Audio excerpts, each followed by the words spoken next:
2 o'clock on the nose. Did we do it? We did it exactly at 2 o'clock. It's incredible. They thought it couldn't be done, but we did it. We proved all the haters wrong. My phone just buzzed at me and told me that I'm streaming. That's nice. Did the Like- exact same thing. Literally. I clicked the stream and then my phone is like, hey, Colred is streaming. It's like, dude, you're interested in that stream, right? Yep. I'm mighty interested in that stream. A little self-serving. Interested in your own stream. Right. Stefan, Jacob B, Ors, Burso, hi everybody. Good to see you. Good to see you back. Finally, your notification popped up. Well, I'm glad you turned them on, or I'm glad it worked, I guess. Yande, it's always at 2, right? Your YouTube says it's at 1. Yeah, I gotta go in and change that. It's at 2 p.m. Is that maybe from when time zones change? Oh, we Feels like did. Stuff is all over We the did place. move it earlier, didn't we? We said we were going to do it 1. We did. I think we did it at 1 for like 2 or 3 weeks, and then something threw it off, and then we didn't. So you're right. It should be at 1. Whoops. 2 p.m. Should it be at 1? I don't even know anymore, man. It was It's just so- originally Tuesday's takeovers at 2. Do you know what I mean? It was like all the T's. It was lined up that way. But then I moved it to 1 p.m. because of the clock change, and we did it at 1 p.m. But then I'm so exhausted right now. I'm just so shot from yesterday or from Sunday. Like, it didn't even occur to me that it should be at 1. And so Son asked me this morning, he's like, what time is the stream? I'm like, 2 p.m. Because in my head, I can remember the mnemonic Tuesday's takeovers at 2. But you're right. It should have been at 1 o'clock. Yeah. Oh. We could have. I was here. Wait, so we were here. We were here. It's all right. It's So whatever. we're so what we're saying is we're on time for what we thought the time was supposed to be. But we're an hour late. at the same time. Yeah, that's exactly right. Oh no. How? Why? That's just life as a YouTube content creator, apparently. Yeah. Elaine, Jordan says I hello? finished my present making just in time for the stream. So hey, look, it was perfect timing for somebody at least. Yeah, there we go. I'll take it. Jacob just got his Lady Mikage. Congrats. That is fantastic. The Real Techniques is in the house. Joshua Lynch, hello. Dinky, good to see you. Lou Mack, Dallas Smith, good afternoon. Sean Matthew Wong, hi. Great Dane's in the house. Good to see you. Victoria, hello. All right, I think I got everybody. If I missed you, I'm sorry.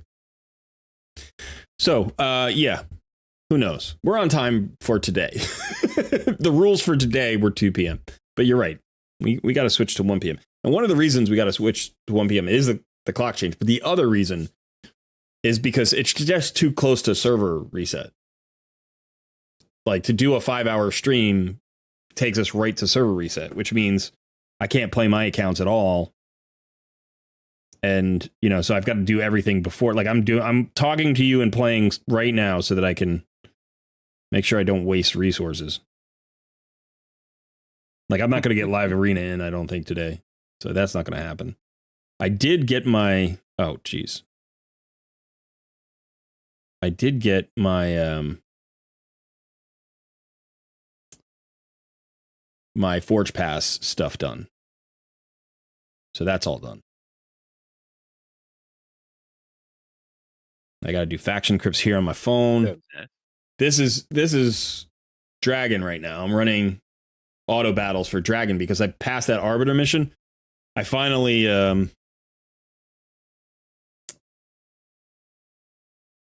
I like got past the potion keep ones, and now it's like 15 of, run stage 15 of Dragon, run stage 15 of Ice Golem, run stage 15 of whatever. Like I'm in those right now. And they're all easy because I'm above stage 20 in every dungeon. But I was waiting for CVC to do whichever the first one was, just to it was the get stage tier 8 of a Great Hall. And so I was waiting for CVC. But now, I'm going to get stuck at the get tier 9 of a Great Hall, so I don't have that.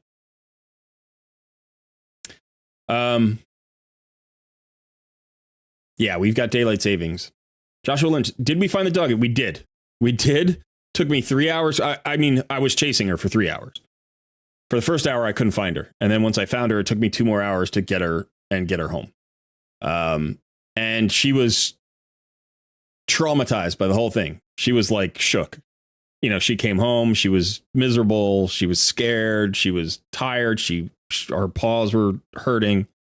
And I'm like, you did this, dog. You were the one who I didn't want this. I didn't want this. And she was looking at me like, I don't like this right now. I'm like, yeah, nobody does. But we got her the next day. We got her. She woke up very happy. She was very happy. We got her to the vet because at one point my father saw her eating some kind of animal, some dead carcass. So probably a squirrel, but it could have been a bird. It could have been, who knows? So she was chewing on something.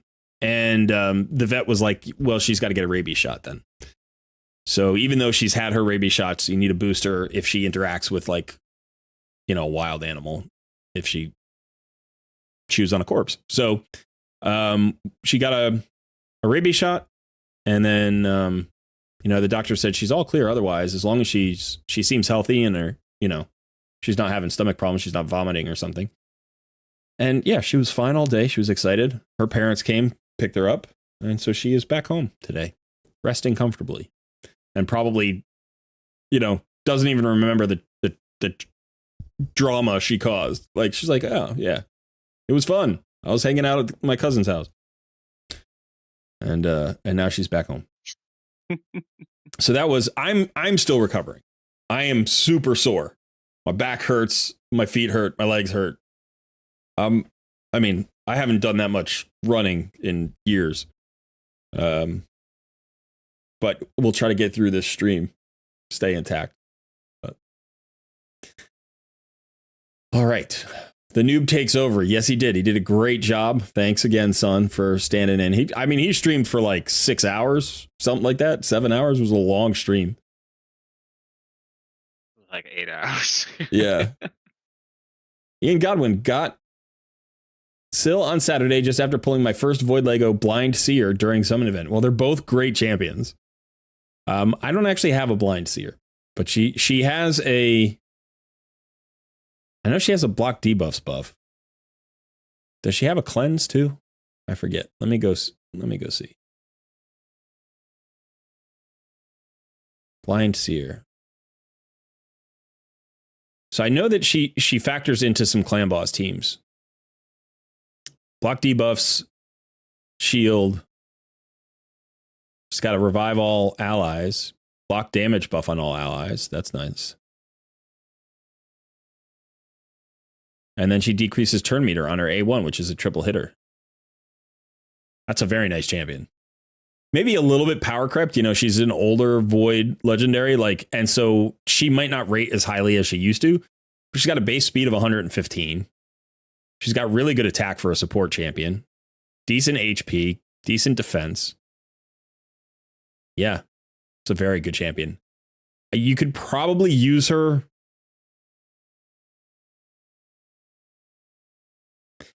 You can probably use her almost everywhere except maybe Bommel. Right? Because the turn meter decrease on the A1. You can't use that on Bommel. But she's going to be great for Fire Knight. She's not going to be there for Fire Knight hard necessarily. Block debuffs is awesome. It's up for 2 turns on a 3-turn cooldown, which is exactly what you want. The shield is nice. It's going to be chunky. I mean, she doesn't have a huge HP pool, but it's solid enough that shield is going to be really good. So, you put those two together, Syl the Drakes and Blind Seer, and you've got a great 1-2 support combo. You got heals, slows, turn meter reduction on both A1s, AoE stun, passive heals, 2 revives, an AoE revive, and a single target revive. That's going to be fun for you. So congrats. Am I the only one that has several windows open in multitask? No, I got tons of windows open. I have so many windows open. Yeah. So many programs, so much stuff all at once. Can't help it. Yeah. Yeah, I'm running 1, 2, 3, 4, 5. I'm running 5 apps right now actively for the stream. And then, if I try to run anything in the background, I don't want to cause problems for the stream. Zachary, hello. My biggest problem is Chrome, man. I have like 5 separate Chrome windows, each with like 15 tabs assigned into multiple different users. The Chrome is bad. Yeah. Yeah, and I got my phone going, just like, we've all got all these devices now. So yeah. Ken Chen, it is an account takeover. Yes, that's this stream. Tulsi, hello. Victoria Smith says, Call Red getting old. First of all, we're all getting old. And second of all, I've been old. So I'm not getting there. I guess I'm getting there. I don't know. I'm still a young guy. It's all relative. Compared to some of you, I'm probably a young guy. Compared to some of you, I'm probably an old guy. Young and hard. Compared to Sun, I'm an old guy. Hey. Today, let's see Sun doing takeovers. You know what? Sun did his own takeover the other day. I want to do some takeovers. Yeah, that was the Sunday stream. Sunday takeovers from Sun.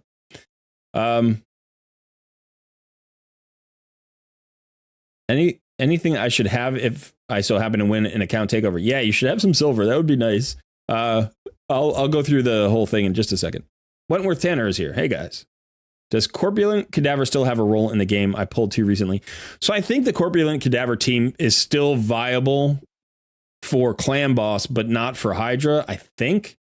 But I don't know anybody who's run it and shown it since the nerf. So I don't actually know. We were just talking about this last night. I think so. I wouldn't just trash him. I would build a copy maybe just to see. My intention is to still build it.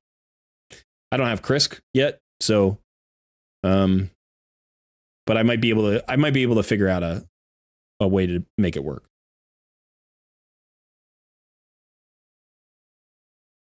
Victoria Smith says, you are probably young compared to me. All right, let's not be talking about Geo today. All right, this is my takeover. This is not Sun's chaos. Let's see. I hope you're proud of yourself, by the way, Sun. Oh, I'm so proud. Nothing makes me happier. Nothing makes you happier than trolling your oldest friend on his own YouTube channel. Yeah. Nothing makes me happier.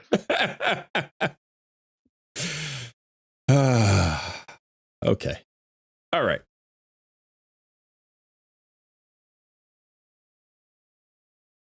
You're getting so lucky with lifesteal gear.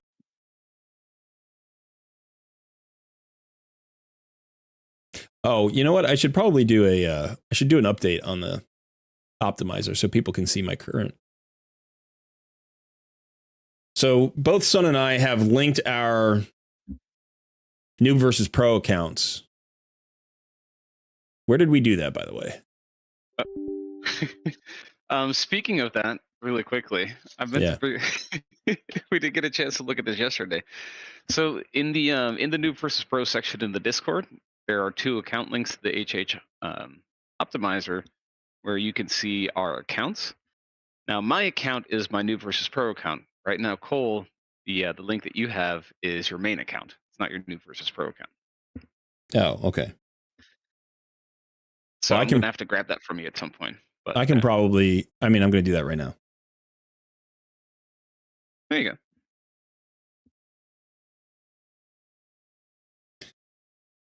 I do want to farm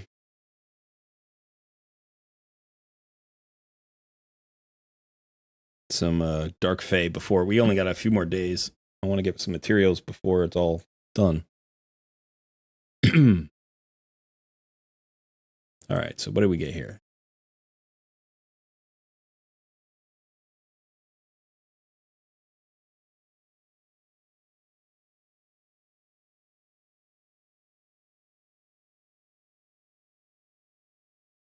All right, so this mission is cleared. Now I got to do Minotaur's Labyrinth 10 times on auto. Okay. Who needs...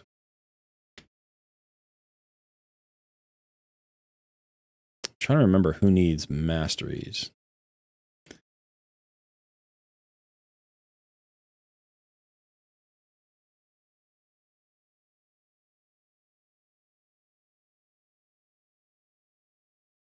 All right. Let me just do this thing as soon as the extractor optimizer, as soon as the extractor updates, then I can get this link in there. And then people can see my,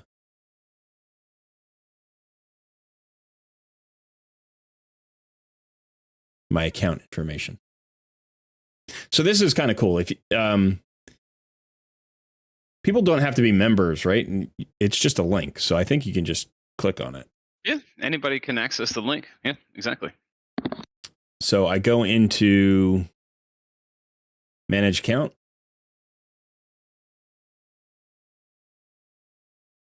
Is that where I go? Manage account? Yes, I believe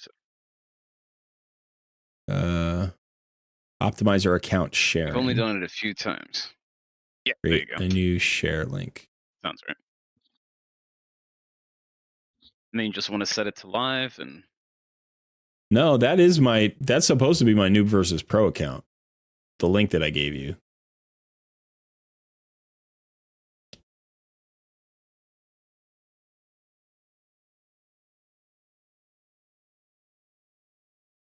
I don't know if it's supposed to be, but it isn't. Let me see.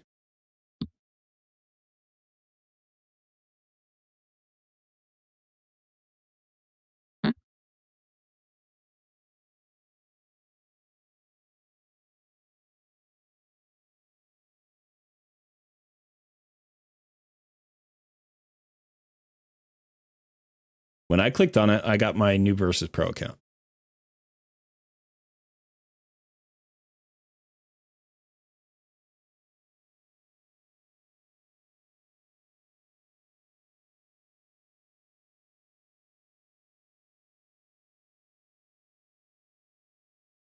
Click on the link right now and see what you get.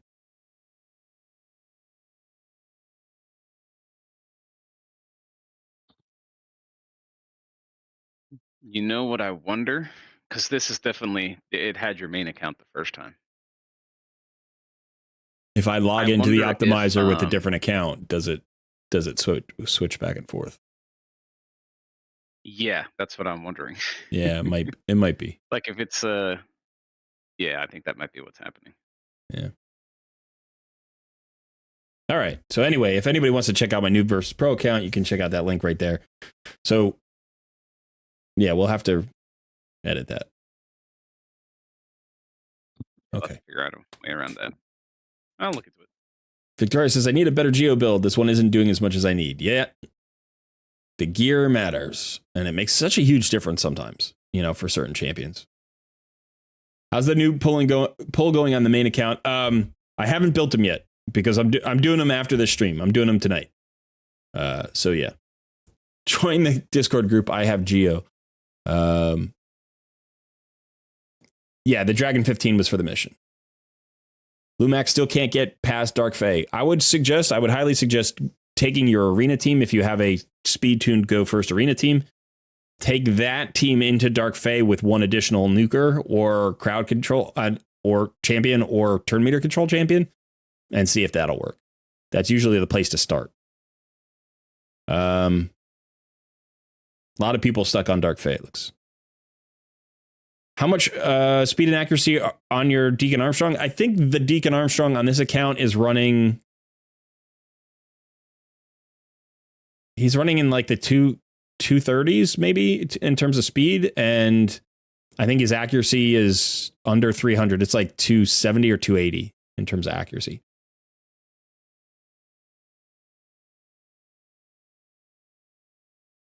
How do you build Doom Priest for Dark Fae? I don't know that I've ever really tried. You don't want to build her too tanky, because if you build her too tanky, then you have to kill her, and that's hard. So in general, you don't bring in a lot of sustain for that. If you're going to bring in sustain, you usually do it through like lifesteal or a leech.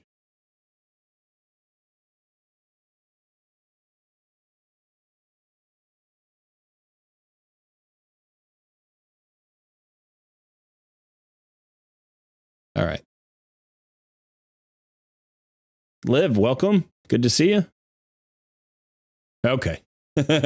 All right. So I think I've gotten through the chat. So sorry, chat. You know the way it works when there's Tuesday takeovers. I don't get to chat very often. So someone will try to point out anything that I need to see. But quick rundown. So we're going to do a takeover in the next few minutes. So everybody wants to get into the Discord community. If you're not already a member, you need to sign up for our Discord community. It does take 10 minutes before you're allowed to chat in there. That's just an anti-bot, kind of anti-spam system that we've employed.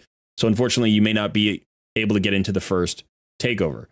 Go down to the coaching corner. You'll see there is a section called Wheel of Takeover. And all you have to do is go in there. You're going to see a message from Sun. And you just need to react to the message. Any reaction will enter you into the pool to be drawn on the Wheel of Takeover.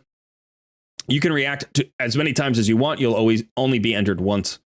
But you want to make sure that you've reacted at least once if you want a takeover. Remember that a takeover is only available every 90 days for each player.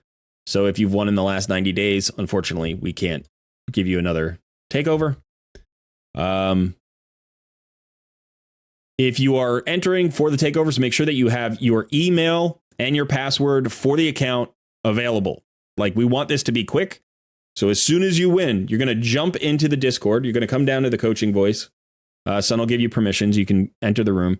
You're not going to be able to talk to me, but you can chat to me. So you need to send me a DM with your email and password. Also, if you have two-factor authentication, you'll need to send me that as well. Do not turn it on. Do not turn two-factor authentication on if you don't have it on right now, because it locks you out for like an hour. It's weird. And then preferably have a few million silver. Have an idea about what you would like to do for the takeover.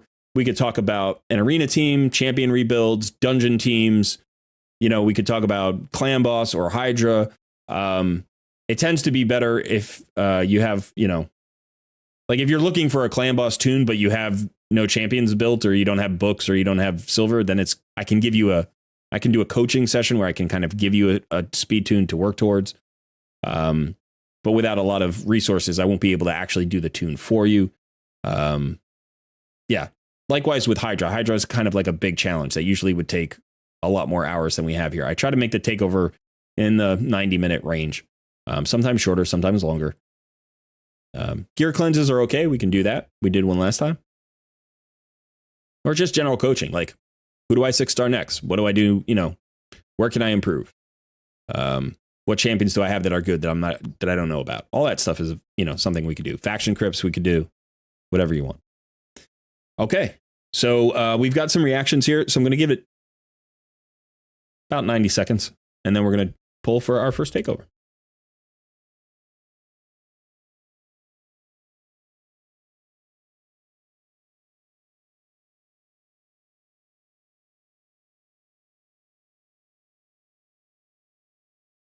Did I miss anything, son?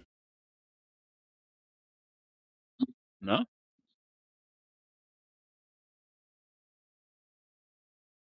right. By the way, don't forget to hit the like for the stream. Let's get that thumbs up. Get that stream going. Hey, there you go. Yeah, I did forget that. Also, if you haven't subscribed to the channel already, subscribe. And also consider our memberships. If you're at all interested in that, we have membership options. They've only been up for a couple of weeks, but we already have 20 members, and you get these cool little badges and emotes.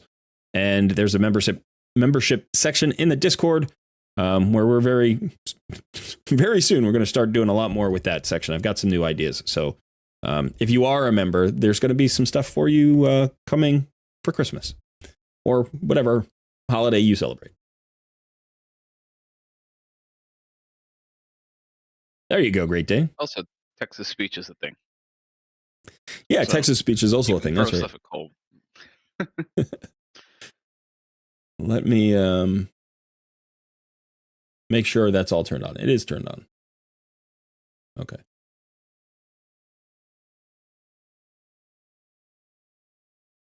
Mitty, hey. We've got some members in the house right there.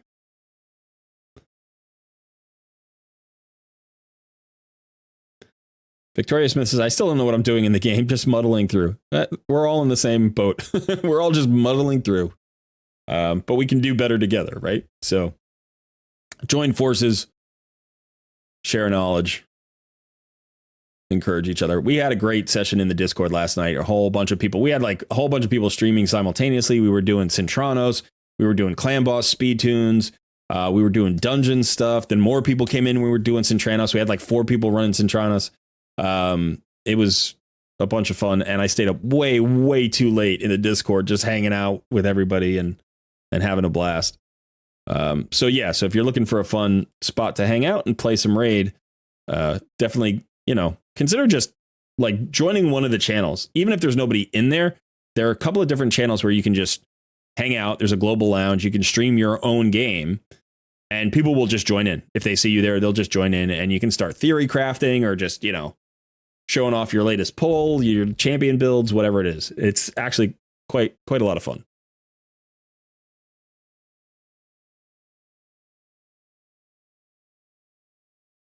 Sun stays up too late every night too. Yeah, I'm trying not to stay up till 5 o'clock in the morning every day. I was up till 4:30 a.m. At like 1:32. Yeah, that's crazy. Get in there with the guy, getting everybody hanging out. Everybody's having a good time.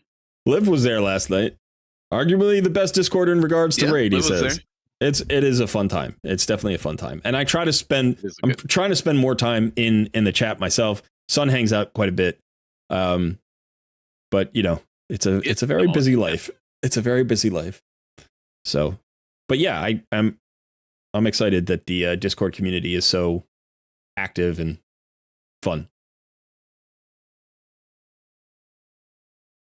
All right. So Sun, how are we doing? I think we're good, right? We got 20, 37, 40. We got over 40 reactions. So everybody's got about 10 seconds and then we're going to go ahead and pull this. So if you need to get a reaction in, you want to get it in right now. And remember, email address available, password available. Get ready to DM me as soon as you win. I don't want to be waiting 10 minutes to get into your account. All right, let's do it. All right.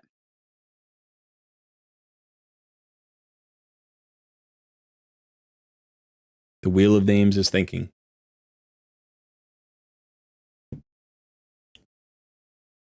I hope people enjoyed the Jay Giggs collab. That was fun.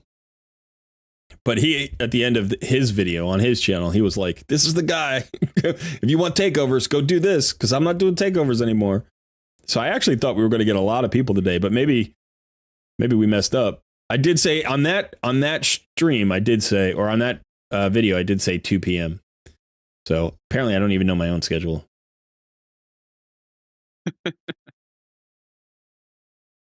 All right, we've got our first winner. Lord. I believe in YouTube they are Tulsi. I saw them earlier. Is this Tulsi? Tulsi. I imagine that's Tulsi. It's got to be. Denise, welcome. We got the Fatal Virus in the house. The Lugia, 345. Smoky Bones, Scanda Plays.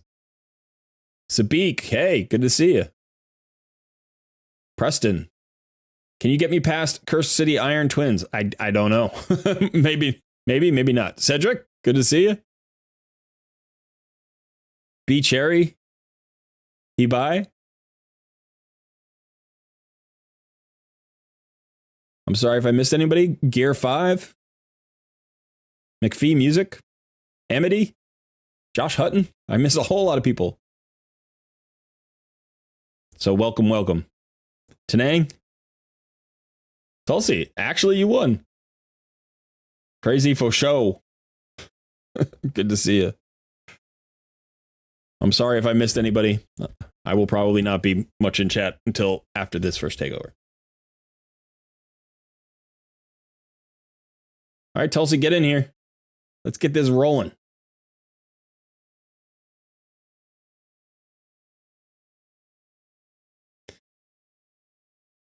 You need to DM me your account information. And Sun is going to grab you and pull you into the coaching voice.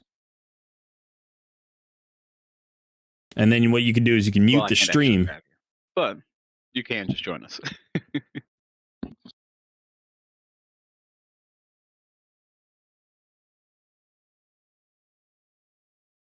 Well, he should be in the Discord, right? Yeah, but unless if he's in an active channel, then I can drag him. But if they're not in an active channel, then I can't move them around.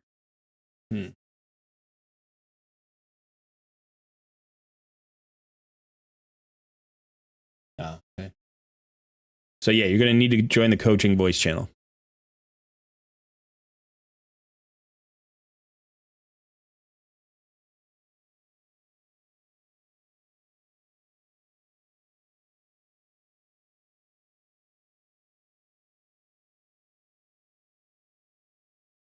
Yep.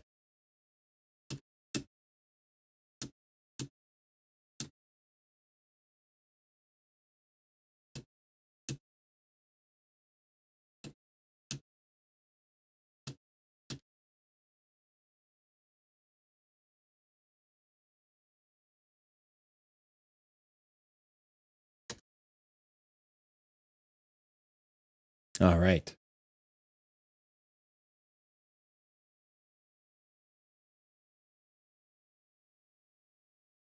I must run out of energy for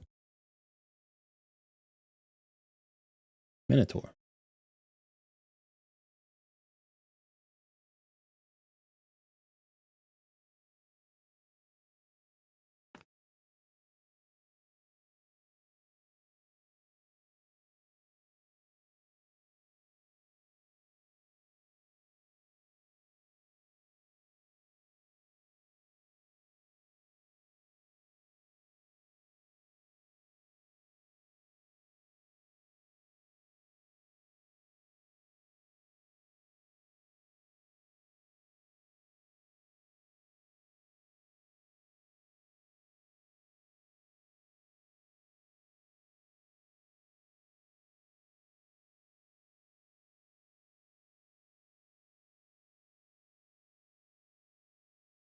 Just getting the authenticator code.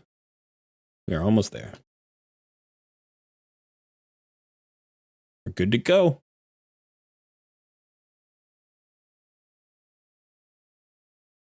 Good to go.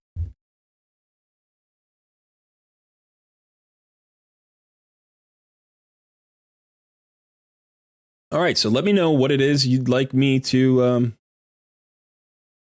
do for you today. All right, I'm just going to, while you figure that out, I'm just going to give a little quick tour of your account here. So we are level 65, proud Leo. Let's see how many days we are logged in. Oh, quite a ways logged in. So maybe one of those players you logged in for a while, but you weren't really playing very much because you're closing in on Eric's here. So that's a long way in.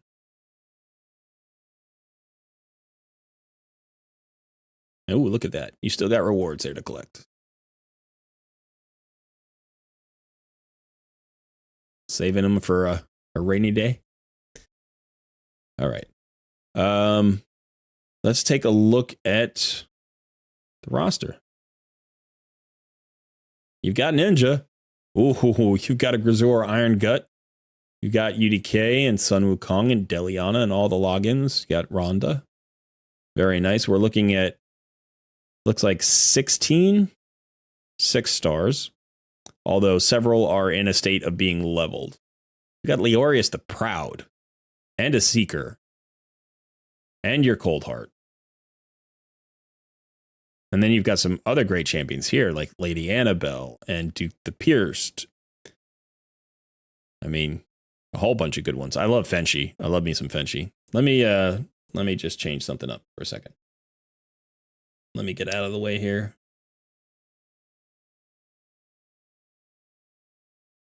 That's a little bit better. People can see more when I do that. Yeah. Okay, let's see. What about your vaults? Okay, so obviously you're going to have Alexander because you got all the login reward champions. Got some good champions here as well. A lot of epics. Painkeeper. You got some 5-star chickens getting ready to upgrade somebody. Got to decide what to do next. Physics. He's built. Working on our masteries. I like it. Okay. So let's see what Tulsi's looking for here. Just suggest me some ideas of gearing champs and what substats I need to see on different types of sets. See my vaults. Also, there are some good champs. Okay. So let's talk about gear for a second, and we can use Vizix here as an example. So you're looking for effectiveness with this champion. So you also want to think about the role and then the gear you're using for that role. Now, not every gear set is usable in every role, realistically, unless you're talking about broken pieces, right? So when we talk about Vizix, her most important skill is her A1. Now, her A1 decreases turn meter on a target. You can turn off her other skills and just let this go to town. You need accuracy for this. That's all you really need. So accuracy and speed are probably the two most important stats for Vizix, right? So you want her fast as possible, realistically, and then you want her being very accurate. You don't necessarily want her going first. You may want somebody in front of her in the turn order, so you don't necessarily need her at like 300 speed, but you want her, in the middle probably of your turn order. Depends how you're using her. But so accuracy is going to matter. Now, accuracy is important in terms of like her whole kit, not just her A1. So if we look at her A2, she has a decreased speed. And then if you look at her A3, she has an AoE provoke. So both of those are debuffs that need to land. Same thing, accuracy. Now, because she's a defensive-based champion, because she has ally protection up, and because she's going to provoke, the next most important stat is going to be defense. And then after that, it's going to be HP. Right? We don't care about crit rate and crit damage basically at all. Resistance is okay. Like resistance is not bad on her, but it's not super important. One of the things about a turn meter control champion is often you're going to try to use her in such a way that the boss that you're fighting never gets a turn. And what that means is your defenses aren't always critical. However, if you're going to use her in a place like Hydra Clan boss, then her defenses will be critical, right? So if you're using her against Fire Knight, does she need defense? No, Fire Knight's never going to get a turn. If you're using her against Dark Fae, does she need defense? No, because again, Dark Fae's never going to get a turn, and you want her to be killable, right? You want her to get nuked out by your team. But if you're using her in Hydra, you need her extremely survivable because ally protection champs die easily, and she's not the tankiest of ally protection champs. You can see that, her base HP and defense, her defense is decent. Her base HP is a little bit low.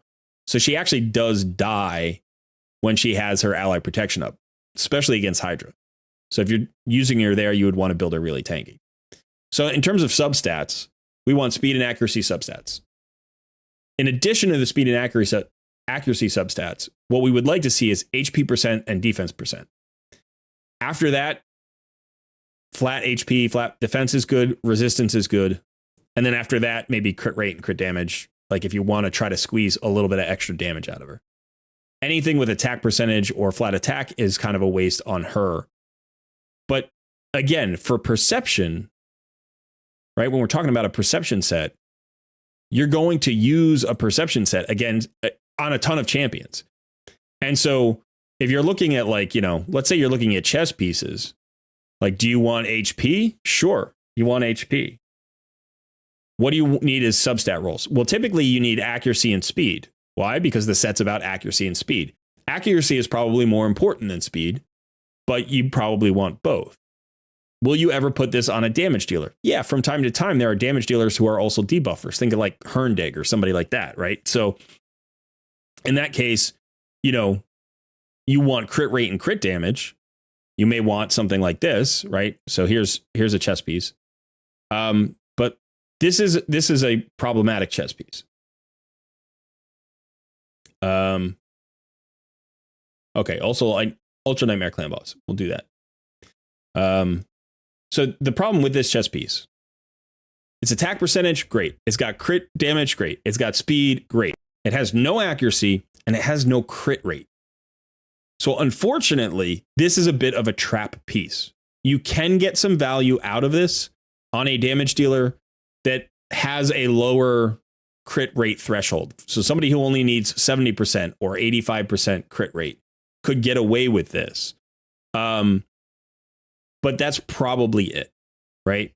And chances are on somebody like that, you're going to want to put them in a savage set or a crit damage set or something like that. So, in the early game, this is kind of an okay piece, but this piece is probably going to sit here for a while, or maybe because you've rolled it to 16, you throw it on a faction crypt champion who, just gets value out of the extra attack or whatever. But yeah, this is not a great piece. The accuracy here on the chess piece is okay to hang out with. Maybe you'll find a champion that could really use the extra accuracy. And it does have decent substats for an accuracy chess piece, HP and resistance, because probably you're talking about a debuffer. Debuffer you want to keep alive. Resistance and HP is good for that. But without a speed roll, it's not a great piece. Same thing here. The accuracy in this case, crit damage and HP. This one's probably a little bit better because it's got two good substats. This crit damage would be bad. And what you can do right now is you can just go ahead. Let's see what your silver is. You got 19 million silver. You can just go ahead and roll this piece and you see where it lands. So, okay, so it did okay there. It landed into HP. Will it land into HP again? All right, so now it's actually decent. We've avoided that crit damage substat. Now what we would like to see, on the next roll is speed, or maybe defense percentage, or maybe resistance. But again, you have to have a vision of who this is going to go onto. So this is going to go onto a debuffer. That's the only champion you care about accuracy with. So what do you need for your debuffers? Speed, resistance, defenses. Now, different sets have different sort of needs, right? So for instance, like in Guardian, you don't need attack percentage chess piece because you're never going to have an attack-based champion in Guardian where you don't, even if they're like an attack-based damage dealer, you're going to want to have defense or HP percentage on the chest for that champion. So like you could keep something like this. I mean, obviously it doesn't have crit rate, which is unfortunate, but this is probably a throwaway. Now, I don't like throwing away sets like Guardian because they're hard to get. And so maybe you need a piece like this piece here is actually a decent piece where you're like, maybe I just need a little bit more survivability. I need to complete a piece and I need a gauntlet. It's not perfect. You would prefer HP percentage or defense percentage. And again, think about who you're putting it on. If it's a pure buffing tank, or like a healer or somebody who doesn't have any debuffs, then you don't need accuracy as substats. But if it is, then you need accuracy as substats. So in general, when I think about substats, my substats revolve around there are only three substats I really think about and focus on when I'm collecting gear and deciding what to keep and throw away. The first is speed. I want speed on almost everything. I don't have to have speed on everything, but I want it as often as possible. The second one is accuracy. Every debuffer needs accuracy. You will never have enough accuracy in your collection. You'll always be looking for accuracy. And those two really need to go together in a lot of cases because you typically debuff before other people go, right? So That's the whole point, is to get a fast debuffer. And then the third one is crit rate. Right? Crit rate is what you want on every damage dealer. It doesn't matter what their main stat is. It doesn't matter if it's attack, defense, or HP. You want that crit rate there. And again, you don't have to have speed with it, but you often want it together. You don't have to have crit damage with it, but crit damage is always nice. I don't worry about crit damage too often, like as one of the top considerations, unless I'm in a damage set like crit damage. So here, I want to see three stats: speed, crit rate, and crit damage. Accuracy is less of an issue because this is primarily a damage-based set. And again, good for a defensive-based nuker, an HP-based nuker, or an attack-based nuker. So if I look at this piece, I see speed, but I don't see crit rate. So this is going to be a hard piece to use, right? Like you could get away with that in this set because you're getting 12% crit rate from the set. But here you're not getting crit rate from the set. So I rarely keep anything that doesn't have crit rate in this set. So crit damage is a great set. This is a better piece. It's, even though it doesn't have the speed that this one has, I would rather keep this one because this can go on an attack-based nuker who maybe can run at 190 speed or 200 speed because of turn meter boosters. And they could, hit pretty hard because they've got this extra attack percent there. You could still roll as you get to level 16. You could still roll into crit damage. You could still roll into speed. So you have a chance to make this a very good piece. Now, I would roll this up too. And if you don't hit crit rate, preferably you want a double crit rate roll. Now, it's okay if you miss here on this, but if I roll double attack, yeah, so that's now an okay piece. When you're trying to get to 100% crit rate, and let's say you're wearing crit damage gloves. Let's say these are crit damage gloves. You have 6 set of substats, 6 pieces that have substats that need to get you 80 crit rate. You're going to get 15% as your base, right? Everybody gets 15% as your base. And then you can come in here and get 5% for your masteries. So you've got 20% covered. So you need to get 80. And you've got 6 pieces to do it, which means you need 13 and a third or something like that, right? 13 and a third on average. So if you have a piece like this that has 12%, that's okay. That's close. That's close. That means if you have one piece that has a double roll and gives you, 17 or 18, that's going to allow you to just have single rolls everywhere else. So again, this piece, I know it has speed on it, which is nice, but it has no crit rate and no crit damage. So not a great piece, right? This one is actually better because it has crit rate. This is not great. This is not great. This is not great. Not great. Not great. There's another one. That one's better. This one's pretty good. That one's pretty good. Not great. This should be sold. This one should not even be there. It doesn't have a single stat that you care about. In terms of substats. This one's awesome, right? And the thing about something like this is what you want to roll up right away because you want to see where it's going to land. Resistance was unfortunate. If we get 1, 1, and 1, it's not too bad. Or if we get 2 in a crit rate. Okay, so 1, 1, and 1. It's not too bad. It's only 9% here, so it's going to require you to get another roll somewhere else. Crit rate gauntlets, you don't care about the substats. He says you can sell stuff that's bad, he said. Okay.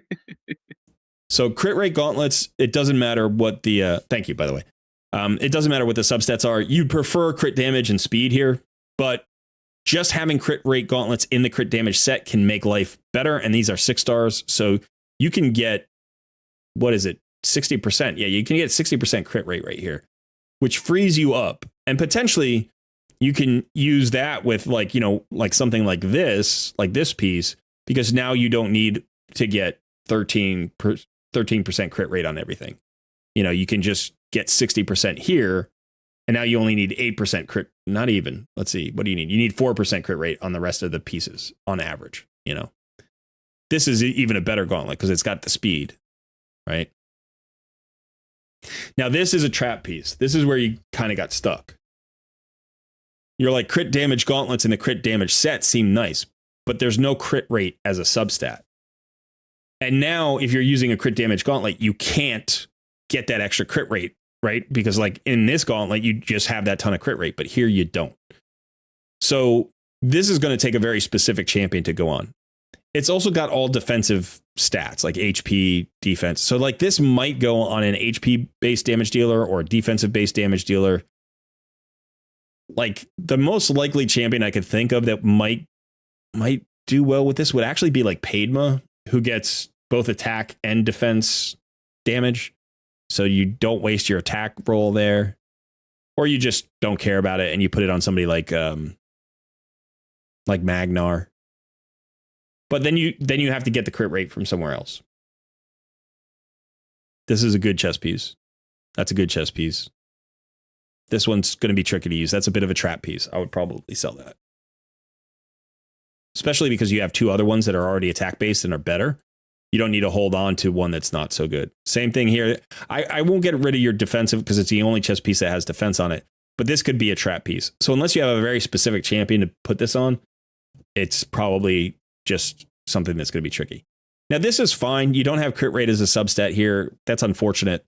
But speed boots, 6-star speed boots are always in demand. You probably don't want to do this too many times, though. Like having one or two of these is enough. All right, let's move on from gear, and let's talk about clan boss. So let's look at your clan boss.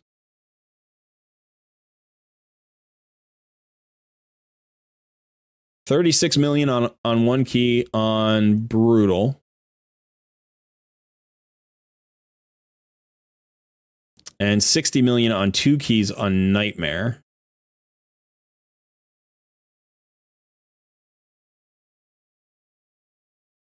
Okay.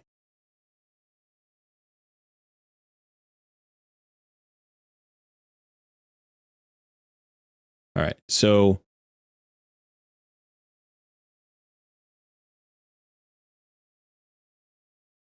it's an okay team. It's an okay team. I will say this. I don't like UDK in clan boss teams.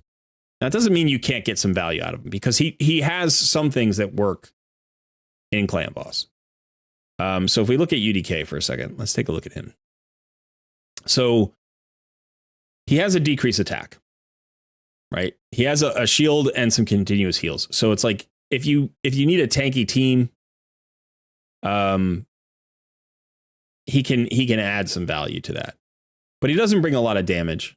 You know, you do have him maxed out. You have him in polymorph for arena, so he's not bringing a brimstone. I tend to like to get Ultimate Death Knight out of a team as soon as possible, as soon as I can. So let's start talking about a clan boss team maybe that you've got. Now, I do like Anax. I think he's good. He brings a weaken and a poison, and I think he's got a decreased defense on the A1. So he's bringing you a lot. So the only thing that you're missing here is a decreased attack. Now, Gazur, okay, so Gazur has a shield on his A1. Increases the duration of all ally buffs on all allies by 1 turn. So that's really nice on a 3-turn cooldown.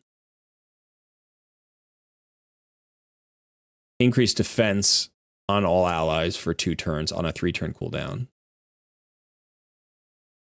And whenever he's attacked, heals all allies except this champion by 70% of the damage received. 35% from boss attacks. Okay. And he's got the brimstone. So this guy is a clan boss. He's really good for clan boss. Now you've got Seeker. Seeker is great if you're trying to get a speed tune in. I mean, he can give you a lot, but if you're not speed tuning him, he's not necessarily going to bring a ton. He does have his masteries. And then you have Ninja, who's not booked. Okay, Ninja's not booked. In Relentless. Decent speed. You got him in crit damage gauntlets and an HP percentage chestplate. 100% crit rate, 173% crit damage, 243 accuracy, and he's going to get a little bit of accuracy here. So it's just enough.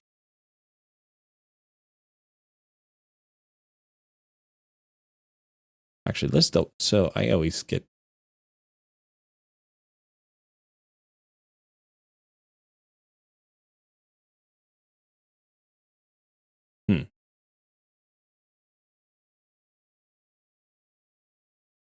I'm just double checking the accuracy requirements. Yeah, it's 250. That's what I thought. Okay. So you want to make sure he lands everything, right?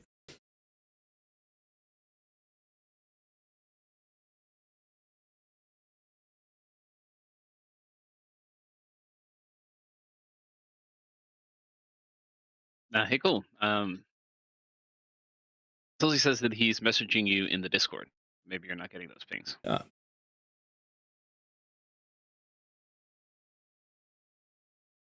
He's answering some of the questions that you're asking. Yeah. Oh, gotcha. Only roll up to 8. Sure. UDK is your shield and heal for survival and the decrease attack. Yeah, but for instance, so what I'm looking at is, and you can do this too. You can just go in here and go for a buff. I'm sorry, or debuff. In this case, decrease attack. And you can look at your decrease attack champions. So I'm actually looking at Taragi, Duke the Pierced, and Gizcard the Sigiled.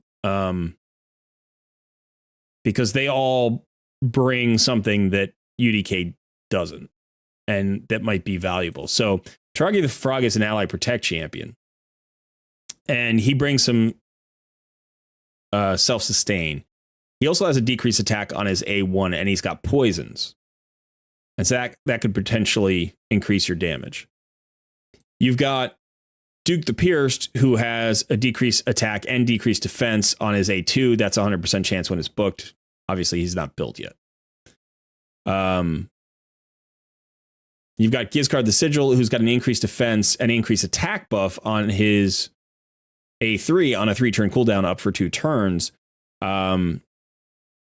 He does have a decreased attack as well on his A1. And this is a pretty high chance. This is actually a 75% chance. Yeah,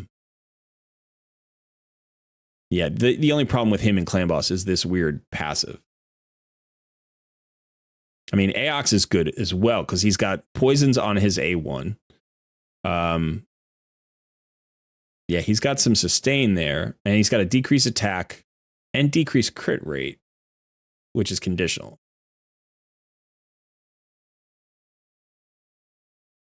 I don't know how that actually plays out on Clan Boss. I haven't really tracked that with Aox. But this is a 100% chance to land this decreased attack. And it's not a hit, it's a place, so he doesn't weak hit either. So that decreased attack will always land on a 3-turn cooldown up for 2 turns. You know, so this is a way to get more poisons onto a team. I know it's only a 30% chance. But it's each hit. So it's 50% of the chance. 50% of the time you're going to land at least 1 debuff. So, you know, even Grush is pretty solid because he's got a leech out there that's going to increase your sustain. He's got heals. He has a decreased attack as well. This is a 100% chance, but he can weak hit. This is a hit. And he's got some sustains. So almost any of these champions. Oh, hello. What was that? I heard something. Speedy B became a member. Well, thank you, Speedy B. And welcome to Barbarians. The Barbarian Horde is growing every day. So thank you. Thank you. Every day, the Horde grows. The Horde grows stronger. So that's awesome. Thank you. But yeah, so almost any of these champions, you know, will give you something that he's not. Now, I'm not saying he's bad. I'm not trying to say he's bad. What I'm trying to say is because he's so strong in other places, you probably don't want to speed tune him for Clan Boss, and you probably don't want to build him for Clan Boss. You want to build him for something else. So for instance, you know, one of the ways you could get more value out of him here is he's in a protection set. I'm sorry, Stone Skin set. Like that is great for Arena. But it helps you not at all in Clan Boss. It doesn't do anything for you in Clan Boss. If you had him in a Guardian set, that would do a lot more for you in Clan Boss, right? So it's not necessarily that he's a bad Clan Boss champion. I think he's okay. I think all of these champions match him in terms of their effectiveness of keeping your team alive. But he's good and he's built. But he's not a Clan Boss specialist. He tends to be a champion that I try to move out of Clan Boss as soon as I get a team that can do it. All right, so that's one thing I'm looking at. Let me see. All right. Now, the other champion that I'm kind of thinking about is Seeker here. Now, I love Seeker, and Seeker and Clan Boss can be really useful. But I'm already thinking, like, let's say we bring in Taragi the Frog. That's additional poisons. That's another decreased attack. That's an ally protect.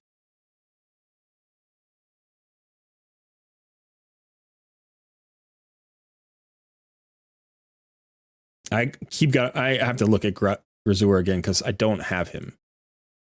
I know he has the increased buff duration. So he has self heals. Right, and an increased defense. So we don't need an increase. So we don't need like a Giz card who has an increased defense because we have the increased defense. So now if we're looking at this guy, we've got the ally protection, the decreased attack, the poisons. We have the increased defense, the increased duration, and the shield and the heals. So those two, that feels like a really nice duo.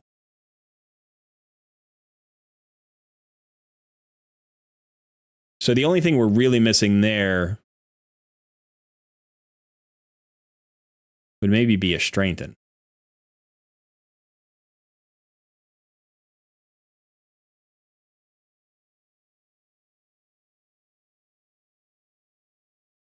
Okay, now, so you've actually got kind of an interesting choice here because Dude on the Runic, he's not really a strengthen champion. He just puts a strengthen on himself, which is not bad.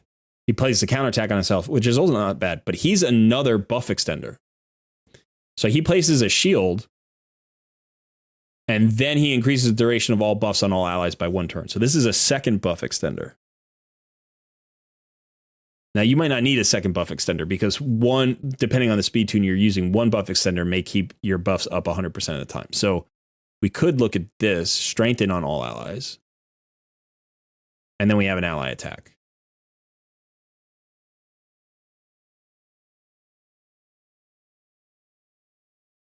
So, sorry. So if we think about this, let's say we had Grazur Iron Gut in the lead. He's got the defense in all battles, 33%. That's the strongest defensive aura in the game, I'm pretty sure.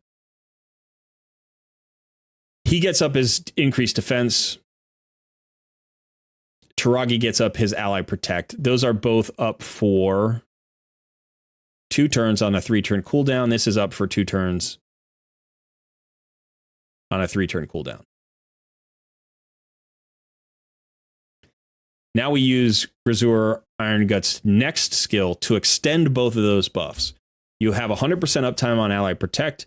You have 100% uptime on increased defense.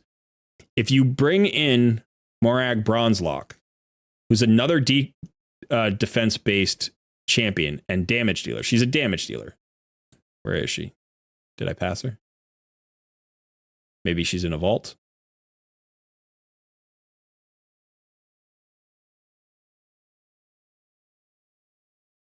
No, she's there.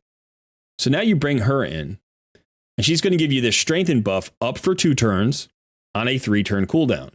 So that means with the buff extension, you now have strengthen up 100% of the time.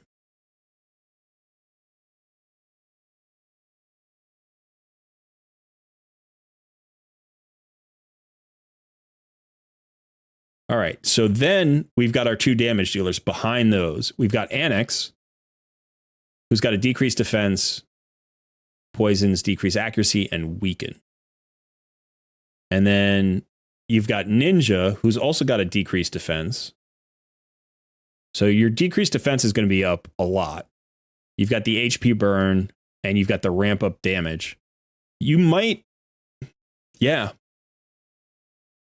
I know you're losing an increased attack for Ninja, but you don't care as much about the attack. I mean, the attack is nice. I'm not saying you don't care at all.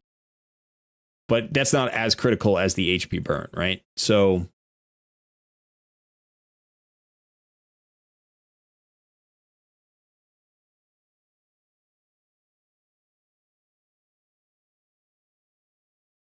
let's see who we have as an.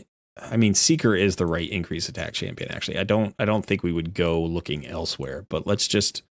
I know you have Arbiter. Oh,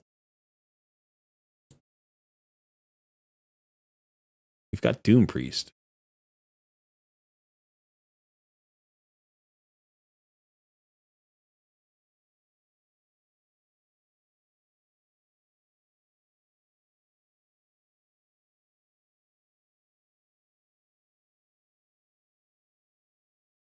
We can't bring in Doom Priest.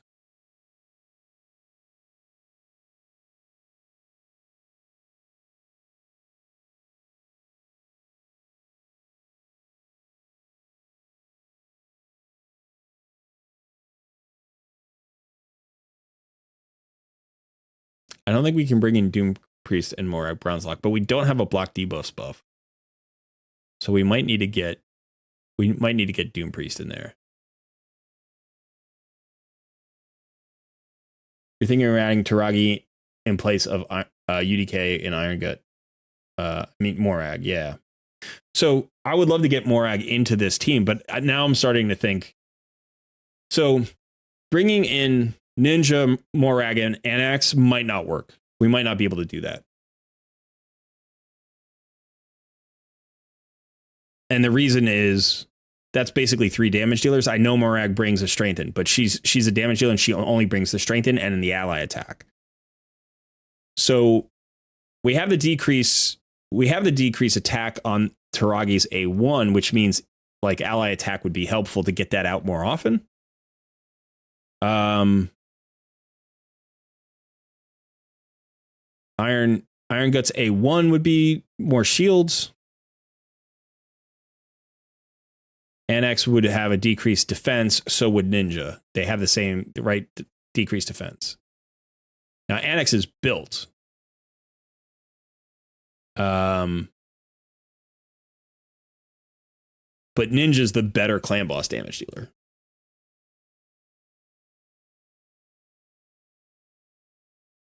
Now, he's in Relentless, though, and that's going to be problematic with keeping those buffs up.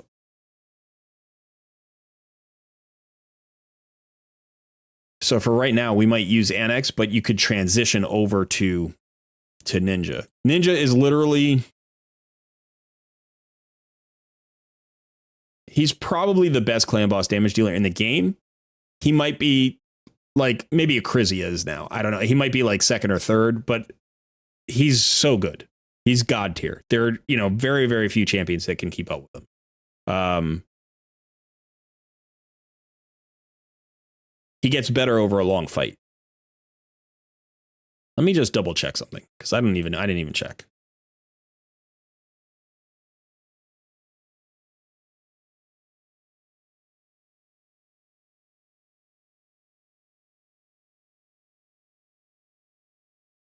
Yeah, okay. Got to check the unkillables. So I'm going to jump over to Deadwood Jedi site.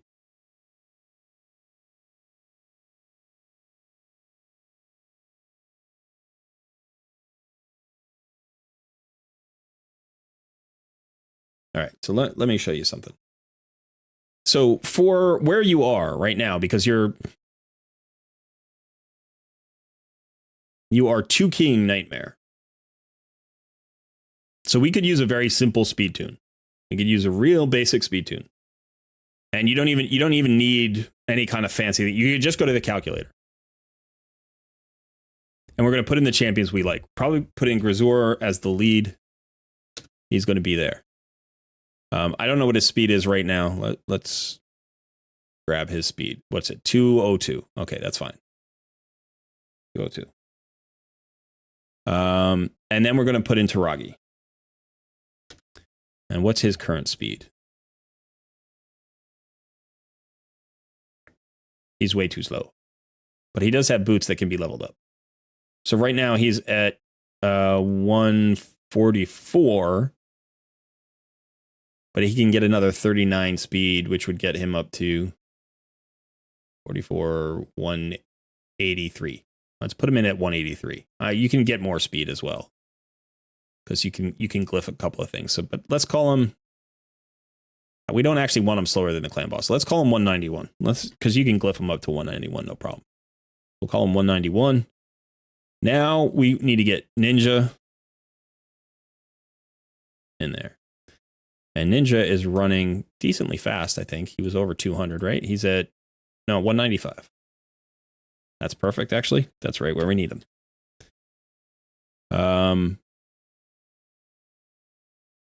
Okay.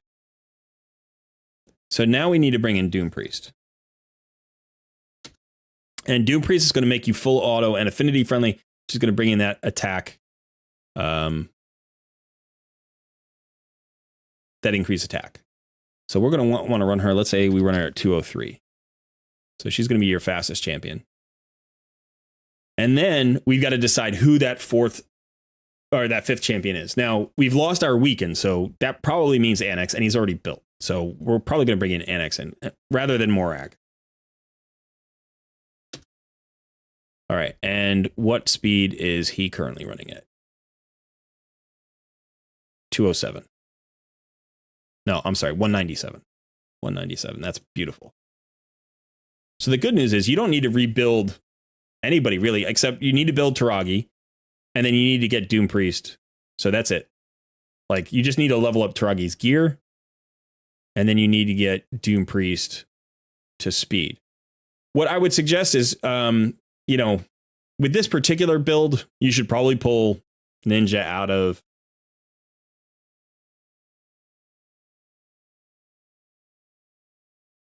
Relentless, I was going to say.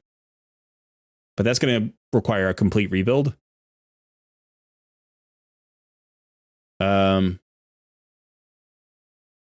Yeah, you can manage it later. So, okay, so you could do this. You could definitely do this, or you could even put Morag here.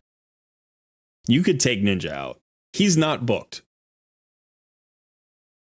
I don't think she's booked either, but let me just double check.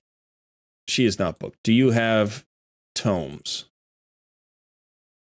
You have 58 epic tomes. You have 11 legendary tomes. Those are two champions I would highly consider booking out. So depending on which one you're going to use, in there, but let's just do this for the sake of seeing it. Remember, you could put Ninja in Morag's spot, right? But she has her so her strengthen, I think, is on her A2. Yeah. So you need to prioritize the A2. So we would change this to the highest priority because we want to make sure that that's up 100% of the time. Okay, so that's the only thing that we have to do in terms of changing anything. We want everybody going faster than 190, and we want Doom Priest to be your fastest champion. And so what's going to happen is Doom Priest will go at the top of every single turn. And you can see this is just a 1-to-1 ratio. This is basically where you are already. You're not far off from this speed tune. You are basically right here. And then all we have to do is make sure we have the buff extension in the right place so that the buffs never come off. Right? 3-turn uptime, 3-turn cooldowns. They should always be up. So the buff extension is on Iron Guts A2, I think. Yes, it's his A2. So we need to prioritize that. So we're going to make that the top priority. And you can copy this in the AI, right? You can change the priority of the skills. So just make sure that Iron Guts A2 is the priority. Now, the question is, Where do we put it?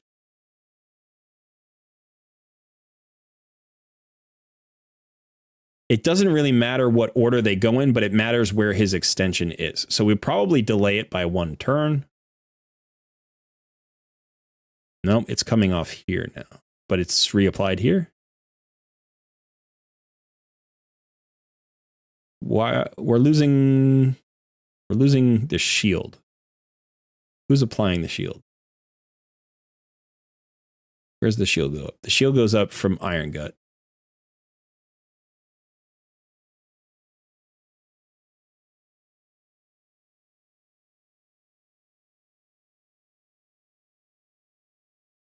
No. Iron Gut doesn't put up the shield. Is it Taragi who puts up the shield?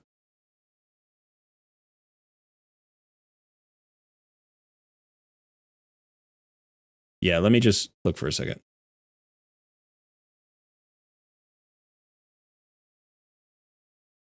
Okay, so it might just be Iron Gut's A1. That might be the only shield that we're getting, right? Because I think that Morag doesn't put up a shield, obviously. Annex doesn't put up a shield. Taragi puts a shield up only on himself. Opposite. Taragi puts a shield on everybody else, but not. Oh. Taragi puts a shield up on everybody. Okay, so it's Taragi's shield. Places a shield buff equal to 50% of this champion's max HP and an ally protect on all allies except this champion for 2 turns. All right, so it's his A3. So Taragi the Frog's A3 is going up there. And it should be for 2 turns, right?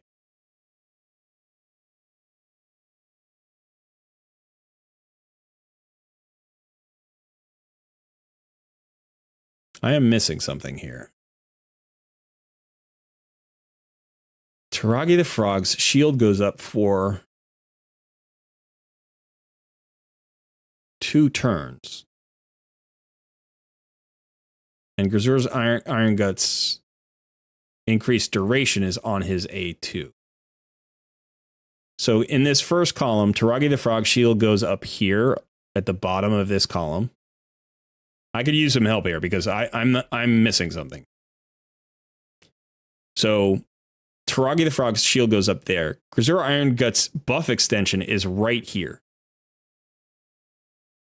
which should extend all of the buffs 1 turn. So why is the shield dropping off Taragi here?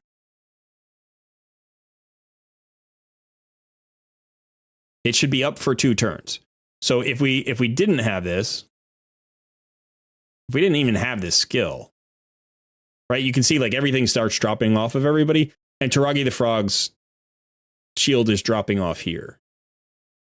But if we turn on this skill, it should extend that shield. And in fact, it does. Everybody has the shield over here. So why isn't it extending Taragi the Frog's shield? Like, that doesn't make any sense to me.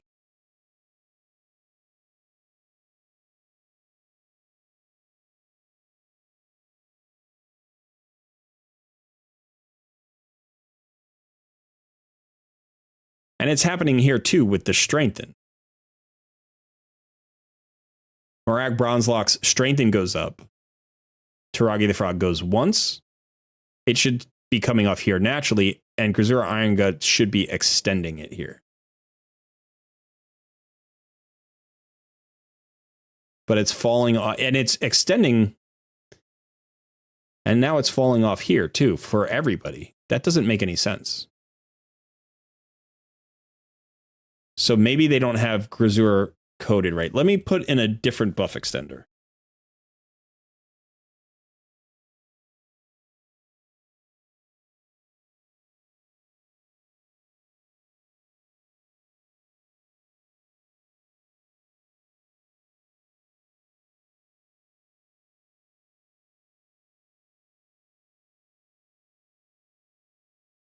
Just to check something with you real quick.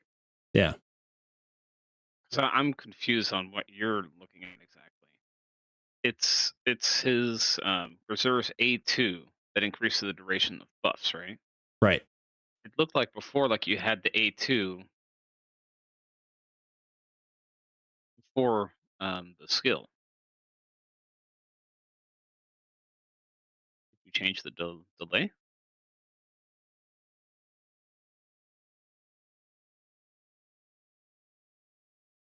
All right. So based on what you're seeing now, in the second column, his A2 is going off right here, correct? And he's blue. He's going off at the top of the second column. Yeah. Is that what you're seeing? That's his buff extension, right? A2 increase duration of all ally buffs on all allies by 1 turn. Yeah. Now here, where Taragi the Frog in column 2, at the bottom of column 2, his shield is faded. It's coming off. But it was literally just extended. On the next one too.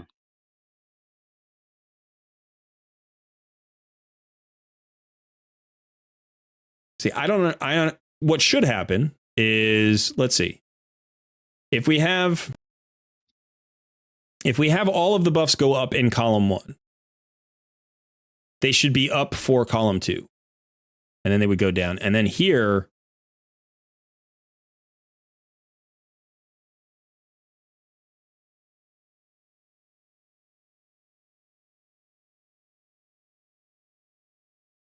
yeah, I don't know. I'm missing something. Now, the order of where people go matters, right? Like, yeah. So, like, everybody here is going.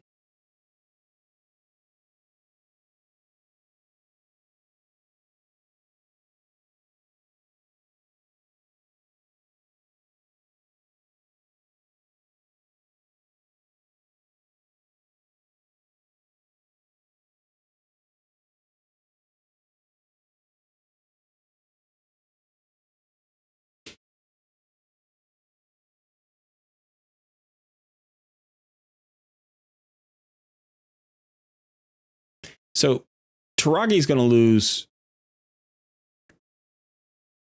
No, it would be up for this turn. It should be up for this turn. The extension should keep it up for this turn. When Morag Bronzelock places her strengthen, Taragi the Frog has the strengthen. This is the first turn. This would be the second turn where it's up. So after this, it should come off. Like, it would be up for 1 turn. It would be up for a second turn. And then it's extended and it's coming off here. Yeah. So that makes sense.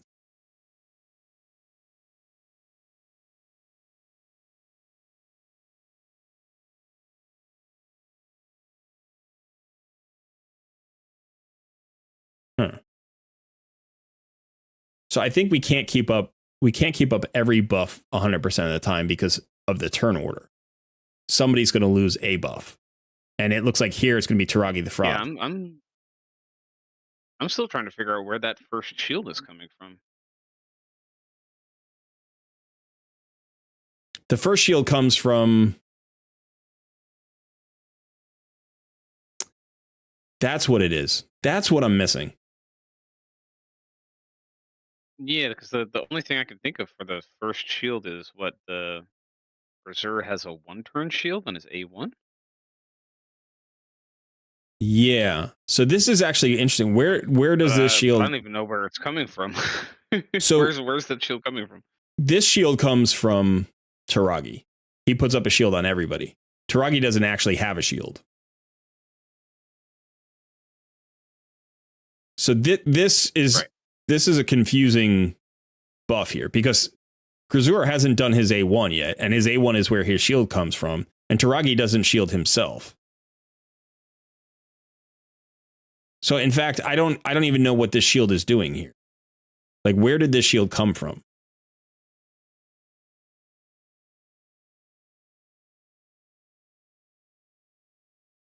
NX doesn't have a shield, Doom Priest doesn't have a shield, Morag doesn't have a shield. So it has to come from Grazur, or it has to come from So it has to come from Iron Gut or it has to come from Taragi, right? And literally, it can't be Taragi because he doesn't shield himself.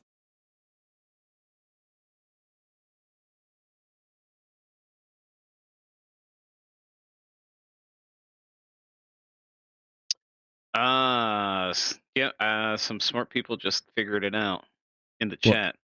It's the ally attack from Morag. Nice. Right. Because Morag does the ally attack, makes Brazier do the A1. Right. And that puts up the 1-turn shield. Right. Yeah, there you go. Okay, so what would be possible then is we could reverse these two.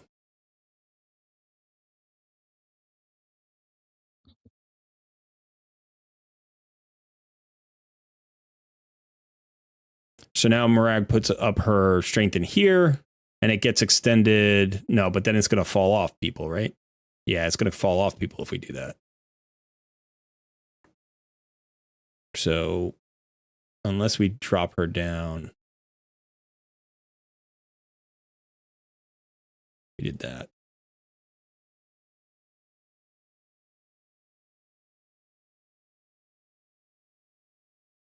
Yeah. So now Morag puts up her strength in here for AoE 1. It's going to get extended, and that's going to cover the AoE 2. The ally protection gets extended.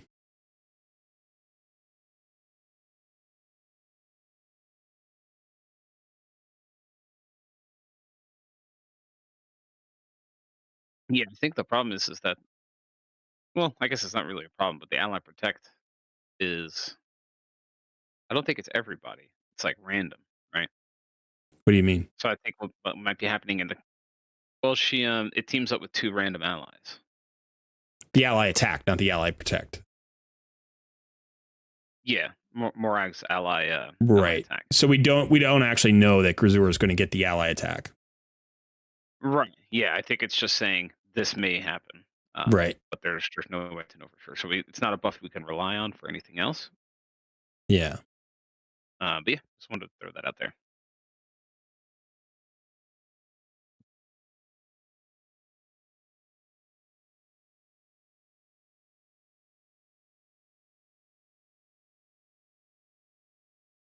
Okay, so the strengthening goes up again here, and then Iron Guts A3 is the increased defense. And then Taragi should be putting up his ally protect here. So through AoE 1, everybody would have everything. And through the AoE 2, everybody would have everything. So it's really for the stun where things get a little bit wonky, right? Because for the stun, Grazur and Taragi won't have this strengthen.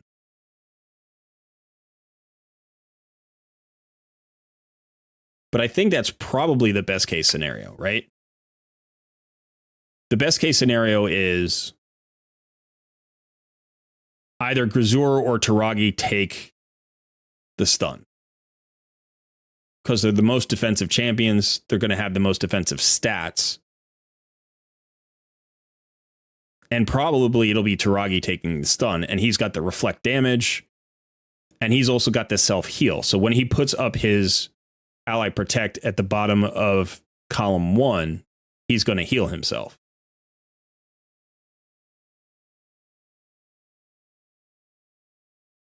We would prefer for him to have the increased defense there. But we need everybody to have the increased defense on both of these. So it's not bad.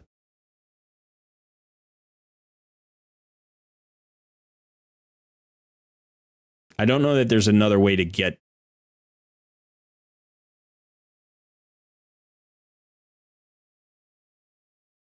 I don't know that there's another way to get more on him.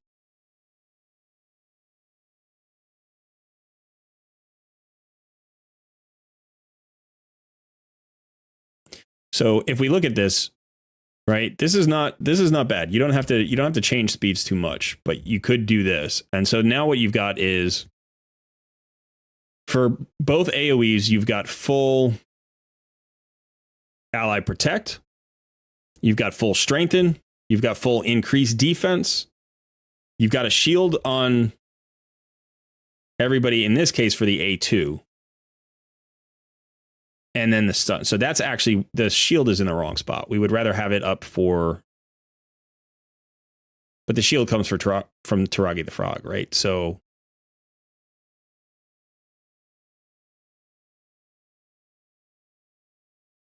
let's see if we did this. What's his ally protect is his A3, right? Yeah. So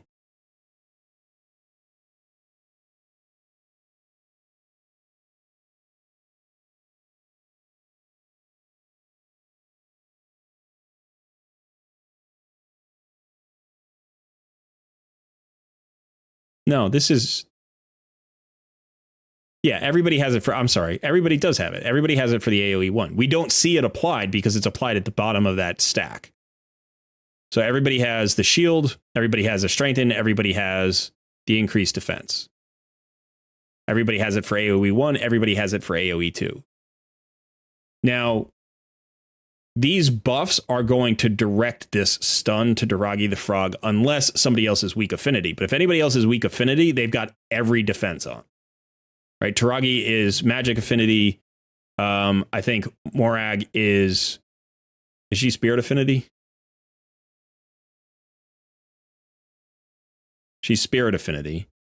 Doom Priest is force affinity. And Annex is spirit affinity. So you would prefer Morag to take the hit rather than Annex. And that would be fine. If she's weak affinity, that's going to be fine. If Doom Priest takes it, that's going to be fine. You just don't want Annex to take it. So just make sure that she is in front of Annex and he's at the back, and that's fine. And so that's the way you would want it. So Taragi will take it against force affinity, and he'll take it probably against void affinity. And then Doom Priest will cleanse it. And you are basically here on the speeds. You'll have to tweak your speeds a tiny bit.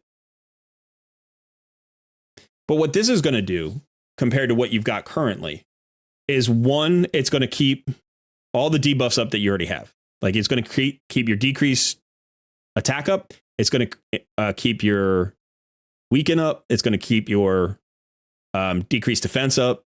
Like, your weaken will come off occasionally because that's the way that works because of the cooldowns. But everything will be up. Everything else should be up 100% of the time. The decreased attack should be up 100% of the time because of the A1 and the ally attack. And then what I would probably do for, let's look at your Annex for a second.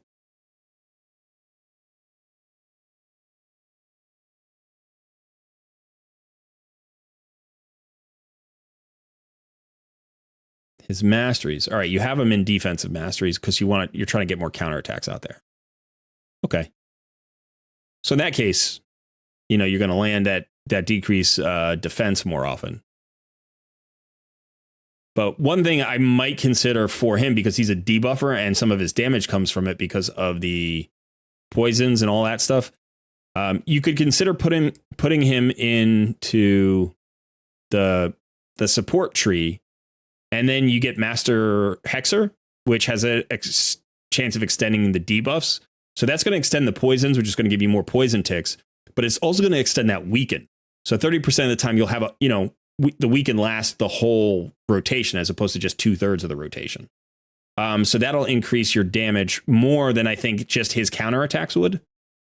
Like, his A1s aren't going to be as valuable as that weaken. Plus the extension of the poisons, plus the extensions of the decreased attack and all that stuff. So that's going to give you a better chance to have 100% uptime on the debuffs. So I would consider that. It's not bad to have him be a little bit tankier. Like, that's not a bad thing, but I don't know that you necessarily need that. Now, for Taragi, that's what you want. It looks like that's what you've got. So you're going to get counterattacks there. That's going to be more decreased attacks. Grisur.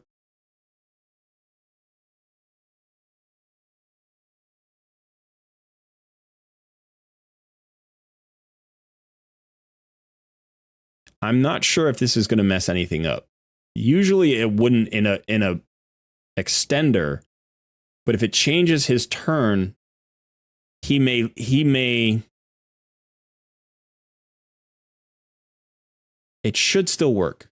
It should still work. You shouldn't have to change this. Right? Because what's going to happen is he would just extend a buff faster and it would already be up, and then he would put it up again. Like he would extend it, and now he's just in that part of the rotation.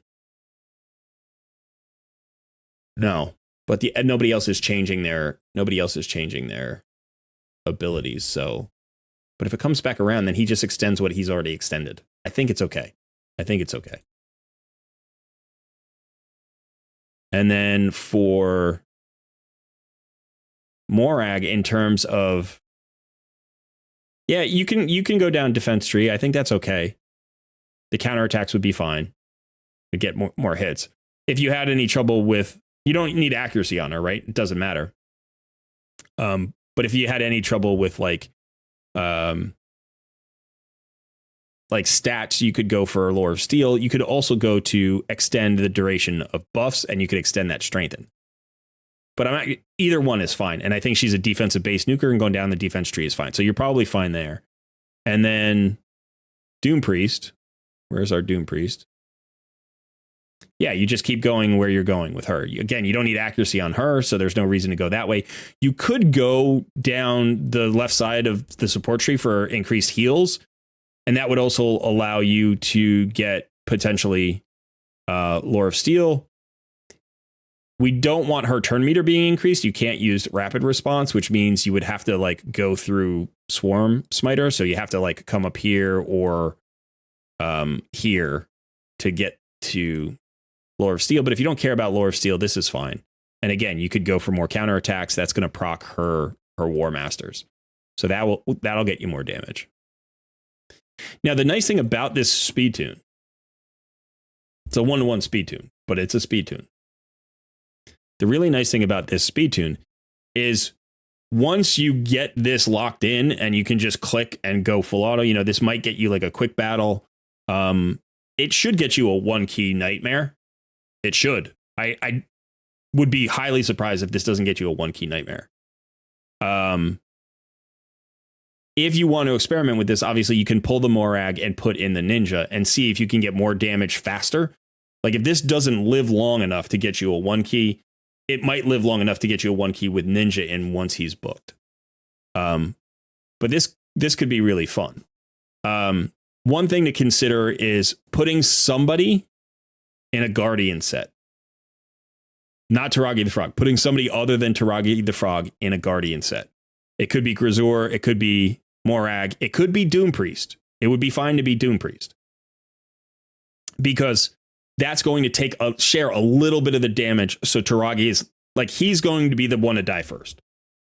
If you can prevent him from dying with that, with that Guardian set, that could be worthwhile. Another thing to consider would be even 2 Guardian sets. You could put like Doom Priest and Morag both in Guardian sets, or Doom Priest and Grisor in Guardian sets. That would be fine. And then the other thing is, how do you build Taragi? Now, right now, you're building Taragi. I think you're building him in, you're building him in Stalwart and Defiant, which is a really nice combo. So you could do that. Probably the best. That's probably the best. I feel good about that. I would say that's probably the best. But you could also experiment with putting him in a regeneration set. If you need more sustain, if it feels like, I think taking less damage is better than sustain, because he's got some sustain in his kit with this. Like he heals this champion by 25% of their max HP.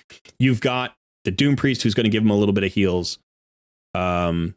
And then you've got that shield coming from Grazur, and then he also heals, right? So whenever he's hit, he's going to heal Taragi. So you probably have enough heals on Taragi. So I think you're right to be going down this route with the Stalwart and Defiant. I think that's the right thing.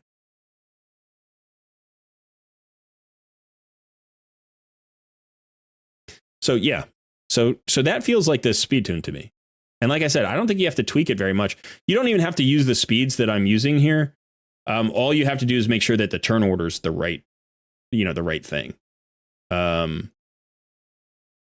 So,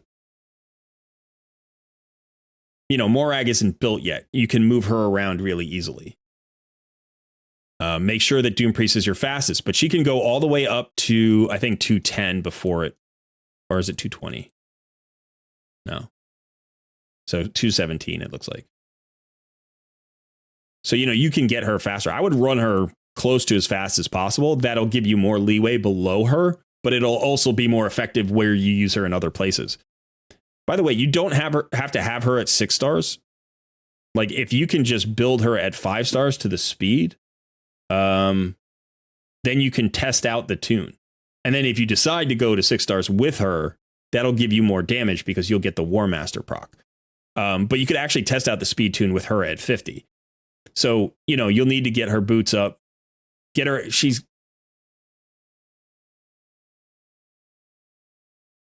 I think she's okay in Relentless. Not quite. She's almost okay in Relentless. But yeah, so get her out of Relentless. Again, maybe check her. Let's see. Do you have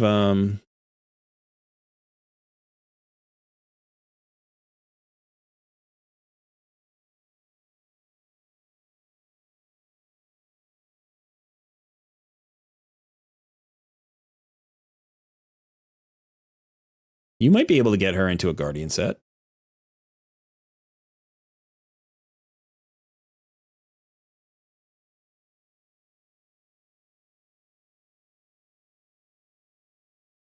You can roll up a ton of 5-star pieces, it looks like. So you got 4 or 5-star pieces, right? But roll up a bunch of Guardians. See if you can get her into a good Guardian set. It's actually really valuable on her because she gives herself more heals, which means, she's going to be healing for 17% of her own HP every time.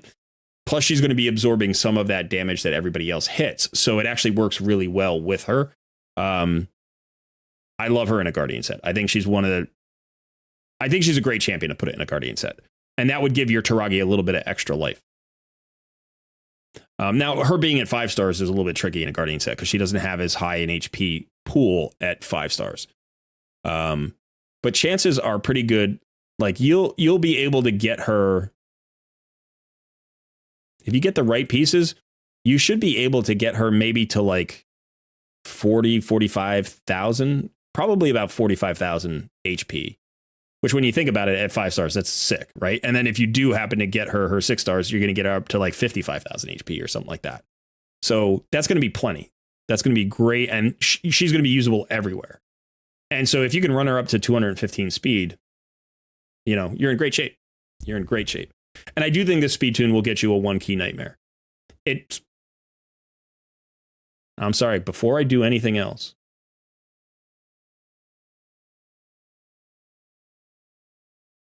this is an Ultra Nightmare speed tune. If we slow it down to Nightmare, it's going to change the tune. You can't run her at 214. You would actually have to run everybody about. Yeah. So there we go. We need to get down there. And I think we need to get everybody else a little bit slower as well.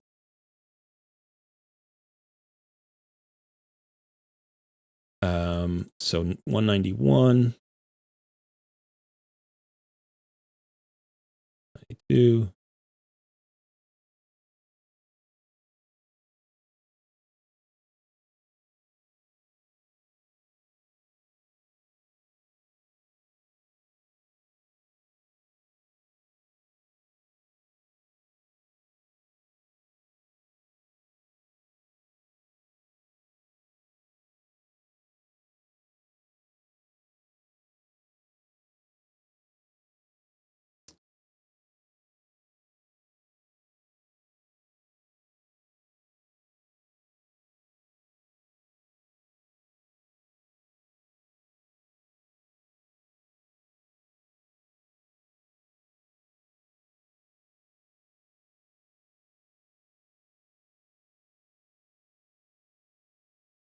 So for Nightmare, you would need to change it up a little bit.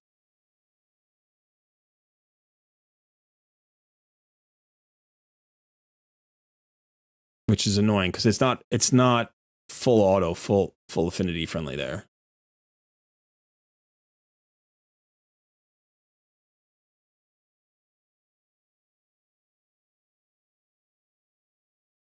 But you might be able to do it just fine. Let's see.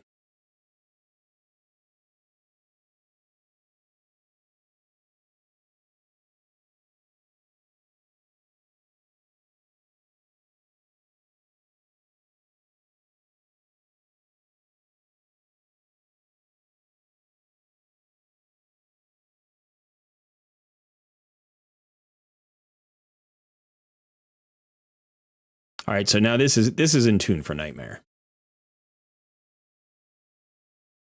And it's in tune for Ultra Nightmare.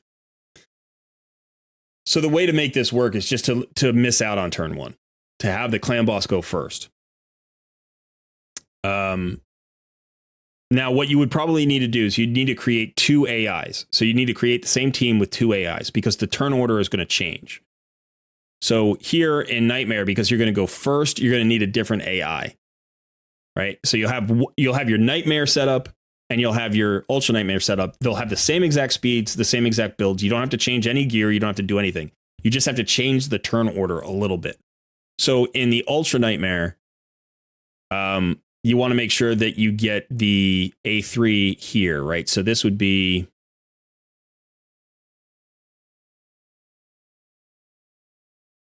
for Taragi.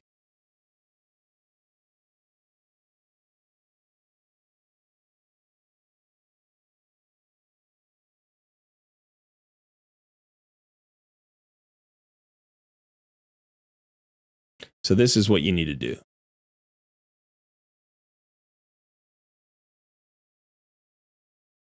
Get Taragi's A3 there. You need to change the priority and then force him to open with his A1. Right? So we care about it being like the early turns we don't care about. You're not going to take enough damage for it to matter. So we want Taragi to drop his A3 here. We need the Strengthen in the same column, and we need Grisura Iron Guts.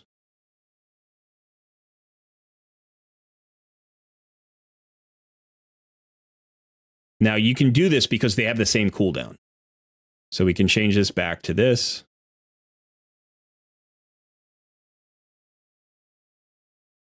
Let me just double check.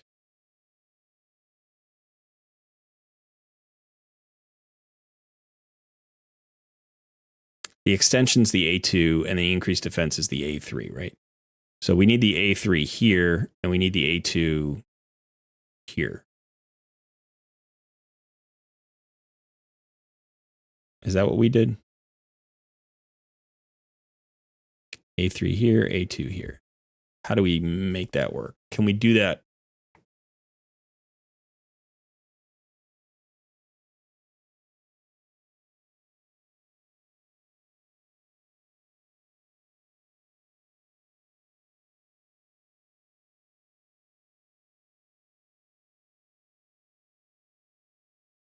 Yeah, that might not be full auto. That may require a setup.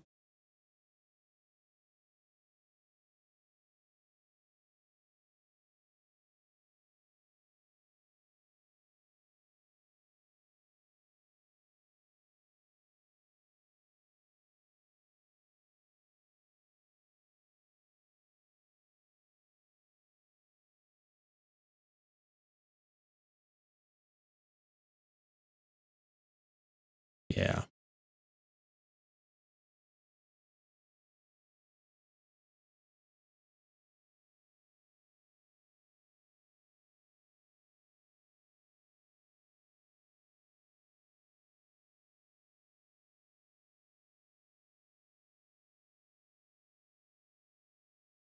There we go. Nope. Darn it.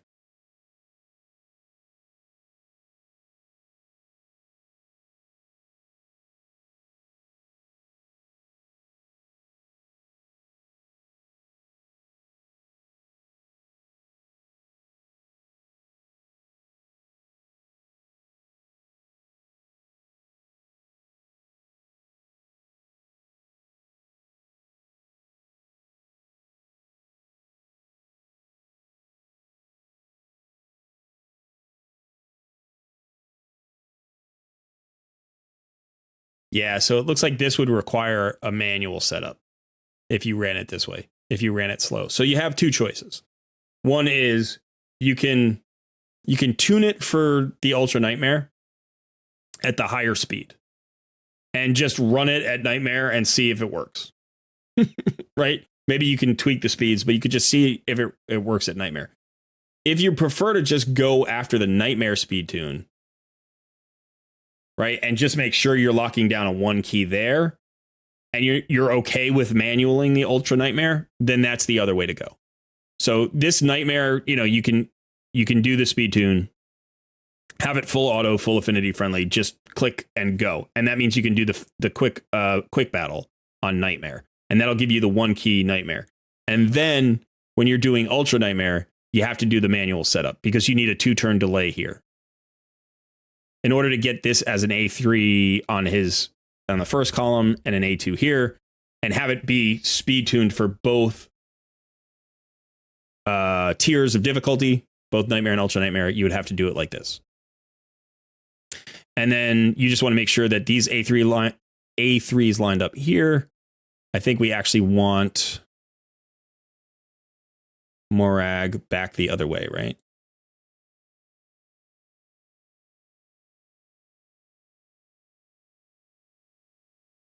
No.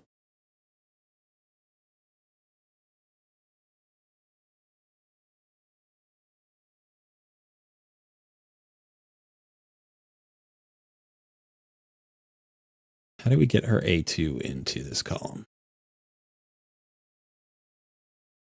Okay, we could do it that way. If we do it this way,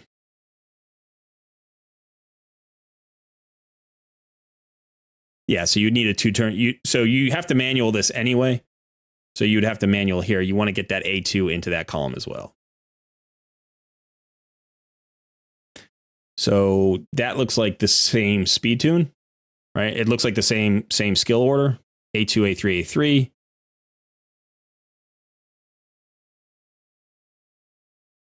And you can really do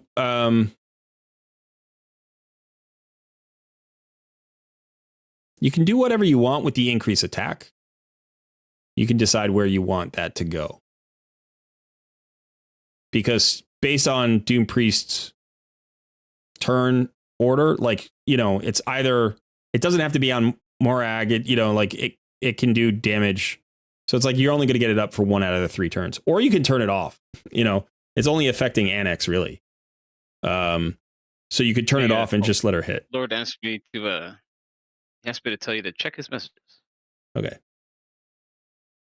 My aim is 3 to 4 key Ultra Nightmare. I don't care about Nightmare anymore. If I can do Ultra Nightmare, even 4 keys. Okay. So in that case, yeah, then I would definitely run the faster speeds because you get an extra hit, right? And then it's going to be fully affinity friendly and you don't have to manual it at all. So at that point, like we just said, you're running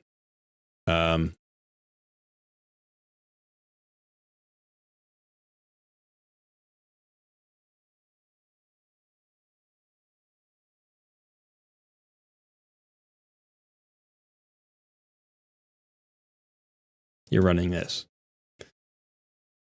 So, and those speeds should be easier for you to reach because then you don't have to slow down. And you don't have to do any of the manual stuff. So this would just be, we want the A3 there.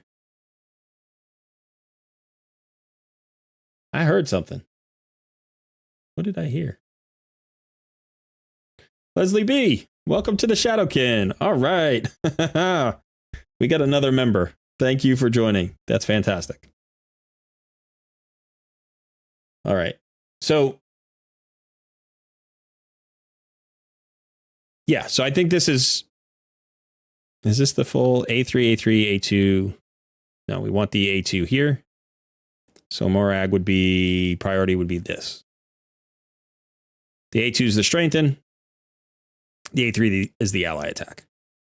So there, you've got the strengthen, increased defense, and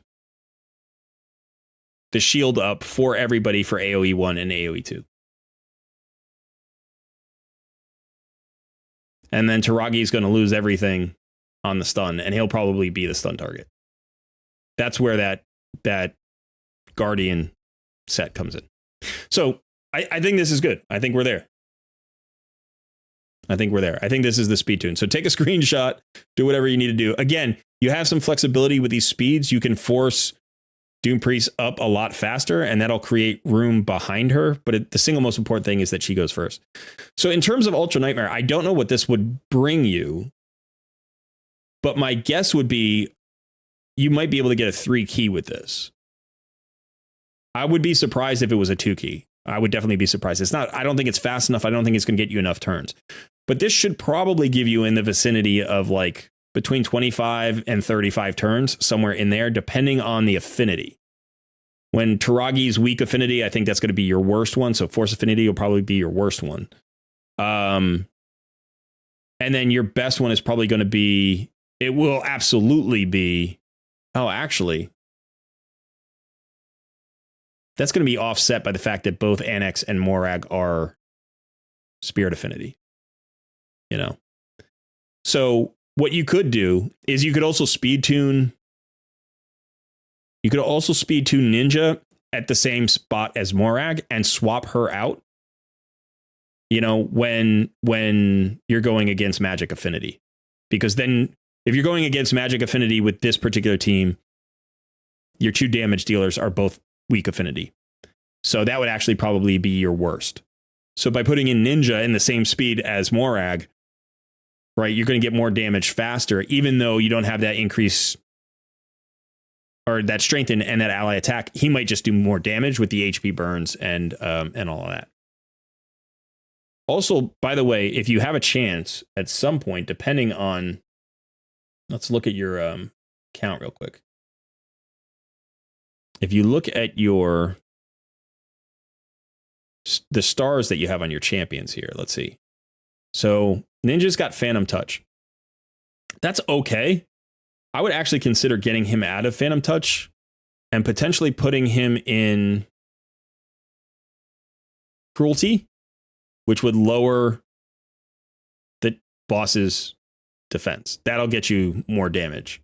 It might be a trade-off. It might be equally. So maybe I wouldn't do that right away. See what you're already getting there. And then, you know, okay, so you've got Phantom Touch on Annex as well. What's more? She doesn't have any stars. So, but if you can get a champion into, so he's got Brimstone. Taragi doesn't have any stars. If you can get somebody into Cruelty, this can really increase your damage as well. Because it basically ramps up everybody's damage by just lowering the clan boss's defense. All right, any questions? Keep Grisur 202, you can't change his speed, tweak everybody else. Yeah, that works.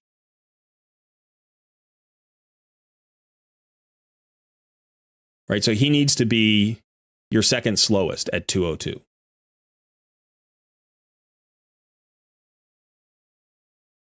So, you know, you just do that. Just figure that out and then be like, all right, everybody else needs to go, you know, faster than that.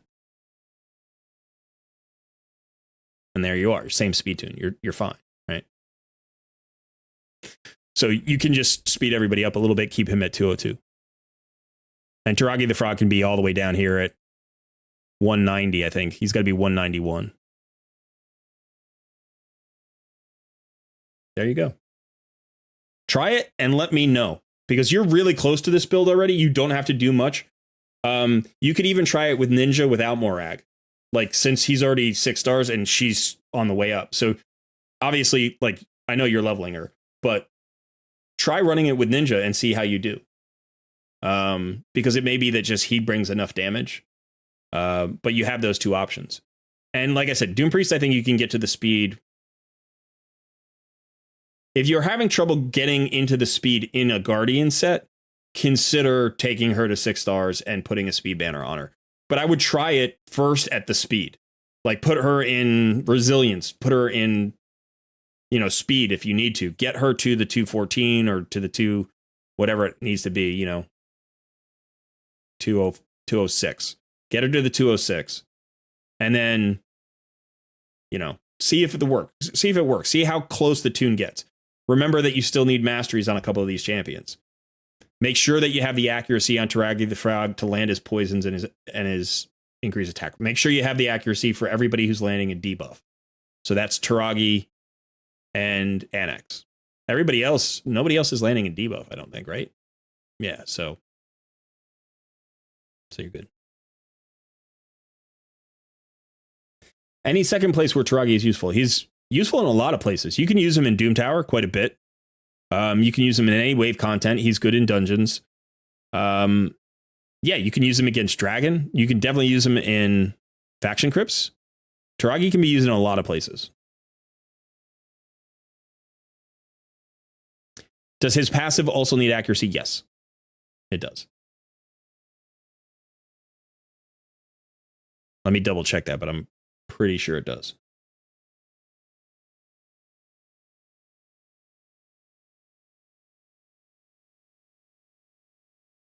Yeah.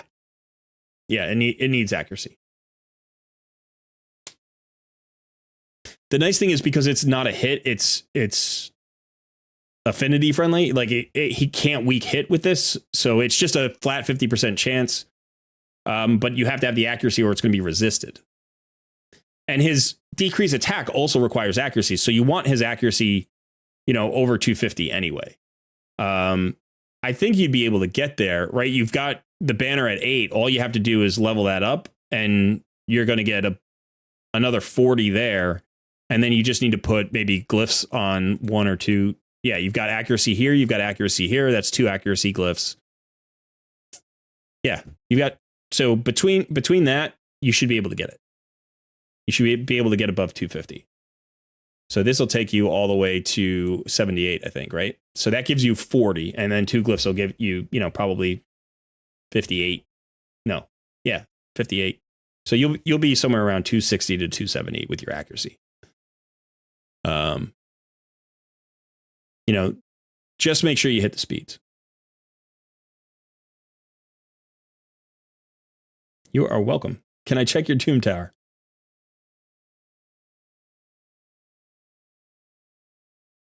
Hard mode. You're working your way up hard mode. Nice.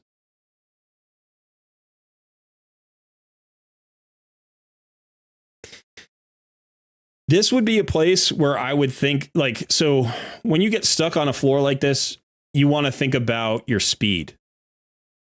So this would be a place where I would think definitely about bringing in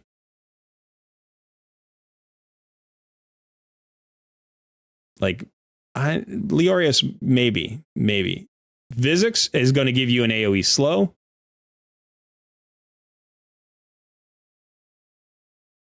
You want a turn meter filler, so either you want this or you want this probably. And it would be nice to have a speed aura. You don't really have a speed aura. So this is probably your best speed aura.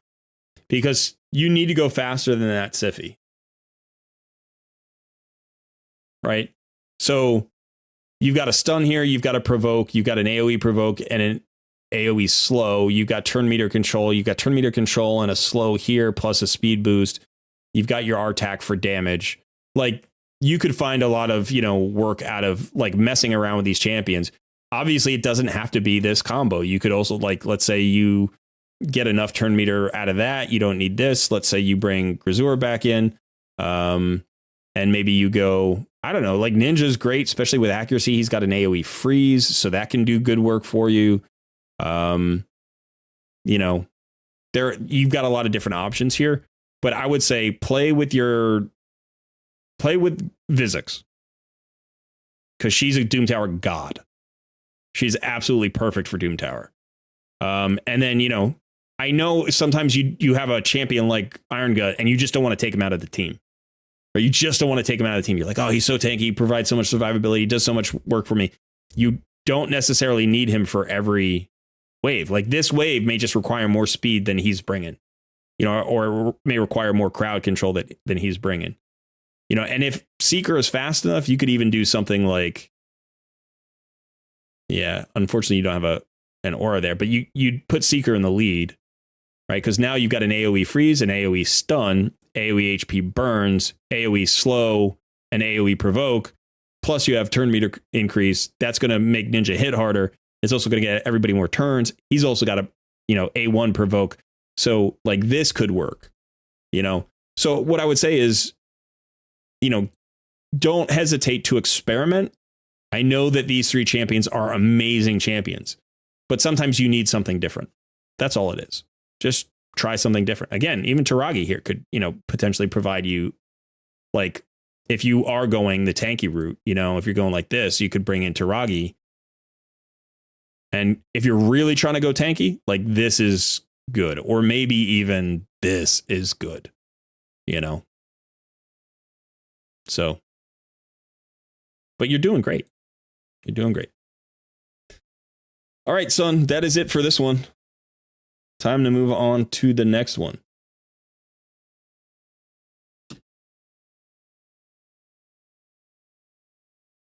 Good luck with the rebuild. You've got some silver. I know we got clan versus clan going on. We've also got a fusion going on. I don't know if you're going for the fusion, but do your rebuild soon and plug those in. My guess is right away, you're going to get progress on that Ultra Nightmare. I bet you could get a 3 key. You can definitely get a 4 key with that team. And I think with either damage dealer, you could probably get a 4 key. Because all you need for a 4 key is, I think you need 18 million, right? You need 18 million per key. And my guess is you can get 18 million with that. Going for Torment. Great. All right, so let's do a refresh on the wheel. Everybody, if you are interested in the next takeover, make sure that you're, first of all, already in the Discord community. Son, did you do a refresh on the wheel yet? Already done. All right, so all you got to do is react to the wheel in the coaching corner, Wheel of Takeover, react, and then you are entered. Even if you don't see your name, you'll be entered. Make sure you have your email address and your password, and if you have 2-factor authentication, have access to that. When you win, you're going to have to jump into our Discord, jump down to the coaching voice section, and DM me all of that login information. And then tell me, after you get that to me, I'll log in, and then tell me what you want me to do with your account.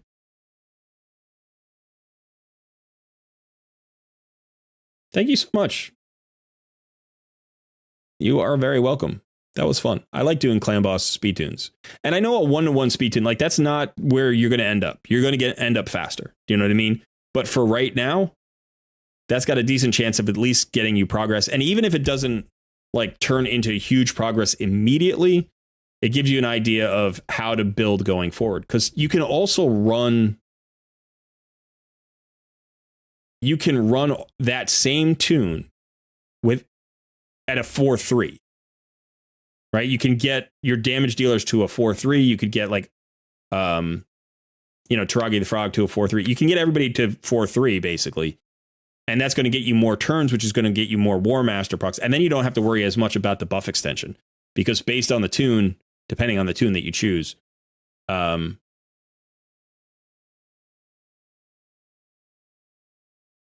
you probably have to stagger the skills a little bit.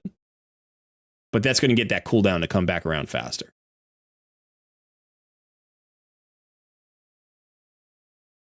Yeah. And then, you get more ally attacks. You get more counterattacks. Not more counterattacks. You get more ally attacks. You get more A1s. You get more War Master proc. So.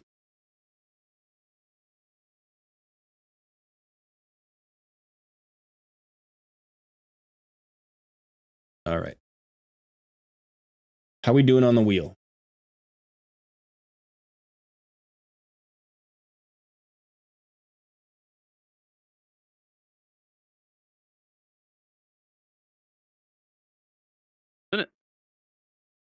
Oh, muted. Still seeing a whole bunch of reactions coming in, so I'm just letting people get them in. Okay. I'm going to go ahead and spin it. All right, we're going to give it about 2 more minutes. Final call. That was a long takeover. Clan Boss takeovers are always the longest. because you got to really get into the calculator. But I think one of the important things for me, like when I'm doing takeovers and I'm doing a clan boss takeover, and Son, I know you feel this way about it to a certain extent as well. Like, you're not just doing the speed tune for the player that you're taking the account over from. You're also doing that speed tune for everybody to see how the calculator works, because the calculator is confusing. Yeah. Mm-hmm. And like when you're first looking at the calculator, it's just chaos. You're like, I don't even know what all this color, and it's just a lot, So I think the more people watch me do takeovers and do like get into the clan boss calculator and start doing this, the more they start to feel comfortable that they can get into the calculator and do it as well. And I know that, like, for a lot of players, they don't speed tune, not because they don't like the idea of speed tuning, but because they don't feel like they can do it effectively. They can't pull it off. They're like, oh, I tried to speed tune and it didn't work. And it's like, yeah, it takes some practice. And so having somebody, model some speed tunes, even something as simple as a 1-to-1. And like, I'll show you another thing. So this is something that you can do here. You can come into a blank calculator, by the way. Like, you just go to the calculator, you go to the clan boss calculator. You don't have to come in here to a pre-speed tuned tune. And you can teach yourself about the way that the fight works. So for instance, on Ultra Nightmare, we know that it runs at 190 speed. So if you run a champion at 189 speed, let's say you run your whole team just a little bit slower than the boss.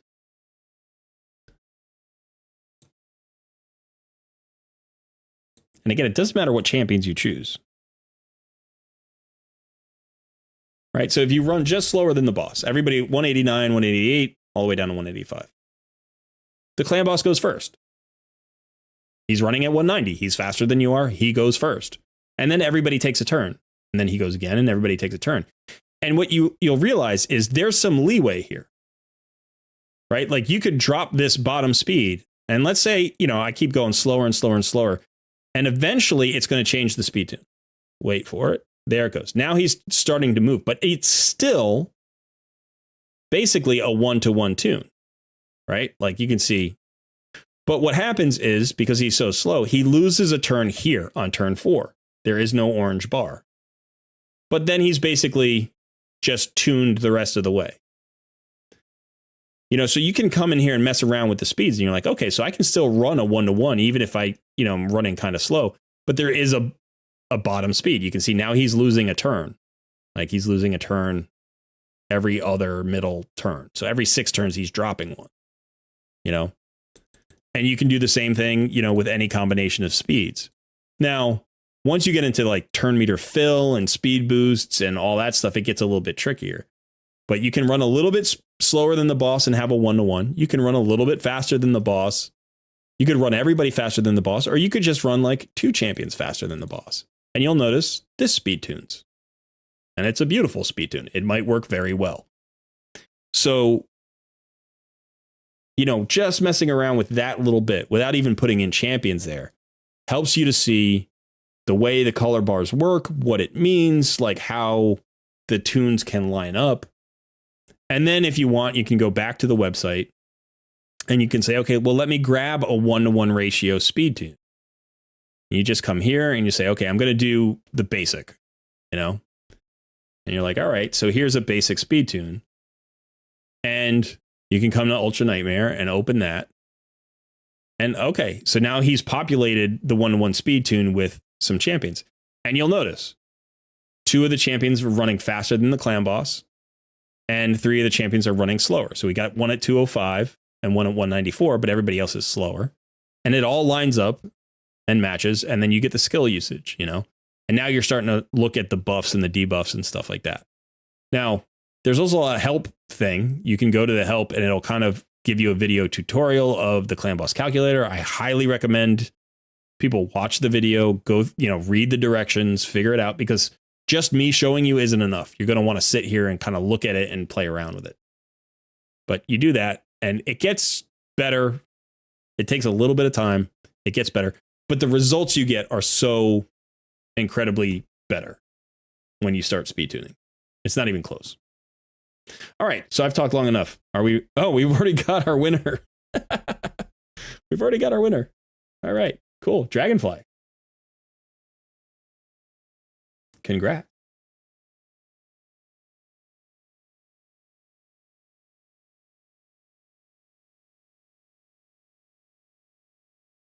Yep.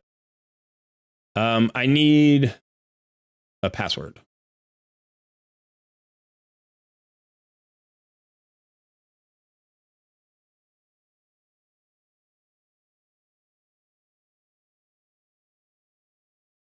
Oh, okay.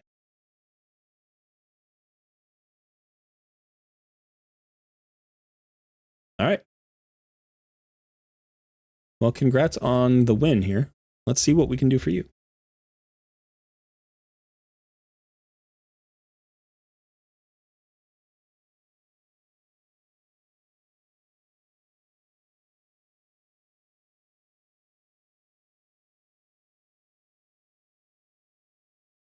You don't know where to start. Well, what's your biggest concern? You're level 69. How many days in are we? Closing in on Vizix. We're at 249 days. Tomorrow you get a Void Shard. That's very nice. And this is a great month to be in because you get a Sacred Shard here too as well. There aren't too many places where you get Sacreds. I think, is that the only one now? You get 2 of them here. I thought maybe Syl. There's one other month where you get a Sacred, right? There it is. I think those are the only 2 places. Yeah. So you get day 78, and then you got to go all the way up to day 265 to get another Sacred. Don't worry about it. Take your time. Your clan boss team has quit working. Let's take a look at your roster.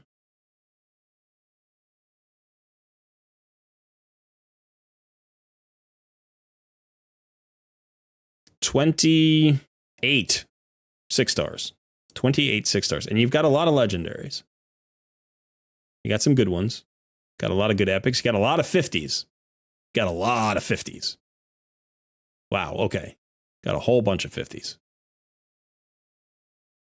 You got Nekmothar, that's great. You got Pythion, he's fantastic. Rock of Viletide, I'm beginning to appreciate more and more. You actually have a duplicate Nekmothar. Okay. You got Mighty Uko, fantastic. Artak, awesome. You obviously have your Scylla the Drakes. You got a Runekeeper Dazdirk, we love him. You got a Geomancer, Allure, and Deacon Armstrong. You've got an Akemptum. Okay, you're in really good shape. You've got a Warcaster. Warcaster is interesting.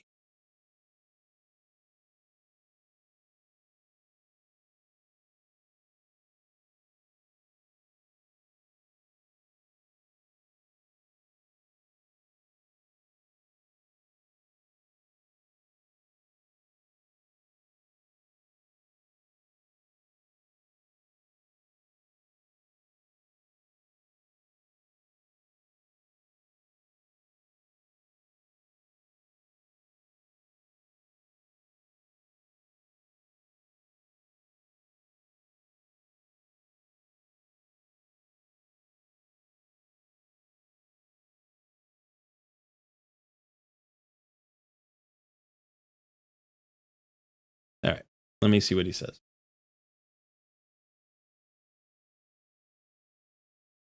The Heart ones are booked and mastered. Okay.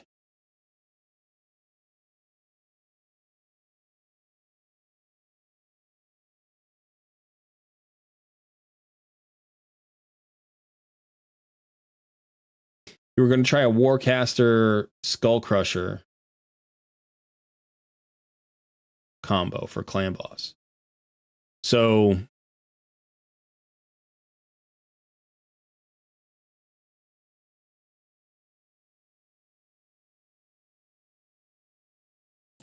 Warcaster has a 1-turn block damage on a 4-turn cooldown, which is the worst version of this ability in the game. It's usable. It's absolutely usable, but it's not enough by himself. Now, Skull Crusher also has an unkillable. So if you can make him the stun target, right? He can place an unkillable buff on himself, and then you can try to use the Warcaster to block the other 2 damage columns. So attack, AoE 1, AoE 2.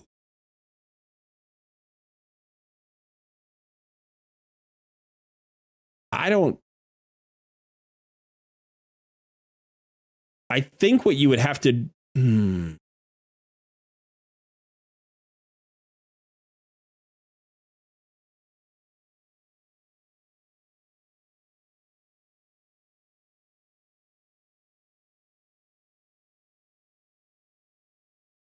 I don't think it works. I think you can only do that with a 2-turn block damage buff. So a 2-turn block damage buff can block column 1 and column 2, and then Skull Crusher can block column 3. But with a 1-turn, I don't think you can do it. So what you can do is you could use a block damage buff for 1 column, and then use a whole bunch of defensive buffs for a 2nd column, and then use Skull Crusher for the 3rd column. The 3rd attack, the stun attack. But yeah, that's tricky there. So just looking at, let's take a look at your clan boss. What's your account name? Dragonfly.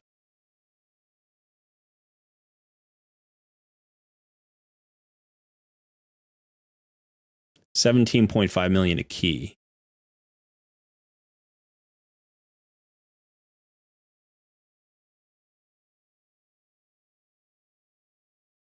It's a nice team.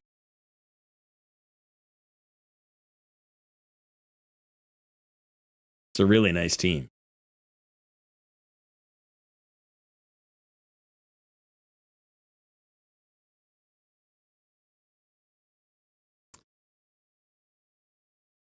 Decrease attack.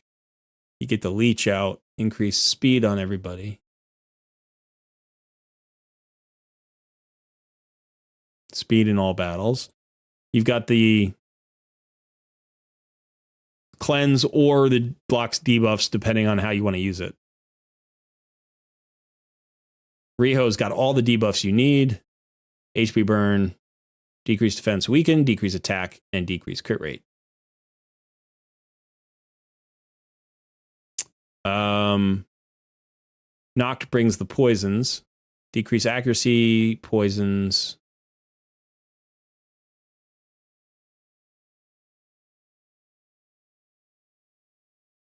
Ally protection, which is not bad. And then who was it was these 4.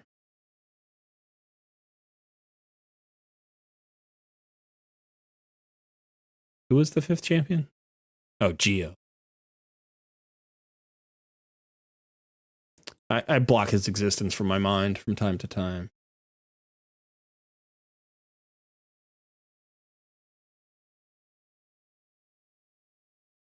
Is this speed tuned?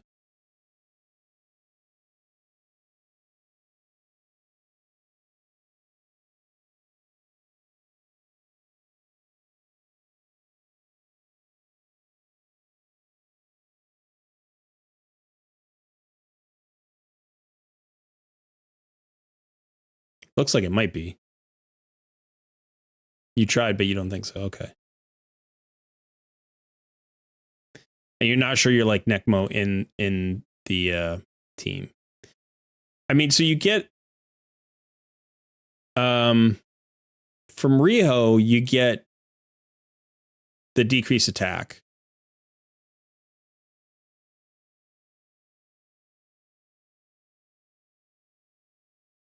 The leech does play, I think.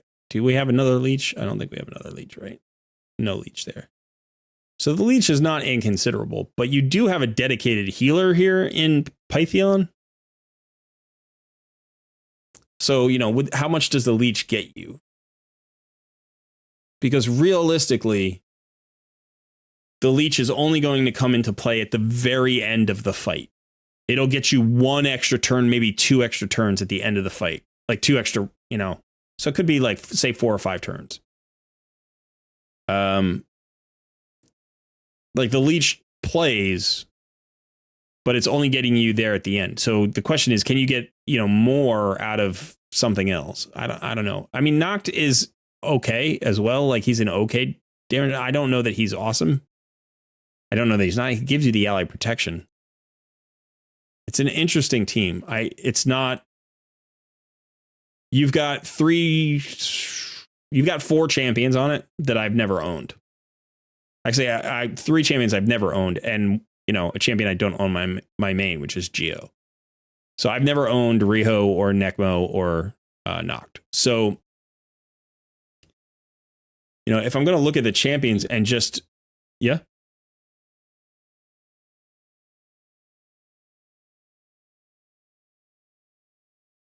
Hello?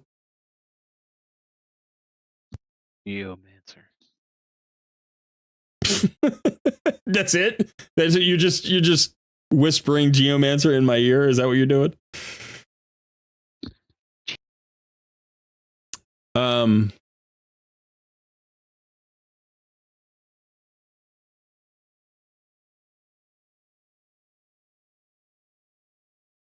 So from a standpoint of like, how do you get more damage onto your team? I would say, look for a more effective poisoner. There's one.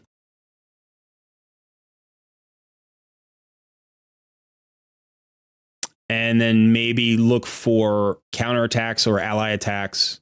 Obviously, you're already working on Skull Crusher. So that's going to get you counterattacks. You also have a much better poisoner here, actually. And you've got retaliation here. You've got them in a bolster set, which is interesting. But okay.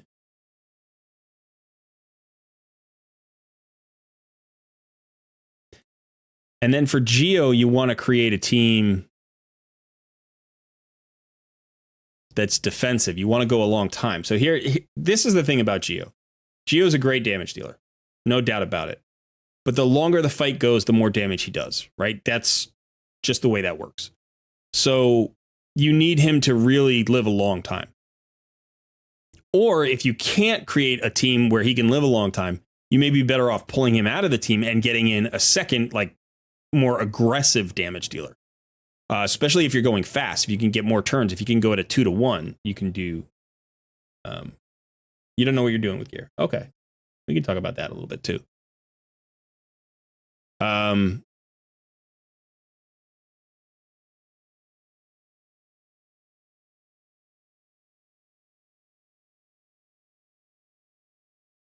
Yeah, so let's just quickly look at this Geomancer. So you have crit damage gloves on him. And like I was saying before, without crit rate as a substat, you're not going to get to 100% crit rate.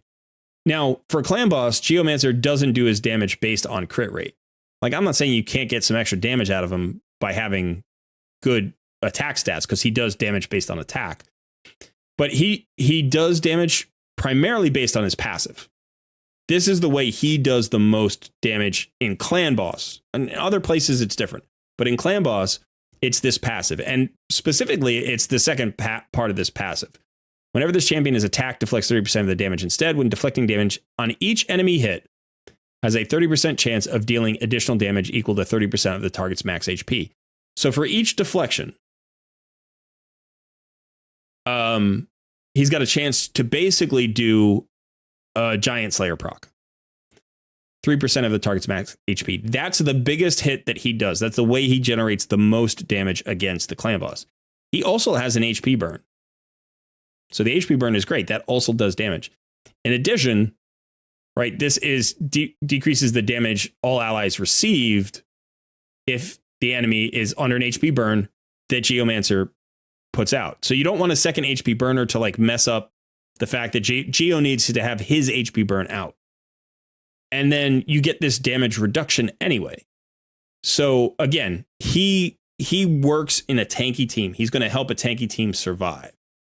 And he's going to do a lot of damage the longer he survives. So you don't really mix him with another champion that's like not based around surviving, right? So like you can mix him with a poisoner. You absolutely can. But you want a survivable poisoner, and you have the most survivable poisoner, I think. I mean, Venom Mage is also pretty survivable as well. But my Celiac Priest Ornn, like, this is the tankiest poisoner at the epic level, at least, right? So he gets additional HP and defense. Venom Mage, you got a new Venom Mage?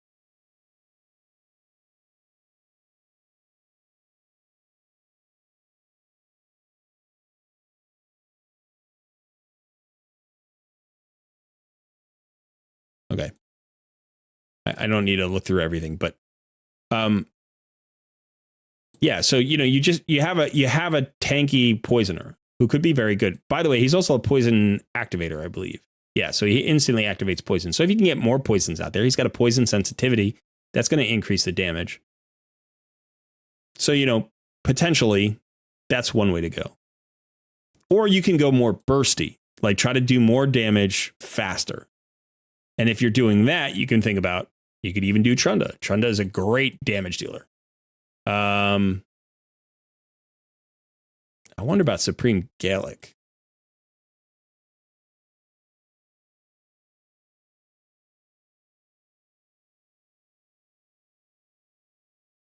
Yeah, he might be, I don't know. I don't have him, but he might be really good for Demon Lord.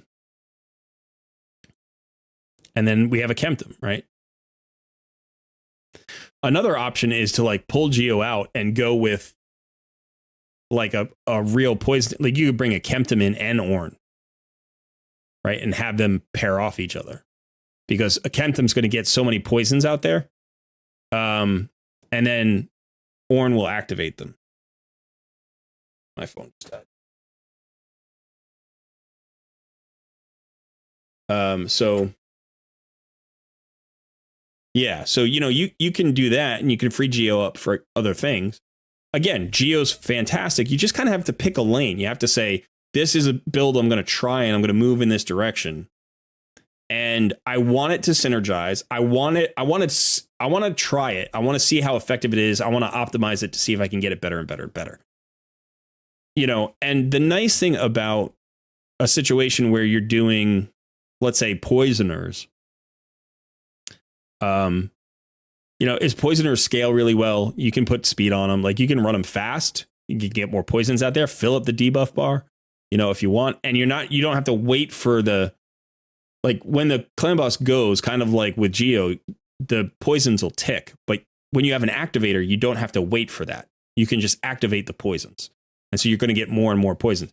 But if you're not filling up the debuff bar, that doesn't make sense, right? You need to hit like 6 or 7 poisons up there all the time, so that you're activating them and then reapplying them, so that when the boss goes, you're not just already taking the damage that would have ticked on the boss. You need to, like, you're activating to force more poisons into the rotation than the boss would activate on his own by going.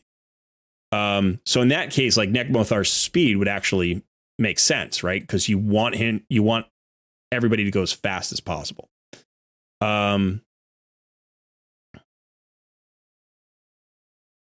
And so now you have a situation with Rio, which is a little bit tricky, because Rio places HP burns. So by the way, Rio, I guess, is tricky with Geomancer, because if Rio places the HP burn, that doesn't let Geo activate his passive.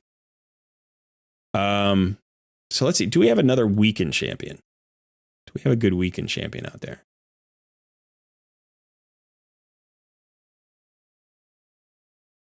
Oh, Geo brings his own weaken. Yeah, that's right. And you do have a Razin Scarred Hide. You have a Feign.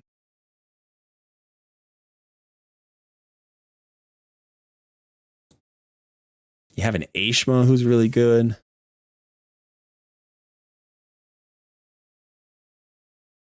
You have a Whisper who's really good.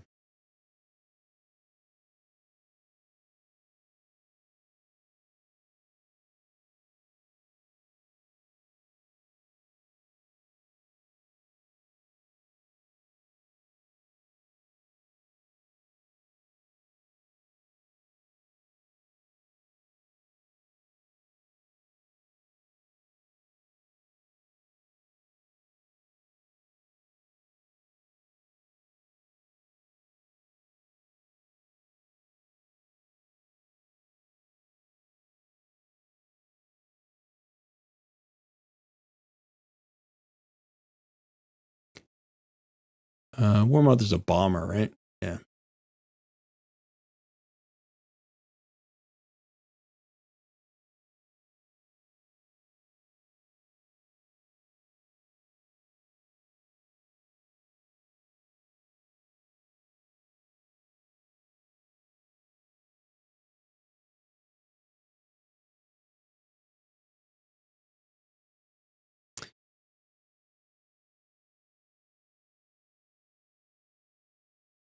All right, so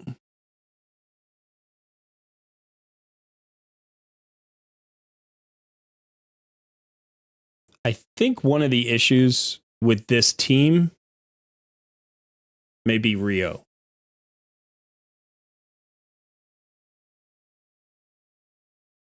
She's an awesome champion.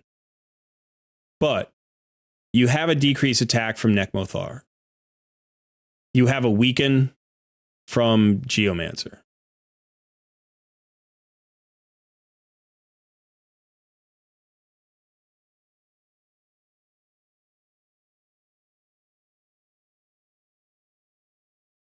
Now you have a decreased accuracy here. And then from Rio, you bring an HP burn, which can overwrite Geo's HP burn, and that would negate his passive, which is where most of the damage comes from. You're getting a decreased defense here. And a decreased crit rate. But now, so the debuffs that you have an HP burn, decreased defense, weaken, decreased attack, decreased crit rate, decreased accuracy. That's 6. Leech. That's 7.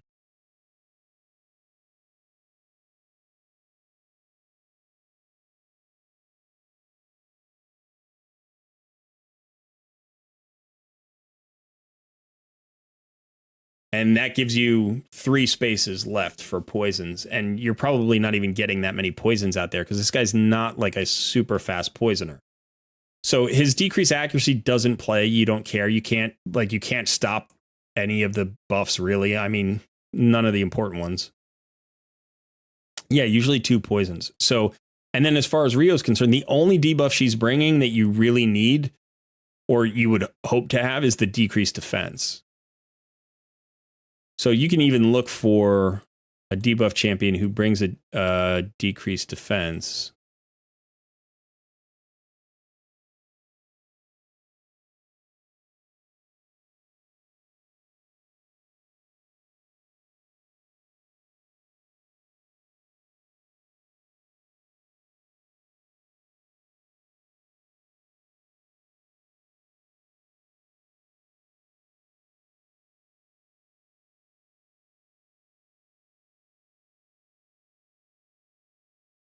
I would bring him in, but we can't use him with Geo.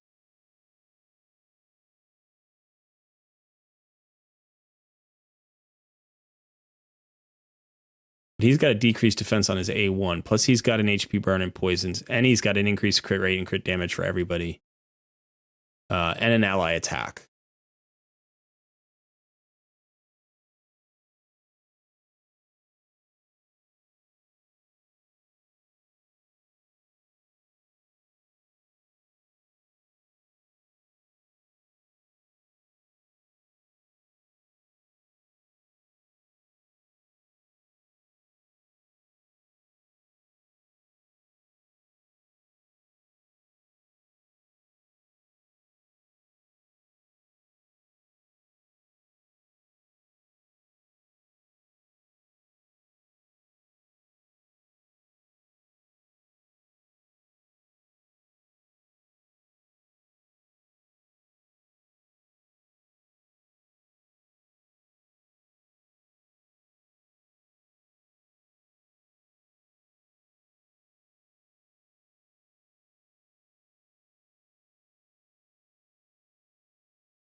Got really good champions. You have several directions you can go. I can see why you got stuck. Like you started doing one thing and you kind of went in the other direction and you got a little bit stuck here.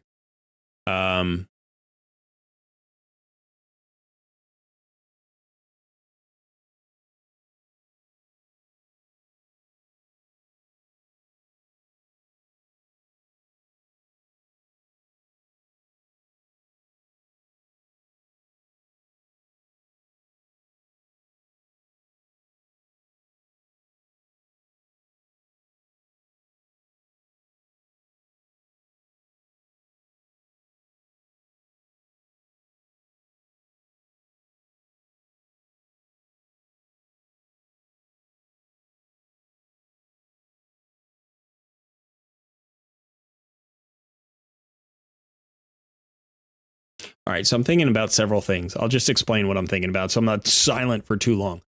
I'm thinking about a poison team based around a Kemptum and somebody else. Ornn could be really nice. The reason why is a Kemptum puts poisons on his A1 and Ornn puts poisons on his A1.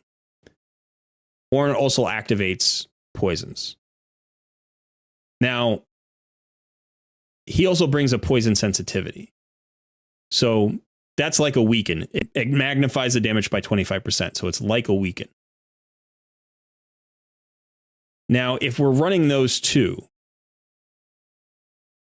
and they both have poisons on their A1, you want either an ally attack or a counter attack. Right, that's going to get more poisons out there. You're already building Skull Crusher. Skull Crusher is going to give you the AoE ally attack. I'm sorry, AoE counterattack. So that's certainly a possibility. Now, as far as ally attackers are concerned, you have Farrakhan the Fat and Morag, who are both great. You know,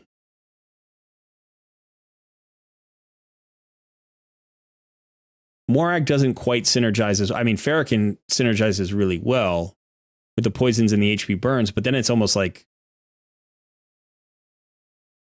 do you even want the Akemptum then? Or do you want, Myceliac Priest Ornn? Do you want both of those? Because Akemptum is, Void Affinity, which is nice.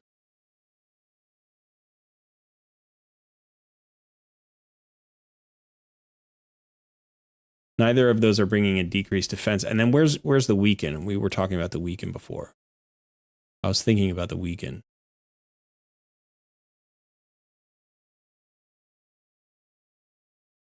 So Fane synergizes really well.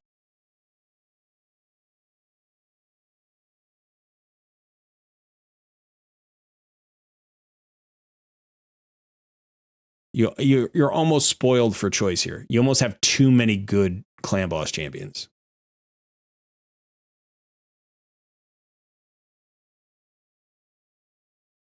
And then the other option is to continue to go tanky with Geo.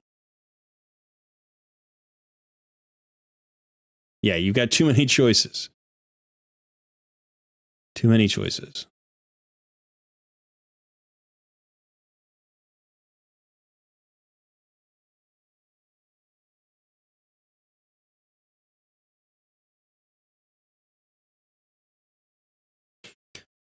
All right. The other thing is you've got a Tatura Rhyme totally built and, decently geared and booked out. And Tatura is a champion that can help you go affinity friendly because of this block debuffs and increased defense. It's actually really nice.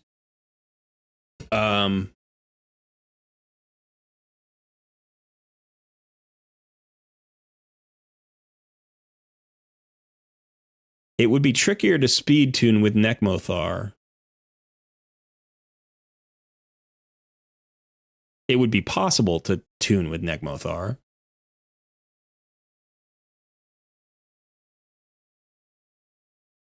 But I don't know a tune off the top of my head.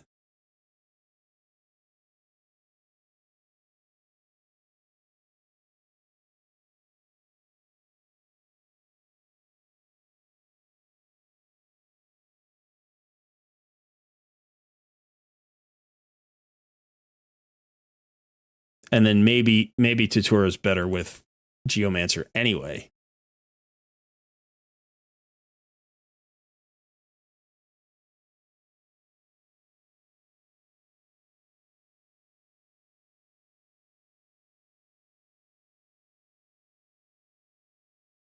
Let me see something real quick.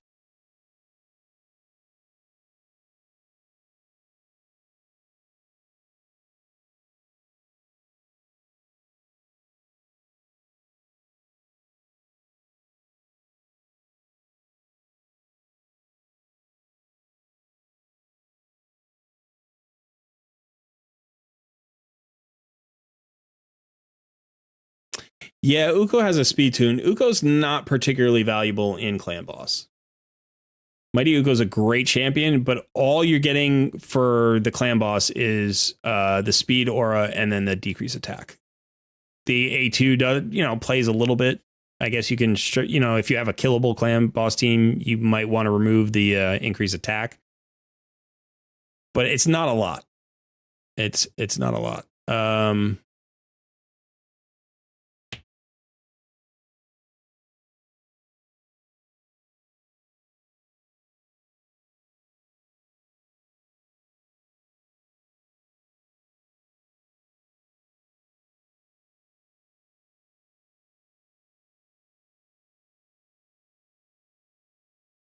Yeah, you've got a ton of good choices. I'm struggling to find one that's clearly ahead of the others.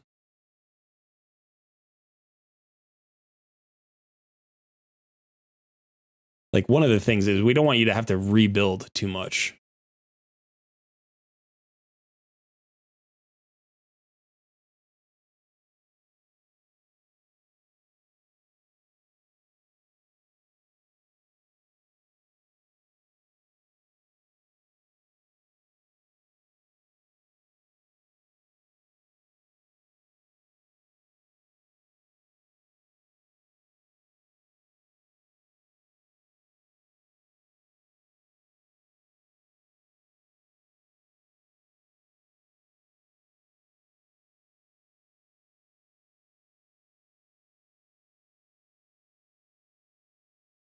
You're also stuck on the last Dark Fae in normal. Okay.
Yeah, I'm kind of drawing a blank because it almost feels like you need another champion in either direction to really make it viable.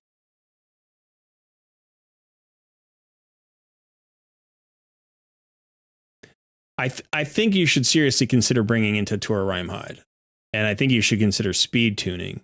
The question is, do you go the poison route or do you go the geo route with that? And if you're going, I think you have to pull Nekmothar out if you're going that route. If you're going defensively, then the speed makes it hard to keep the buffs up. You outrun your buffs, and also you're trying to survive for a long time, so geo or the poisoners can do work. So you could run. You could even try both, maybe, but you don't need the hex out there. So, but maybe you do Tutora, Geo.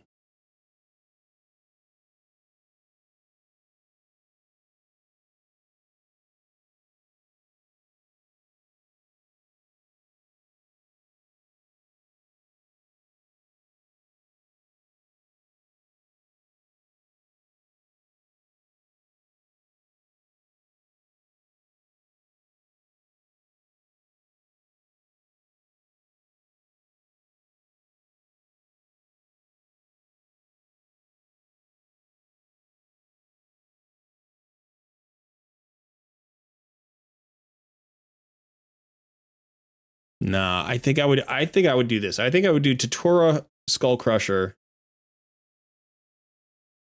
a Kemptum, Ornn,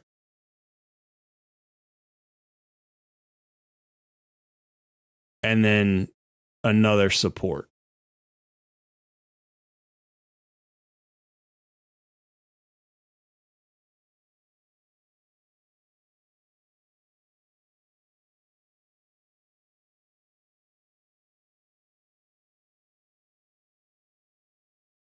Maybe.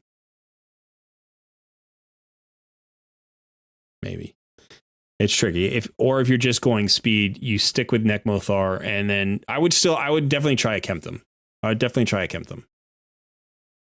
Maybe bring him as a damage dealer, and I would probably pull Rio out. So maybe we start with small steps. Let's not be overly hasty in terms of like doing too much.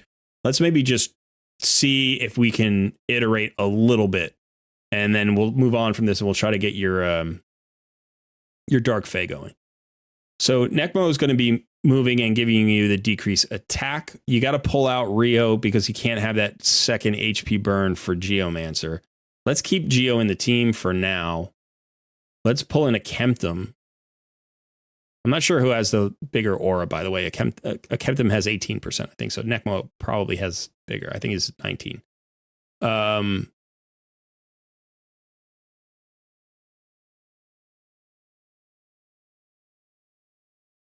You're going for basically as much damage as you can get. We need a decreased defense here. We need some way to add survivability. Maybe bring in Deacon. That'll give you a decreased defense, additional turn meter increase. Again, we're trying to go fast, right? And a leech. If he's got accuracy, it'll get you a leech.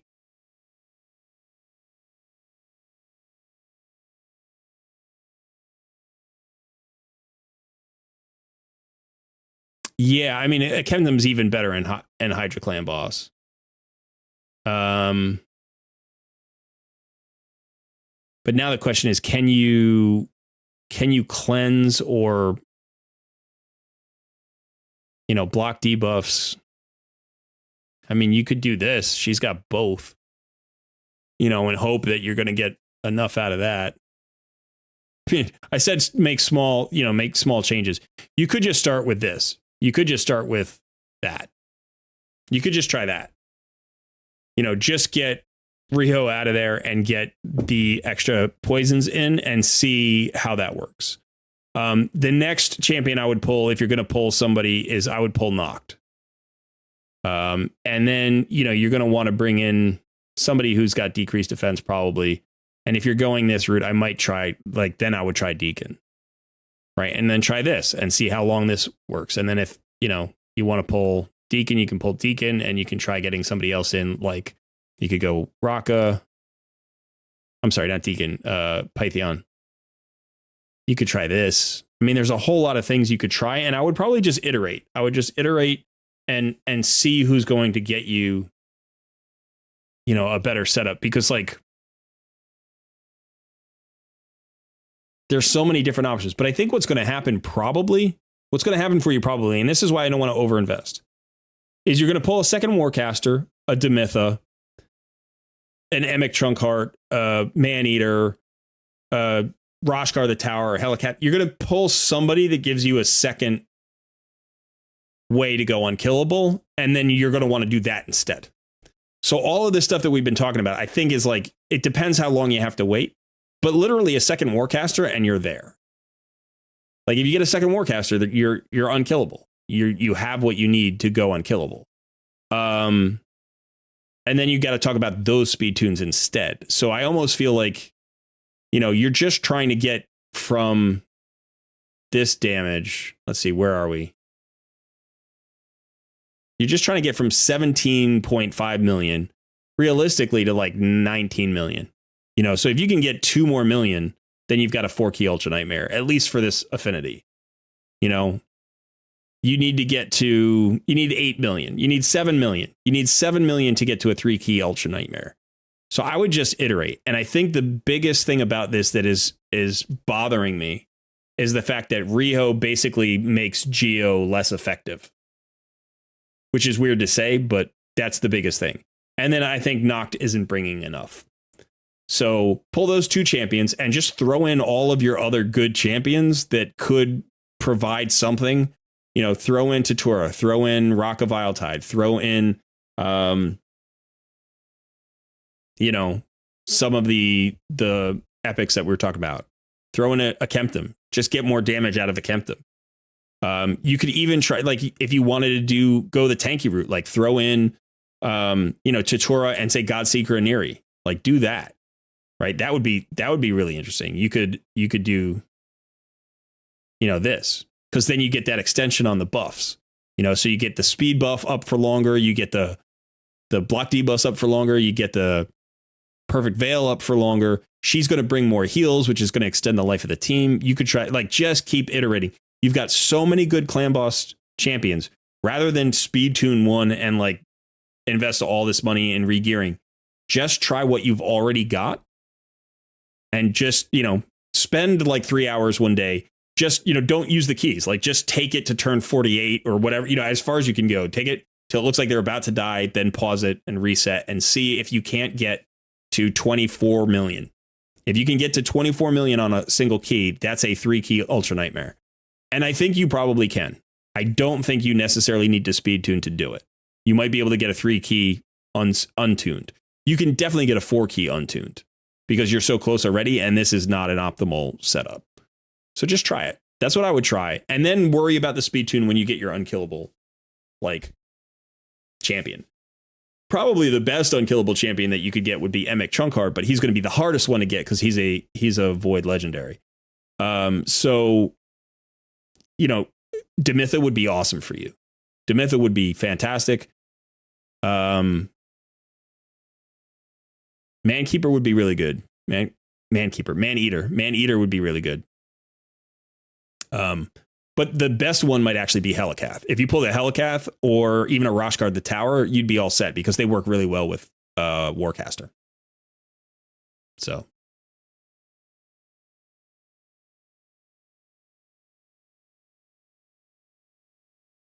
Yeah, it might have been when you put in Riho that made Geo do less damage. No, don't wait. Don't just wait. You should be experimenting with this. I would definitely try Deacon. I would definitely try Tatura Rhyme. Like all those champions that we're talking about. I would try them out and get Riho out of there and potentially get knocked out of there. Pythion, you can leave for a while, but then again, you can iterate him out. Maybe replace him with Godseeker. Like, you need a way to, like, Pythion's really good because he's more likely to help you go affinity friendly, even if you're not affinity friendly, because you're not speed tuned, but he's going to handle the affinities better. And he's providing sustain, the block debuff buff, the cleanse, all that. So taking him out would be the last choice.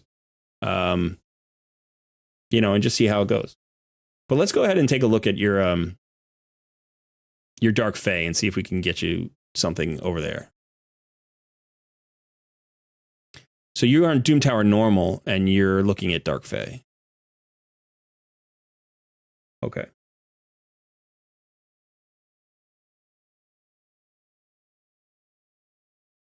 So the first thing I'm going to do is I'm going to look for turn meter fills. And I know you have Deacon, but I want to see who else you have. Yeah, Runekeeper, Dazzdirk. I mean, those are great. You probably don't need more than that. Let's actually go to team setup.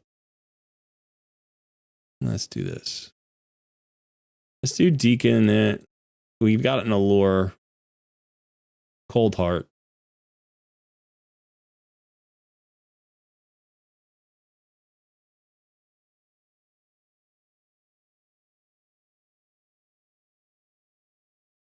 Rhonda? All right, I'm gonna check the speeds on these. All right, so Deke's running at 229. Runekeeper's at 180.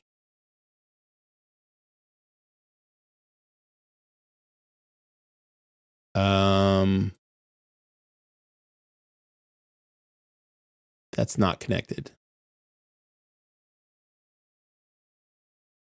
155, 195, 181. Let me check the speeds on this one. So I think your Deacon's fast enough, but I don't think anybody else is right now.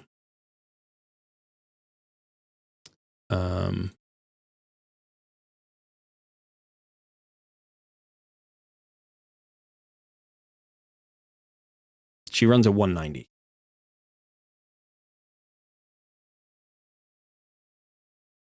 This tune will work. This tune will, you can probably figure this out in the AI and just, this tune should work, but you could definitely manual this. The issue is the speeds. So let's go ahead and let's see how much silver you have. You got 1,000,008. Okay, so first of all,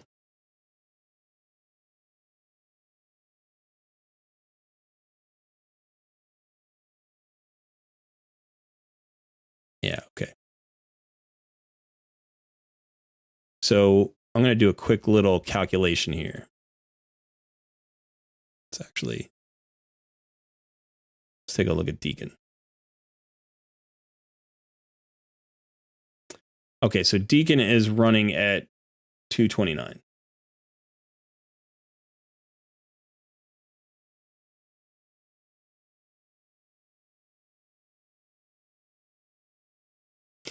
So we need to run Runekeeper at 200. And he's running at 180.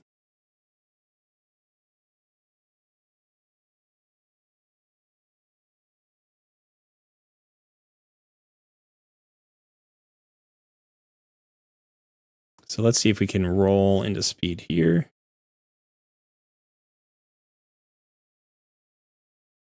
No. It's unfortunate. Okay.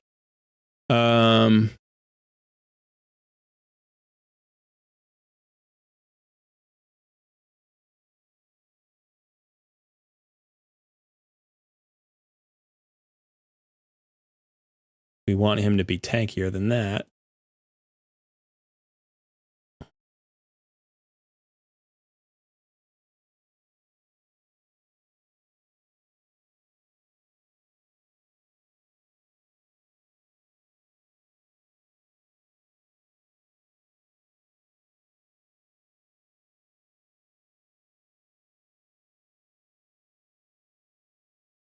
Come on, give me a speed roll today. That's good. One more. Give me one more speed roll. Yes. Okay.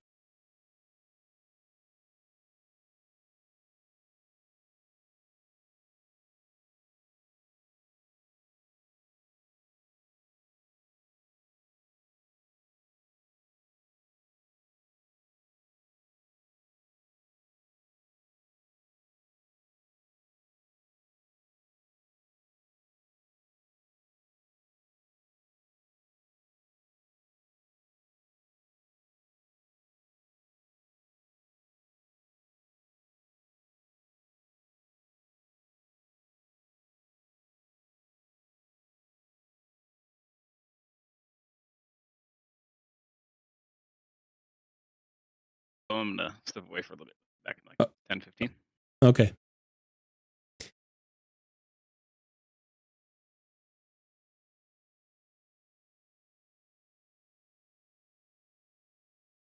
The thing is, I'm not sure I can keep him in the bolster set.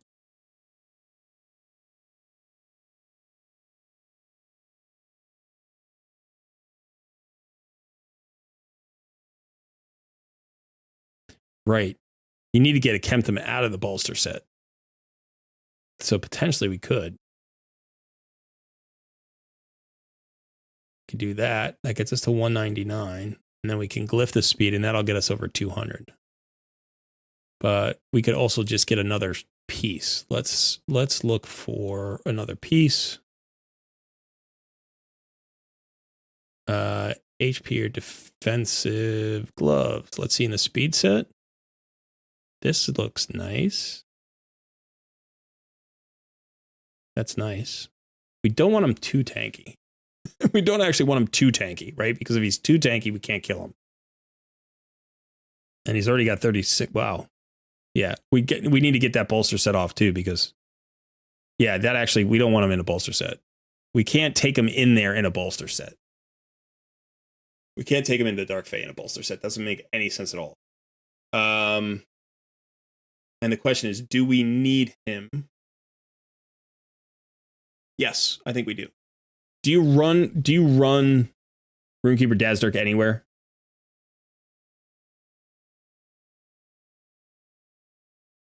Okay, you don't run him anywhere.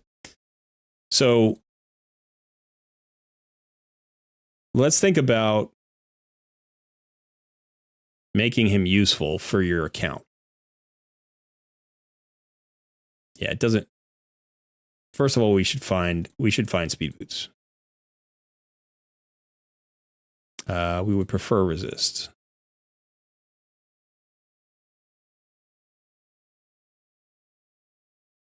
Can't pull Geo.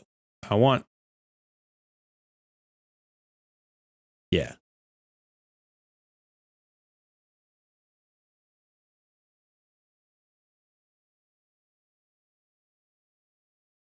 We don't have the silver to roll up boots right now. So I need to find something that's at least level 12, preferably 6-star.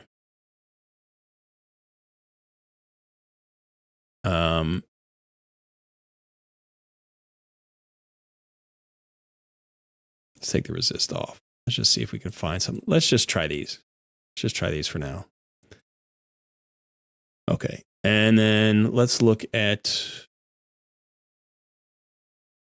maybe HP. There we go. Let's try that on. Wait, what the heck? That's what I meant to do.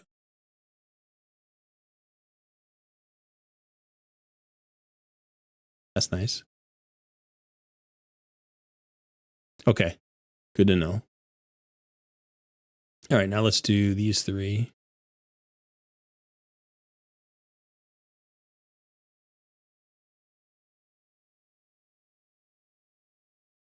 And we're looking for resistance and speed. All right, so let's look at resistance first.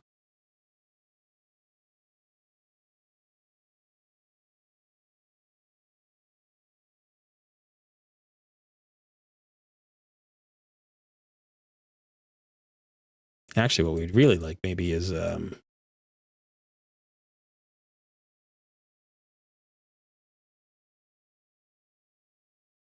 some righteous. Righteous would be nice. That's a very nice piece for him.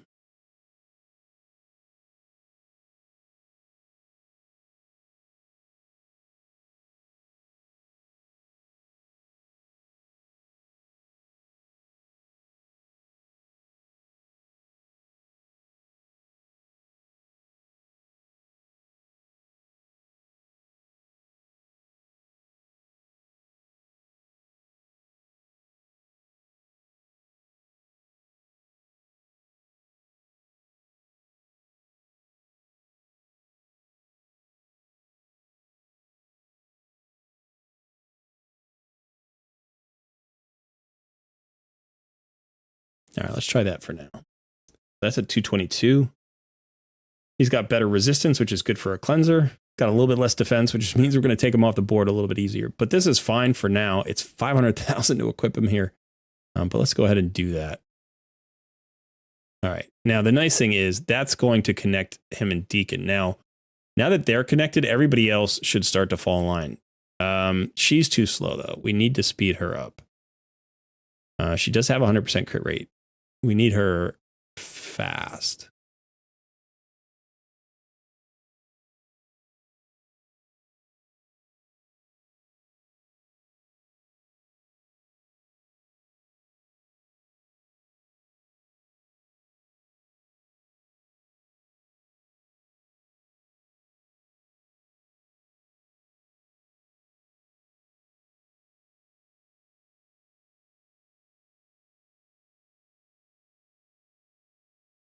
Yeah, we want the accuracy. So we're going to take this. Hopefully we roll into speed at least once. Nice. Get it twice. Get me 2. Come on. It's okay, though. She does damage based on attack. So So where are we? Here? There. Okay. That gets us an additional 10 speed and some accuracy that we need.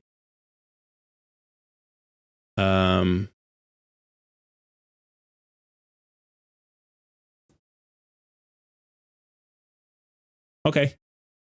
All right. Yeah, I may have to sell some gear to get some.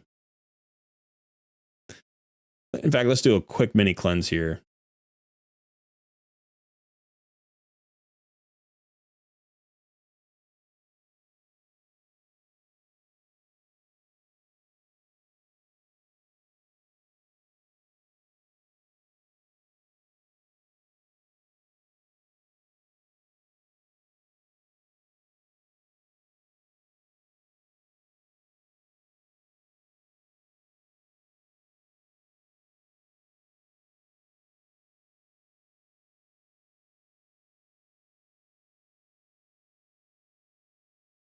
All right, I'm just throwing out attack amulets because they're the worst. That's $1 million right there.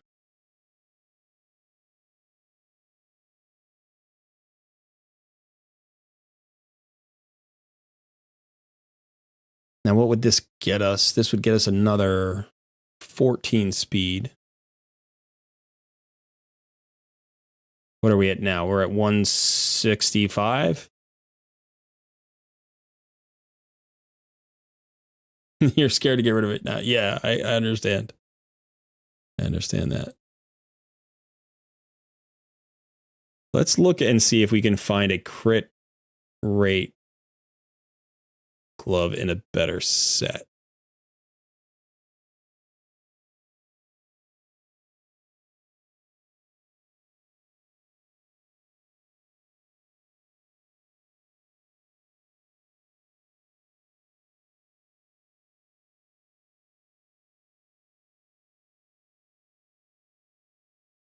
No, we can't.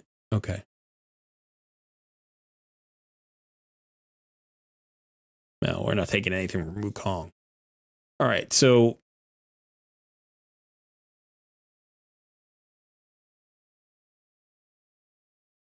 let's see what this rolls. 1.8 million.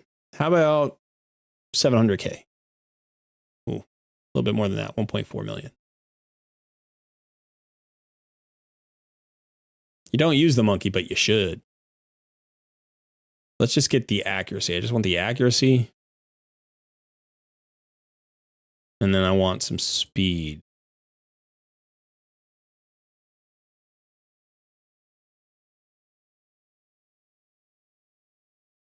This is actually a very, well, no. We need to get her up around 190 if we can. Okay, let's do this now. Let's clear this. Let's go here.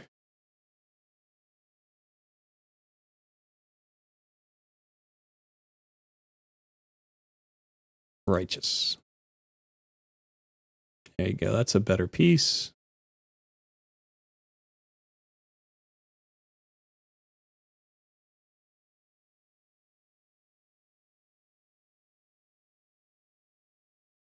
Wow. Okay.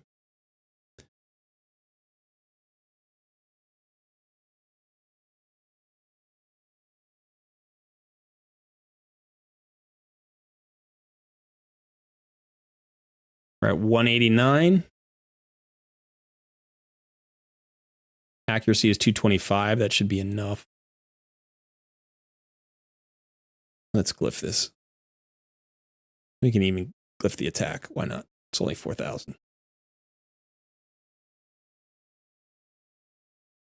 Nice. All right, we're over 190 now. We are at 193.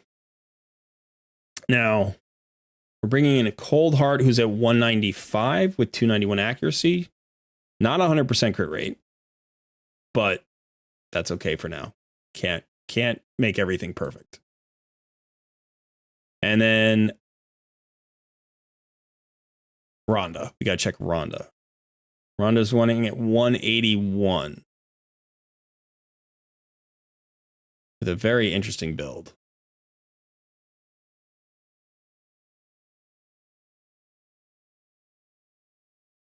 Okay.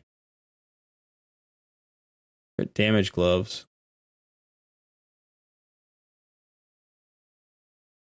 All right, let's just see if this works. This might be enough. I think we're tuned now. I think everybody's fast enough. Yeah, no worries. You didn't know what you're doing with Ronda because it's one of your first champions. That's fine. And as you learn, you can go back in and rebuild champions, but she's not a top priority probably. But for this is going to be good. So what we want is Deacon's going to give us a speed aura that's going to speed us up. We're all going to go faster than the boss now, hopefully. Boss is running at 190. Not all of our champions are running at 190. Now we're going to go Runekeeper. Now, if Runekeeper actually, we already did the team setup. What am I talking about? I can just go here. I'm wondering if Runekeeper is fast. Runekeeper is slower than Deacon. It would actually be better to have Runekeeper go first, but it should be okay. It should be okay. Now, I'm not going to do this as a full auto just yet. I want to manual this just to make sure.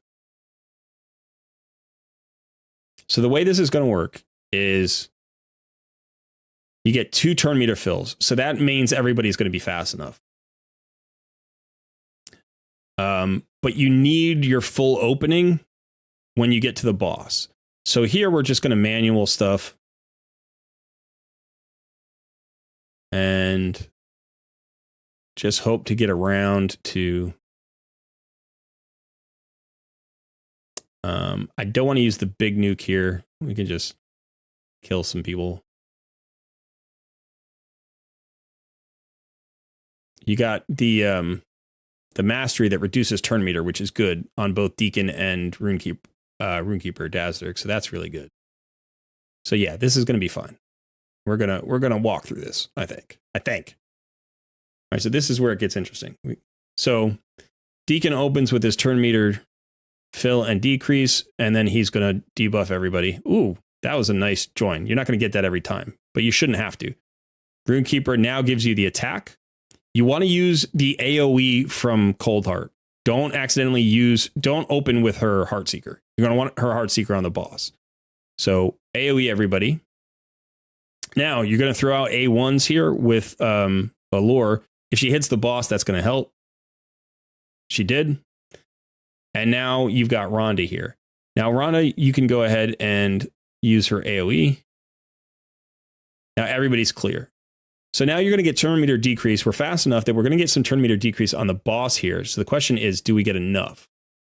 No, we don't. So Rhonda got stolen. So now we got to kill Rhonda. I made a mistake there. I should have cleansed. But it worked out for us. That was my mistake. You should definitely cleanse there. Now what we're going to do is we're going to do turn meter decrease. You want to get the drop defense out there. That should kill Rhonda. Okay. Now you don't need the cleanse. So now we're just going to turn meter control. So it's going to be a full 100% turn meter decrease. You want to lure only using her A1s. So if you put her into the AI, she should only use her A1s in this round anyway.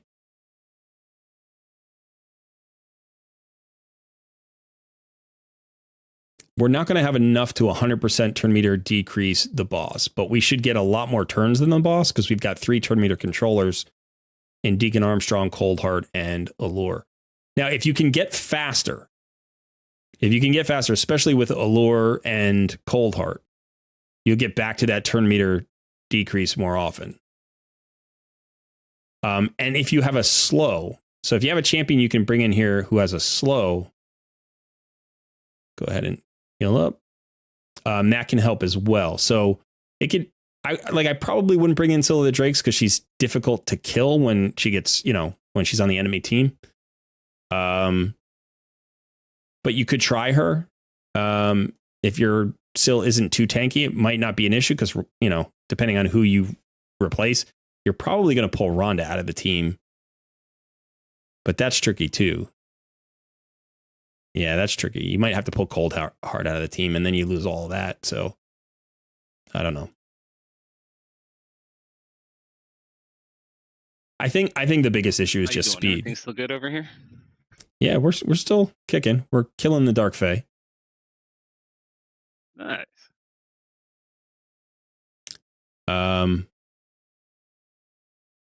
Yeah. I mean, I think we should walk home at this point. Now, this is not a full auto team. I'm sorry. It is a full auto team. You can make this a full auto team, but I haven't put it into the AI yet. Because I want to make sure that it was going to work. And it'll work better, but make sure that you still have the speed tune. You have to maintain a speed tune here, just like you have to maintain a speed tune in Arena. Without the speed tune, it becomes problematic. Cold Heart should heal off the leech. Ooh, that was close.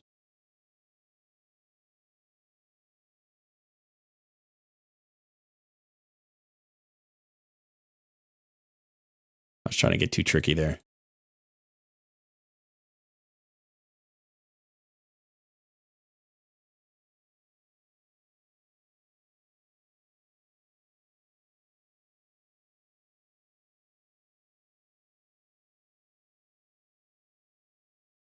So, yeah. We would have walked home, except I had to get tricky. But yeah. So there you go. So congrats, you got your avatar, you got your void shard, and you're all set. Now, I'm going to try putting this into the AI. We're going to see real quickly if we can make this full auto. I don't know if we can. It's going to be a little bit tricky. But let's go ahead and try. So what we're going to do here is we're going to turn off the Heartseeker the whole time. We don't want Heartseeker used in turn 1 or turn 2. You don't need it. For Allure, she can do whatever she wants. For round 1 and round 2, doesn't matter. But in round 3, we're going to turn off everything. Okay, so she's just going to use her A1. Now in round 3, we want Art of Pain used as the opener, and then we want it not used again. In round 2, I actually think maybe we need to turn this off as well. And I think that, let's see how that goes. Let's see if this is a full auto.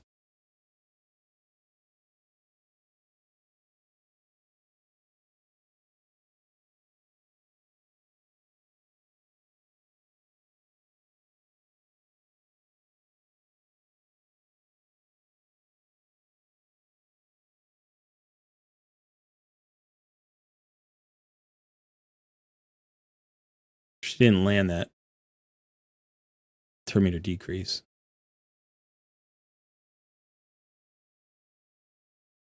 Oh, wait, why did she use her?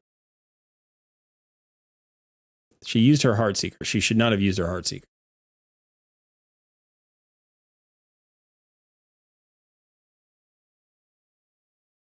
You don't have to make them the same speed. I'll go over that in just a second. You just need to have them speed tuned. And speed tuning it's a little bit weird at first, but it makes complete sense. You know, I'll give you an explanation. I just want to see how we do here. But it looks like this might be full auto.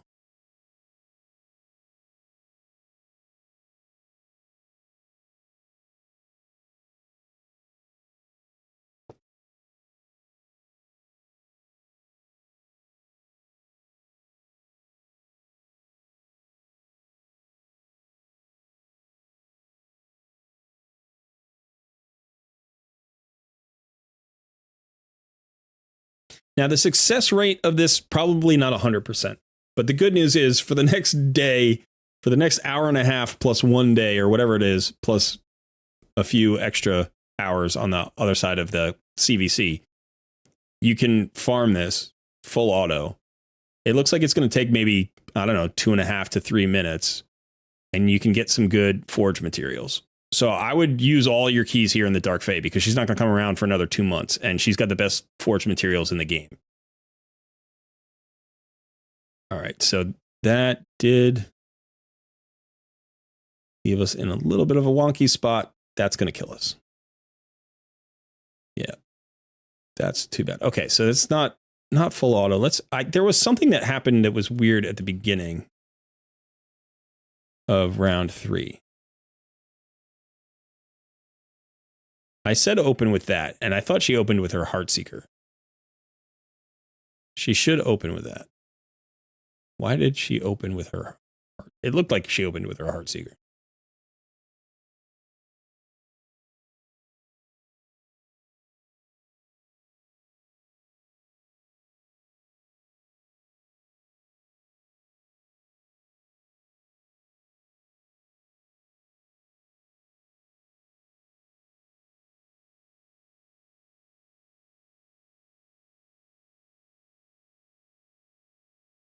All right, so let me just very quickly, while we're here on the screen, let me just explain the speed tune. Okay, so the speed tune is based around your fastest champion.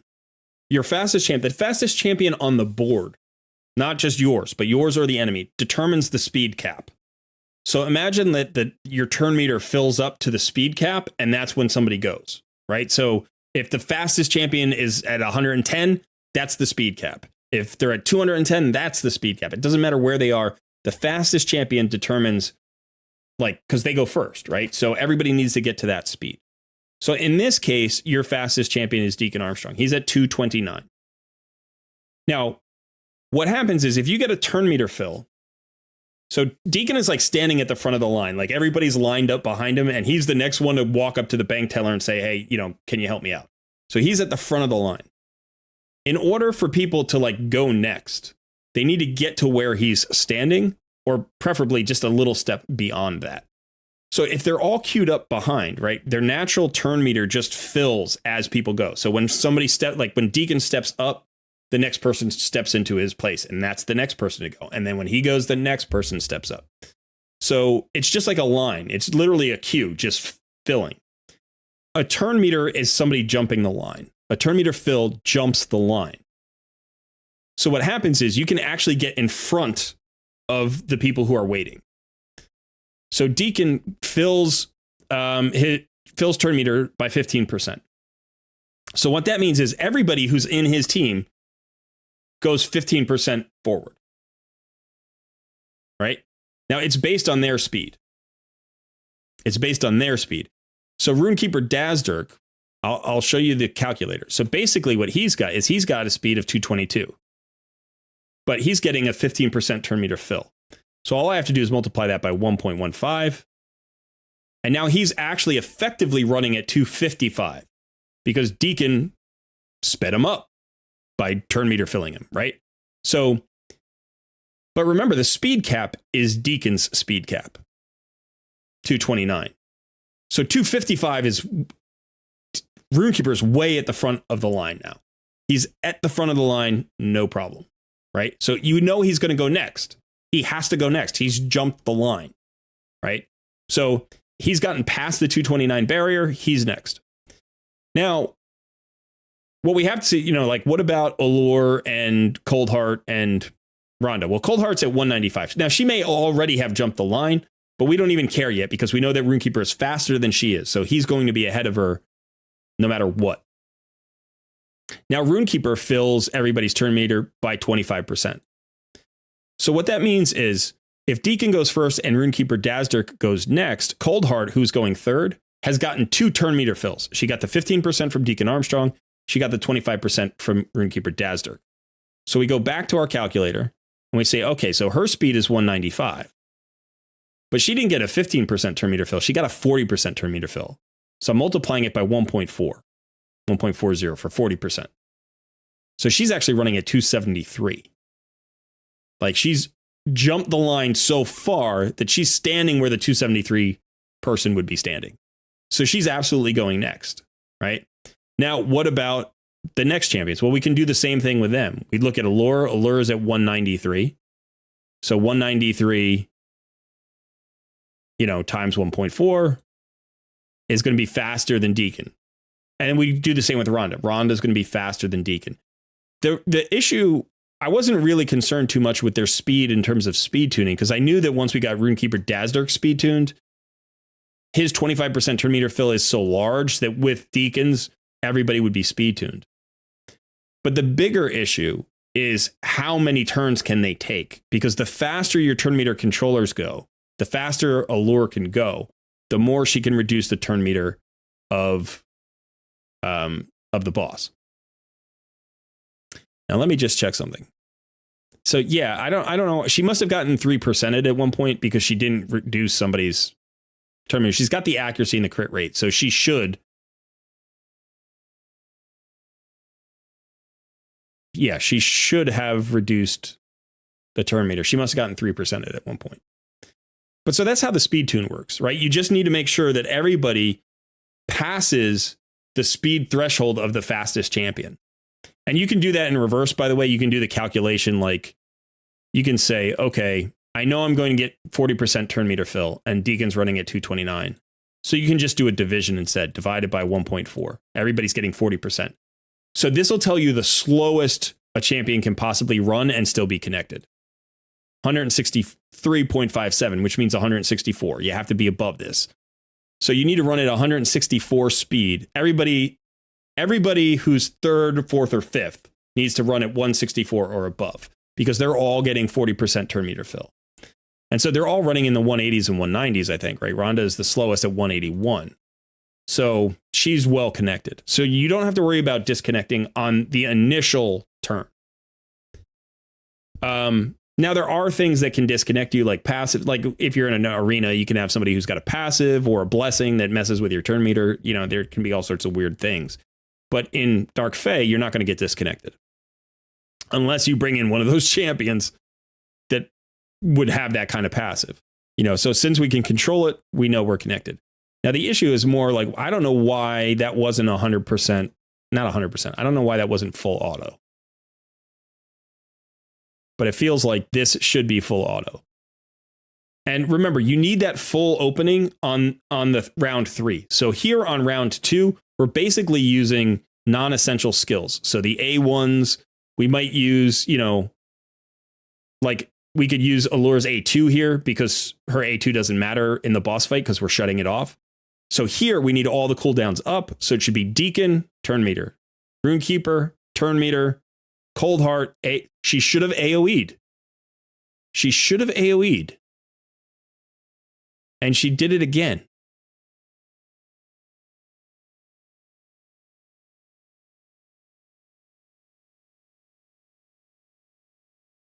I don't know why that happened. What am I doing? I don't know why that happened.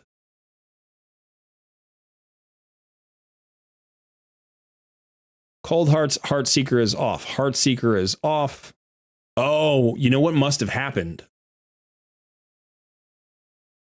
I think her A2 must have gotten used here. It must have gotten used there. And then it wasn't available to open with. That must have been. So she, by default, went to the Heartseeker. Okay, that must have been it. That must have been it. So I'm like, why isn't she using her A2? Because I told her to use her A2. But if it's on cooldown, she can't use it. So that must have been what happened. So she uses it here, but it has to come around again. So if we go too fast,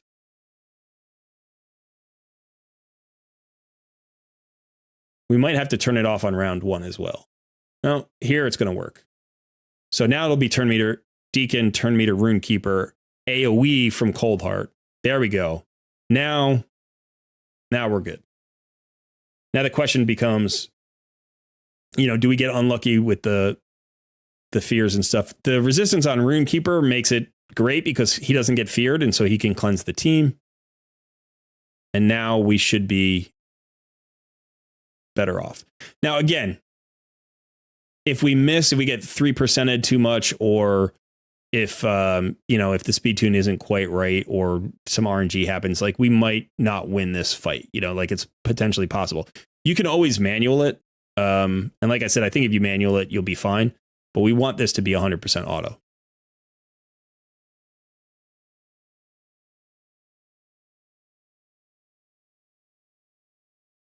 Yeah, sorry, chat was ahead of me on that one, I think.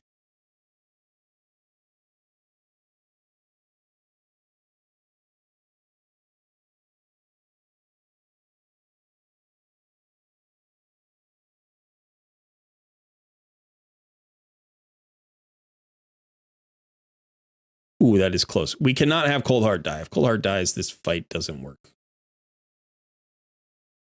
Now, all of these champions have more stats that you can put on their gear, right? They all have more speed available to them, or HP or defense or whatever, because a lot of this gear is, rolled up to 12, not 16. You have glyphs that you can put on that I didn't want to waste your silver. So, consider that, especially Cold Heart. Like, if you can get her a little bit more survivability, because she comes really close to dying. Oh, man. That's the same thing that happened before. So there's something that's happening with the auto that's a little bit different than what I was doing.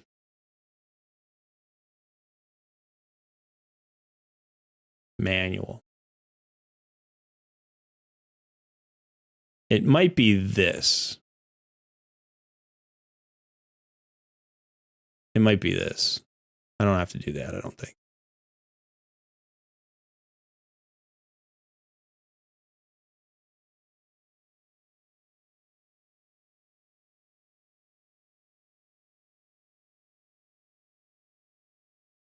It might be.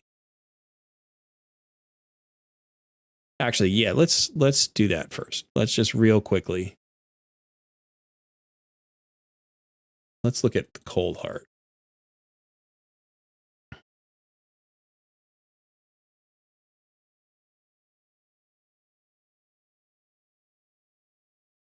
I mean, the bigger thing is to get her to 100% crit rate too, right? Like that's the more important thing.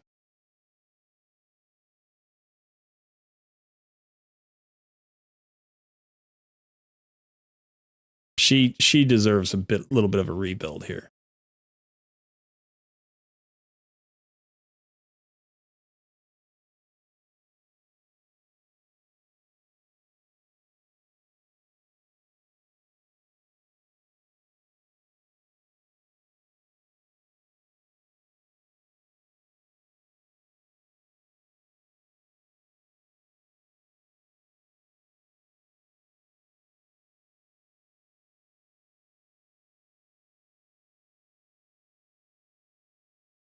I'll give you a quick idea for Cold Heart. In terms of stats. So you want her at 100% crit rate because she's a damage dealer. All of your damage dealers you want at the crit rate that you don't need her at 100% crit rate. It's okay to run her at 70. Like if you just care about the Heartseeker, it's okay to run her at 70. If you want her AoE or her A1 to crit, then you'd need to run her at 100. But this is actually fine. This is at 74, right? So she's actually fine. I apologize. You can totally run her at 74. Crit damage is good, so you're in good shape here. I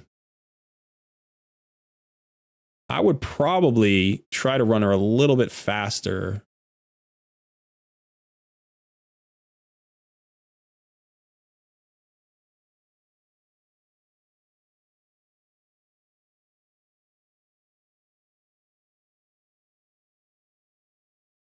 Attack is okay on her. In terms of her chest plate, though, so this is actually something maybe we could swap. Do we have enough silver to swap this one thing?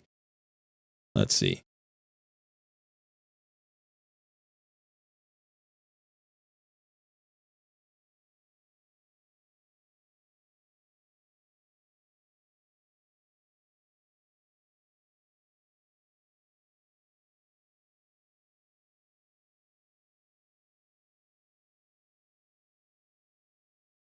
Yeah, so you can run her chest plate in HP percentage.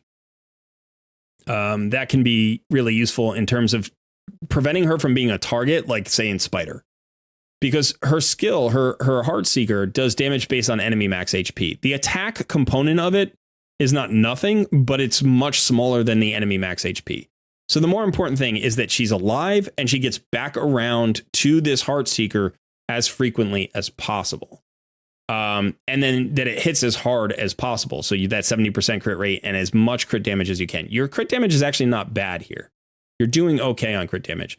I try to run her above 250, like 260, 270 is really awesome.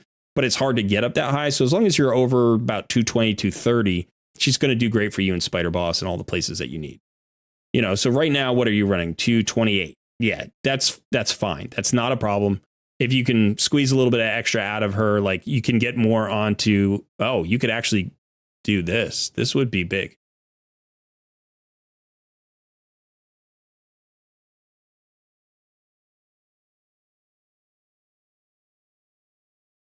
Yeah, she should definitely have a crit damage amulet. Let's see if we roll into accuracy here, because I don't want to lose accuracy on her. Nope. Wow, we've got 16,000. I didn't even look. Okay. So when you get a chance, roll up your crit damage amulets that have accuracy, if they have accuracy, because she needs accuracy. You don't want to lose too much accuracy. And probably glyph these out. This will give you another 33% crit damage. That will get you to 261. That's beautiful. That is perfect. So she's going to hit like a truck. And that's basically all you need on her. So yeah, I mean, that's what I would probably do with your Cold Heart. Now, there is one other thing that you could do if you wanted to, depending on where you use her and the kind of response you're getting from her. Like, is she dying too much in Fire Knight and kind of stuff like that? You could put her in a Lifesteal or a Bloodthirst set. And that might, you know, like it depends on the stats, obviously, that you can get on those. But that gives her another way to keep herself alive. So that's something to consider. I run my main Cold Heart in a Bloodthirst, in a Lifesteal set. And she does great in it. Like, she still hits really, really hard. But it just gives her so much more flexibility, you know? And then I don't have to run her with a Reviver. Like, I hate when she, like, Heartseekers and then dies and then gets revived. And then, you know, you get it back to a Heartseeker if you can, and then she dies. So HP percentage, chest plate, and potentially you can think about, you know, putting her in like a Bloodthirst set or a Lifesteal set. It's also okay to put her in Savage or crit damage. Like, if you can get away with her, if she's not dying and you're not having any issues. What the heck? I don't know what the heck just happened there. All right. So I'm sorry I couldn't find the full auto for you. It may be that it's just RNG and we're just getting unlucky. And this might be like a 50% win rate, but we just haven't hit on the win. So. Yeah, so if you run her with Pythion, then you're probably good. But all right, so yeah, I think, you know, the clan boss question is a little bit trickier, but like I said, I would think about swapping out Riho first and Noct second, and then maybe down the line think about swapping out Pythion. But just iterate here. You only need a few more million. You should be able to get a 3 key, I think, without doing anything, without rebuilding anybody. Get your Akemtum out of this bolster set. Put that bolster set, if it's a good set, put it on somebody who's tanky and defensive, and let Akemtum do damage, right? Make sure he's accurate enough, and speed is good, and that's all you really care about, accuracy and speed. And, you know, he'll be survivable based on the supports you bring into his team. Although you can also build him the same way we were just talking about Cold Heart. You could put him in like HP percentage chest or something. That'd be fine. Because he does a lot of damage based on the poisons and the poison activation that he gets off the hex. So if you need him a little more survivable, that's fine. Or if you want to get more direct damage out of him, put him in an attack percentage chest plate. So you've got a plan there. And then you can go in and you know, mess around with that manual in Dark Fae, and maybe you can get it a full auto. But rebuild those champions a little bit, tweak them a little bit, and try to get everybody, you know, like. I think one of the things, just based on what we were talking about, like, you have a lot of good champions, but you don't use all of them. And so you've got this kind of weird mix of gear on champions. And what I would say is consolidate your good gear on the champions you use. And if there's a champion that you don't use who's really good, strip gear off of some other champions that you don't use and get it onto that champion so you can use that champion. because you have many really good usable champions. You also have a lot of great level 50 champions. But it's much better to have a smaller pool of optimally built champions than a huge pool of really poorly built champions. And one of the things that, we've been talking about is that you get distracted. You've got so many options, you get distracted. That's what was so hard about Clan Boss. Make a call on a champion. Say, this is a champion I like for whatever reason. Maybe it's the kit, maybe it's the artwork, maybe it's just when you pulled them on your account. And if you can find a use for that champion, build them as well as possible. Get their masteries, get the best gear that you can get onto them, and start putting them in teams and get the value out of that champion, and worry less about who's sitting in the vault or on the bench. Like, it doesn't matter if you have a great champion in the vault. If you're constantly distracted, you're never building good team compositions. And this game ultimately is not a champion, like, it's a champion collector, but it's really a squad builder, right? It's about the squad, not just the individual champion.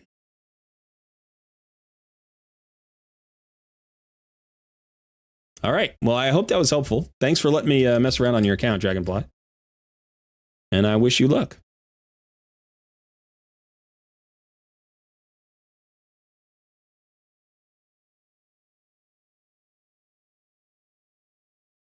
Yeah, I've got several gear videos out. Some of them are older. I haven't done a recent gear video in the last month or 6 weeks or whatever. But if you look on my, look in my backlog of videos, you're going to find several about how to gear champions.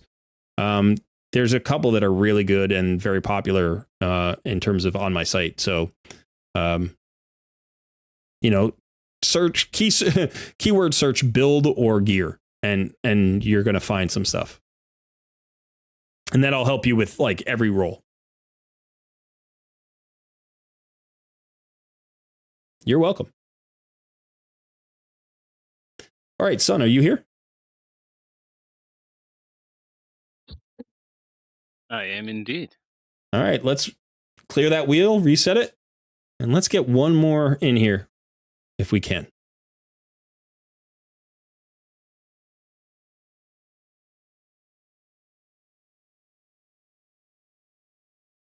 Closing in on 6 p.m. for us. This is why we wanted to start at 1 p.m.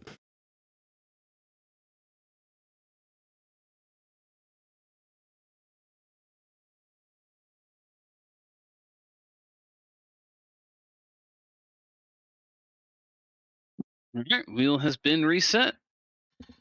Get your reactions in.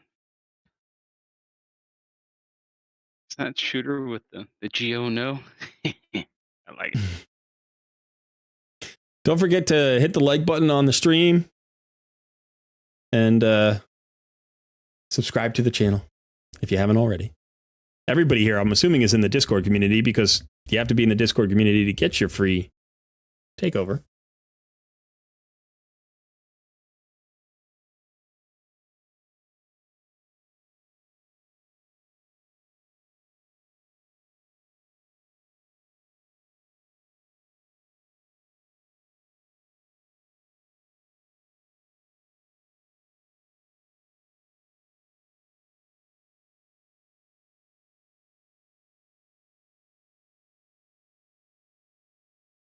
Man, all right. Son, can you handle that? Because I need to take a quick bathroom break. I'll be right back. Let me get out of Dragonfly's account here.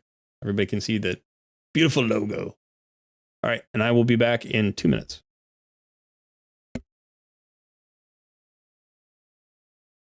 All right, everybody. We know what time it is. It's the Sunstream. We've been freed. Our chains are broken. We are no longer under the cupboard, under the stairs. How's it going, everybody? How y'all doing?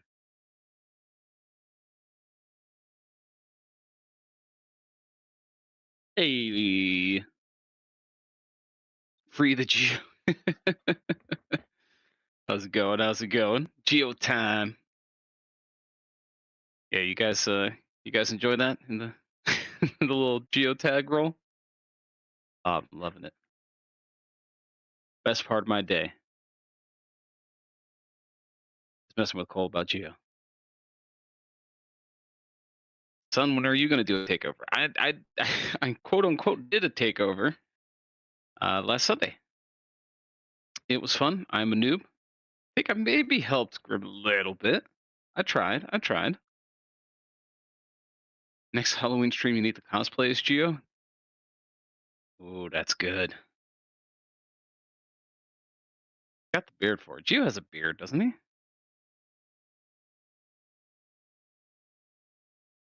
He's a dwarf. He's got to have a beard. Yeah, he does. Look at that beard. He's got a champion of a beard.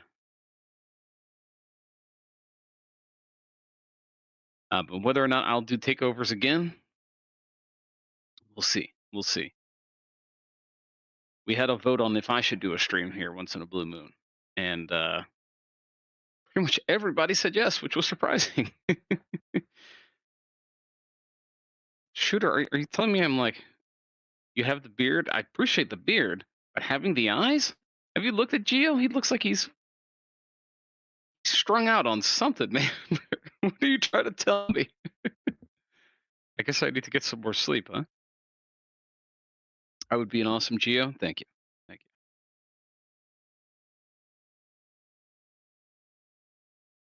you. What are we talking about, guys? It's a compliment. Is his son taking over again? Stream, Is he? Yeah, he was saying that I need to cosplay as Geo. Fanning the flames of rebellion down there.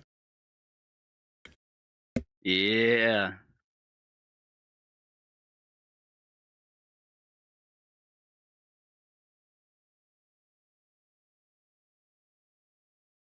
Do we have a winner yet?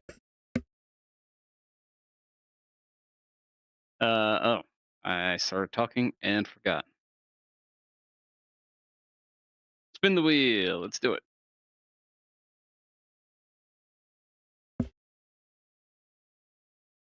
So let me get this straight. You had one job? My job, first and foremost, was to entertain the people. All right. You had one job and you forgot to do it? For 2 minutes. For 2 minutes. Let me have this. He gets a little taste of power and he's gone off the rails. Dang right. As it should be.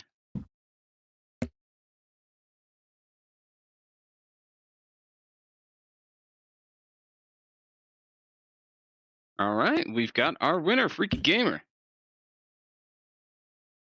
Freaky Gamer. I'm sure he was entertaining the people with talk of my demise. And Geo. You know what, Ruthless? I said it in the last stream. I don't need Geo. I do fine without him. But I appreciate the commiseration. Honestly, the thing about getting Geo for me, just for now, is like, why don't I have him? You know, it's been 2.5 years. I have like 95% of the epics in the game. Then I don't have Geo. He's not even a void. Cope. It's made me a better player. Not having Geo has made me a better player.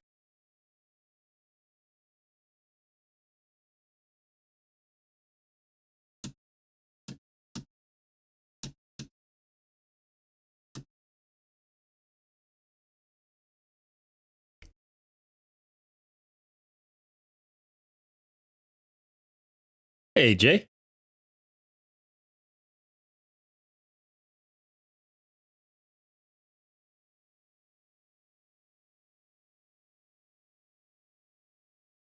Who was our winner? Freaky Gamer. Freaky Gamer. I sent him a message to DM you. Freaky Gamer. Has Freaky Gamer won before? No.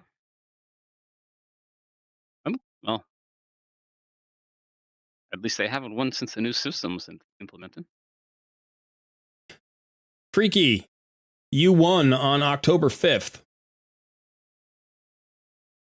I'm sorry, buddy. You won on October. You won on November. You won on November 5th. You won not that long ago.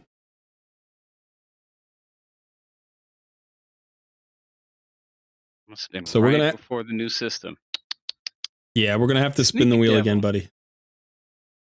I'm sorry. It's a 90. We got a 90-day period where we're trying to get as many people takeovers as possible. Sorry about the confusion. But yeah, I'm not going to be able to do a takeover for you again so soon. It's like that name sounded really familiar.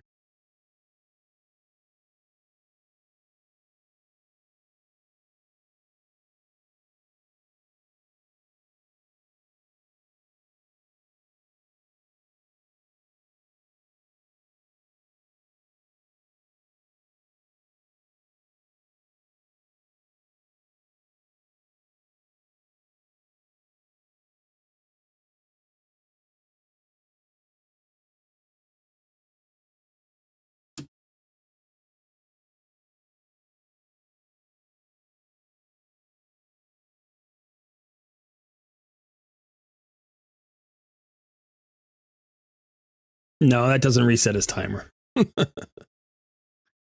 I'll have to figure that out. What's the charge for a takeover? That's a good question. I don't know. We still have to get that lined up. I've been wanting to do takeovers. Like I've been wanting to offer coaching services and takeovers and whatever, not just on, Takeover Tuesday, but all the time. And just the back end stuff has been kind of tricky getting lined up, but I think it's going to be available in January. So people who want, one-on-one coaching, if you want one-on-one coaching, if you want me to do a takeover of your account. Oh yeah, that was on the 5th. That's going to be, available. Well, the good news is, I have a chat history here with Freaky. So.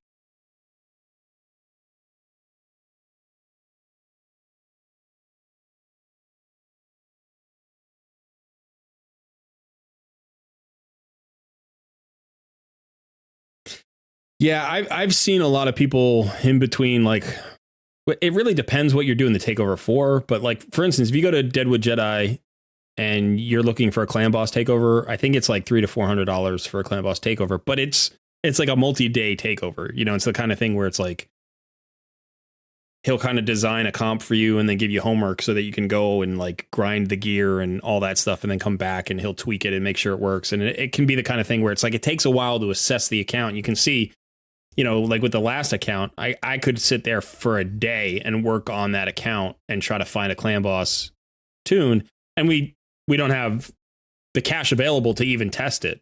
So it's the kind of thing where doing a clan boss takeover can take 20 hours for somebody, So when you're talking about $300 to $400, it's like that, it's only $20 an hour for a 40-hour job. It's like, not that that's, I'm sorry, not a 40-hour job, for a $400 job, $20 times 20 hours. Not that $20 an hour is awful, but, you can put those hours to good use making videos.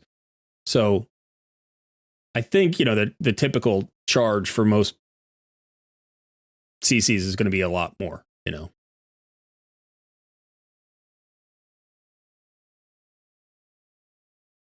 MTG has one for $50 to $60. Yeah, I don't know. I don't know what he offers there for that,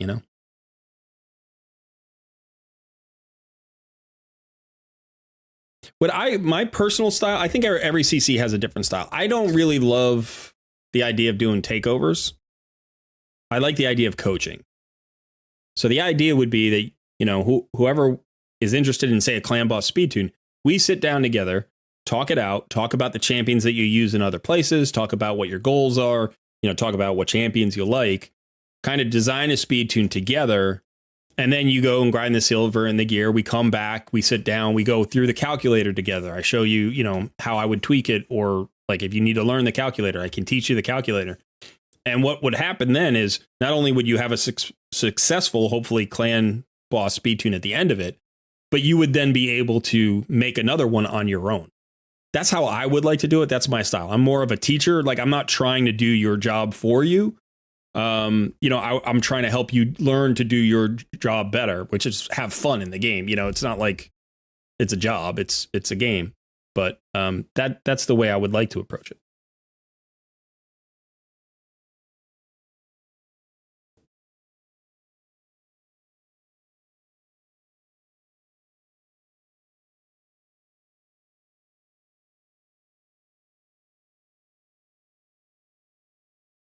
Romario, it may just be the speeds. It may be speed tuned only for Ultra Nightmare, and so it doesn't work on Nightmare. Let Cora teach you so you can charge people for takeovers.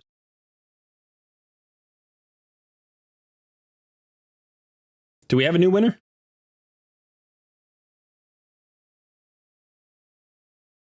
We did, yeah. Did they not message you? Grimwolf. It is kind of funny. Is this literally Grim? Yeah. Grim, you... Yeah. The back all right, to back. you had Sun do a takeover for you, and now you're going to have me do a takeover for you. And at the end, we'll send you a survey about how we did. So you can rate us both here. That's too funny. The back to back. Yeah, that was a different thing. That was Sundowns. So you've never had a full on like Tuesday takeover, right? Okay. Are you going to pass then? He said my account hasn't changed enough to warrant a second takeover. Okay, that's fair. Okay. All right, no problem. I appreciate you doing that. That's great. You can always reach out in Discord if you need help with anything. All right, so do we want to do a reset or do we want to just spin it again? Another one. All right, so we're doing a reset. Again. Oh no, we're just spinning it again. We're just spinning it again. No, that's fine. Just spin it again. Spin it again. Well played, sir. We appreciate that, Grim. That was a very friendly pass. After every time that happens, all I see in the chat is there's still hope. I could still win.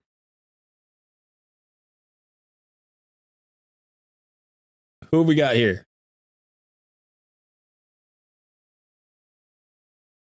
Got our next winner, Elaine.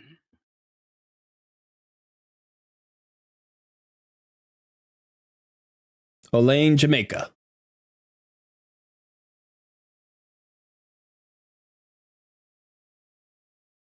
All right.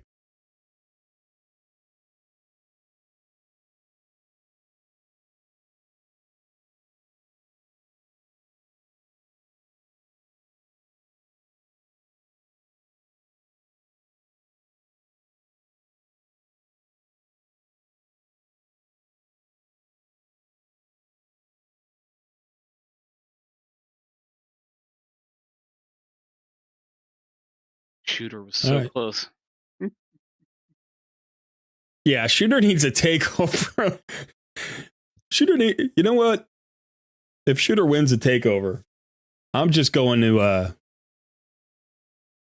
I don't know what I'm going to do. I'm going to go to Nightmare Hydra. That's what I'm just going to do. I don't even care what he wants me to do with his account.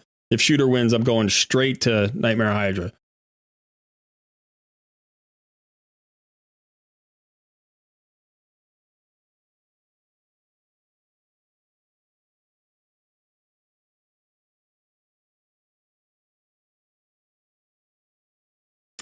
Oh, well, in that case.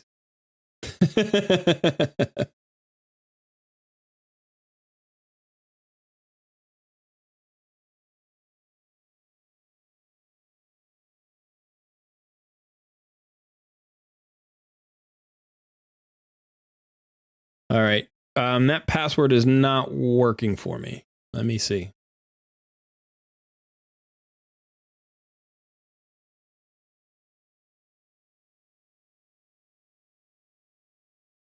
I got it.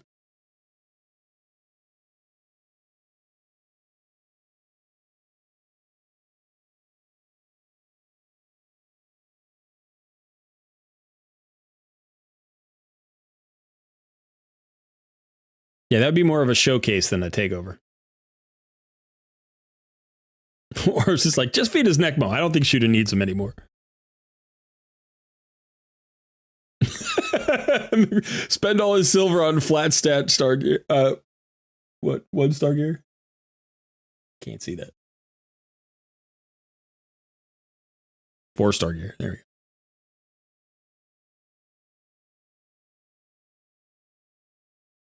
All right, what are you looking for here? Elaine, what are you looking for?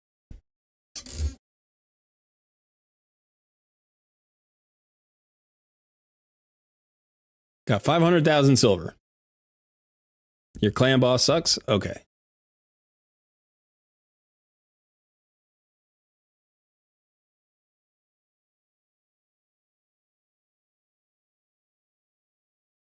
Uh-oh. Lots of red dots. Some gear can go. Okay.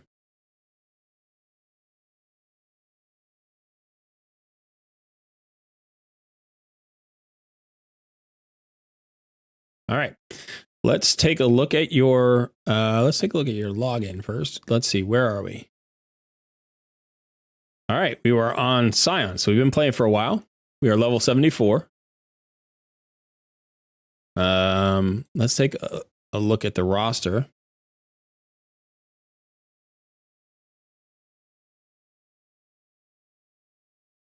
We're looking at 29 6-star champions. Most of them seem to be at level 60, which is great.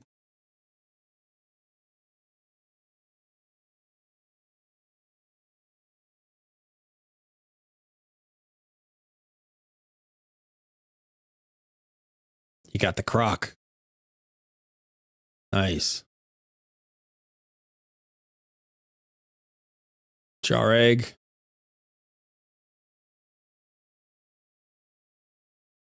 Gintoro.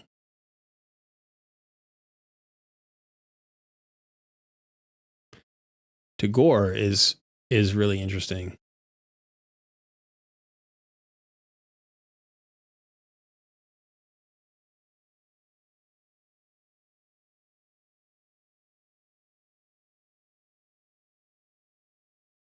You got a Feign, you got a Painkeeper.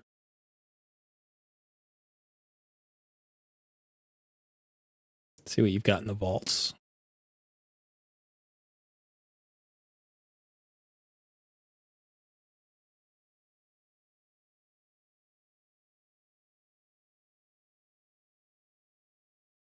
All right.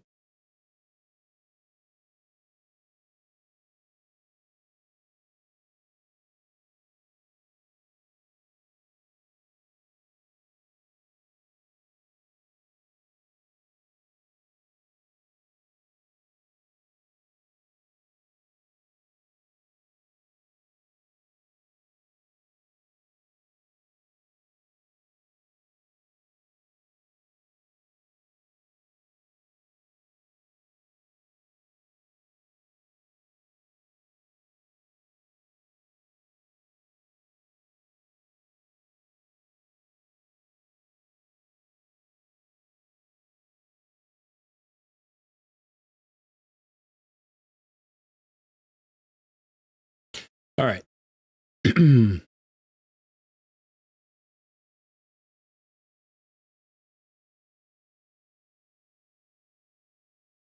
So we're looking for clan boss help. Now, the good news is you have a top tier. You actually have multiple good clan boss damage dealers. Now, I'm looking at 2 champions now. I'm looking at Feign and Ornn. Those are both great clan boss champions. You also have Frozen Banshee, great damage dealer. Obviously, Grave Chill Killer works well with her. You've got Jareg, who's a good ally protector. Venom Mage is a great poisoner for clan boss. You've got another ally protector here in Taragi the Frog. You got Sepulchre Sentinel, who has an increased defense and a block debuffs, which can help you go affinity friendly. And then you got Gentoro up here. You got some other champions that are kind of interesting. For other reasons. Renegade, Apothecary, Painkeeper.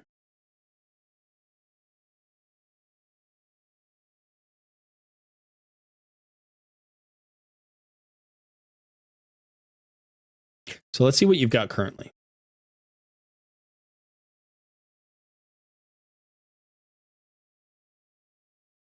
Okay, so on Nightmare, you're running 17 to 18 million a key on Nightmare, which means you're at a 3 key, but just barely, right? Like you're trying to get a 2 key here or a 1 key. Okay.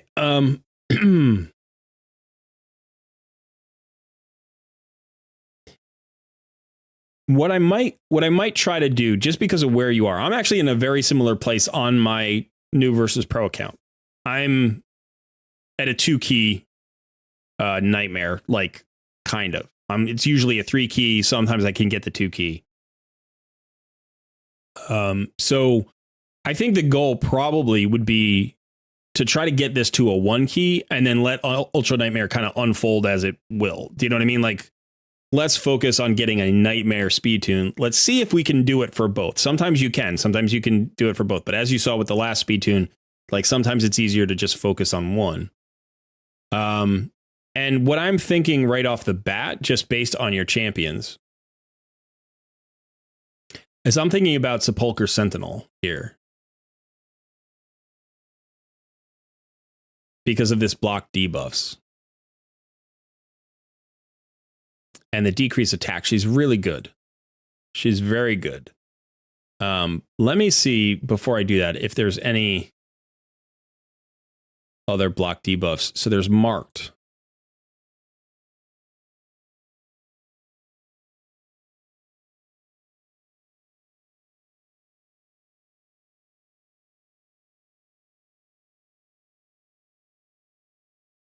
So here's the thing about Marked. Marked is really nice, but the block debuff only goes up for 1 turn.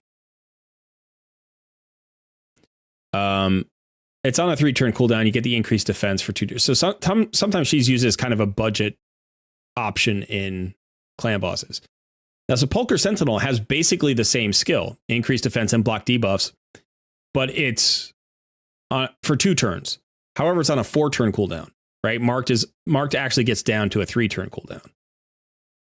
Now, the benefit of having Sepulchre Sentinel is that this 2-turn block debuffs means you can use one champion to go affinity friendly. She can block the slow for the spirit boss, and she can block the stun from the clan boss, from all of the bosses. So the spirit affinity, like on his AoE 2, puts out the slow, right? So this block debuffs can handle both of those. Now, that requires a speed tune in order for that to work. The natural way to do that would be to run her at a 4-to-3 ratio. She takes 4 turns. For the clan bosses, 3 turns. That means she gets her full cooldown back. You drop that block debuffs at the bottom of column 2, and it'll cover the slow, and then it'll cover the stun. But only if everybody only takes 1 turn in column 3. So you can run some champions at 4-to-3, and you can run some champions at 1-to-1, but you can't run anybody faster. And you can't have extra turn mechanics. You can't have relentless. So she feels like a good champion to focus on. I'm going to look at her build for a second and see where she is. 215 speed. She's got good defense. We can probably find a speed tune around this. She's in lifesteal, which is not really what you'd probably want her in, like long term. You'd want to get her out of lifesteal. She'd be better off in even like resilience would be a good option. You could put her certainly in regeneration, or You could even make her a little bit of an ally protector by putting her in Guardian if you have Guardian gear. We can take a quick look. Let's just see if you have any Guardian. You've got some Guardian, so maybe she could even be like a mini ally protector in Guardian if we could find the right speed for her and all the stats. You got some nice speed boots there. 6-star speed boots, accuracy, defense, and HP. And that would also like make her a little bit more valuable in other places. She doesn't have to be. You can just have her there in Clan Boss. Now, Jareg's an ally protector. And again, probably not. Lifesteal gear is generally good on damage dealers, not on tanks. You might think, oh, well, you get life back so you can tank. But regen will get you more life back on a tank because tanks don't do enough damage to get the regen life back. This is an offensive-based set. The idea here is you do big damage, you get huge heals.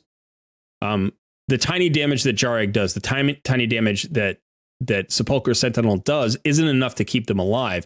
And you would much rather have them in a set that heals them by some percentage of their HP every turn.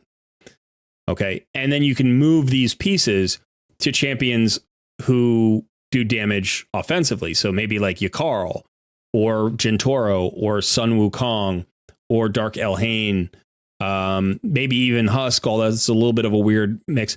Don't put it on a poisoner. You don't want lifesteal on a poisoner. Maybe Cold Heart, definitely Kale. Kale could be run in lifesteal and probably should be, for a lot of the game until you get to the point where you don't need him in lifesteal. But he would be a great candidate for that lifesteal set, and so would Cold Heart, although I think you don't have to have her in lifesteal.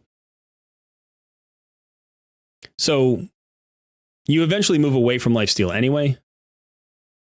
Shield Guard could be in lifesteal. He would be okay in lifesteal. Armiger might be okay in lifesteal. But yeah. Think damage dealers when you think lifesteal.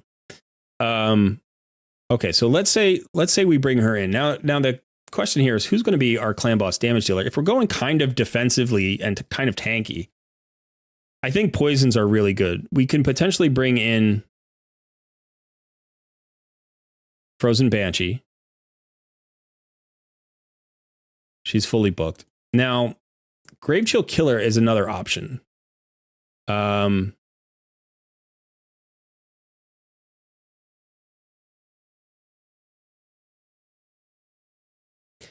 But we also have Venom Mage, who's a really nice option. We also have Thane, who's a really nice option. She actually brings a decreased attack, a decreased defense, and a weaken. Sun runs Fane in his clan boss team. And man, he built this champion. And Sun, do you think this is your favorite champion? Or is it Geo? It's close. Yeah. No, Fane is one of my favorites. I mean, she for my current clan boss team, she's actually built just pretty much pure tank.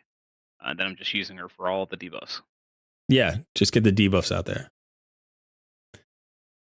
All right, so here we do have a decreased attack on the A1. It's got a pretty good chance of landing at 60%.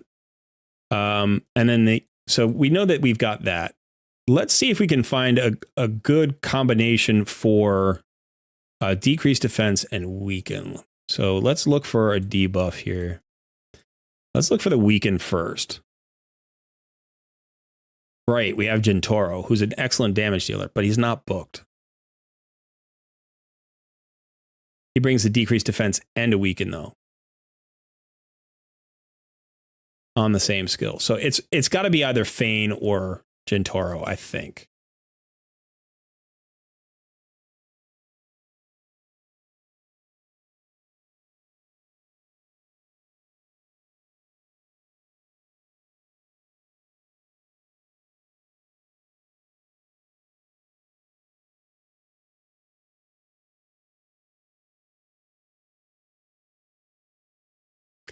It's interesting because Zargal is actually built. So, like, we could use her maybe as a placeholder.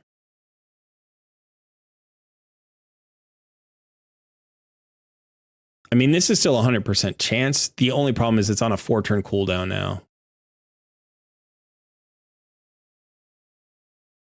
And he's got an extra turn. And we can't, can we do the extra turn? We can't do an extra turn. We can't do an extra turn mechanic with what I'm thinking about.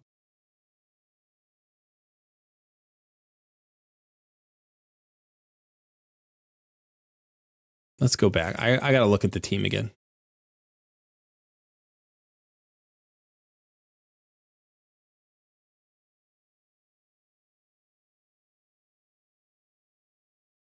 Yeah, it's not a bad, it's not a, I mean, it's not a bad team. How many turns do you get? How many turns do you get out of your clan boss team? Like, do you know how long you last?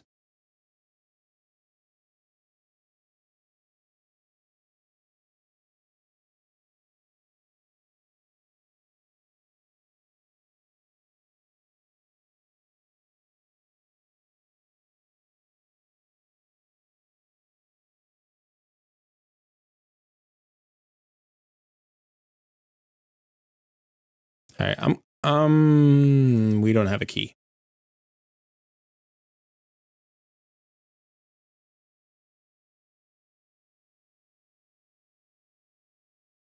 All right, we don't have a key, so I can't test it. You think you get 30 on Nightmare?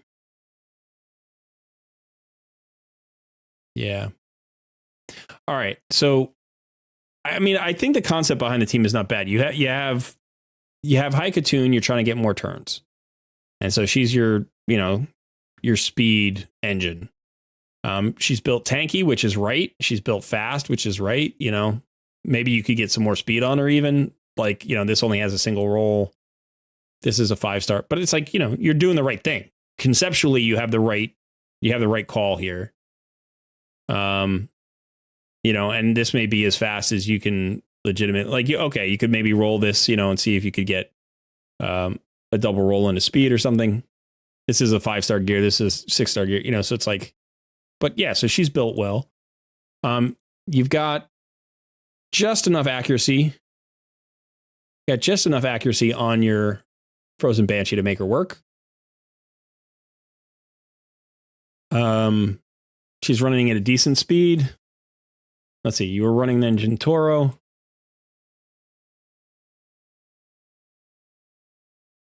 %, crit rate, decent crit damage there, 194%. He's not accurate enough to land his debuffs.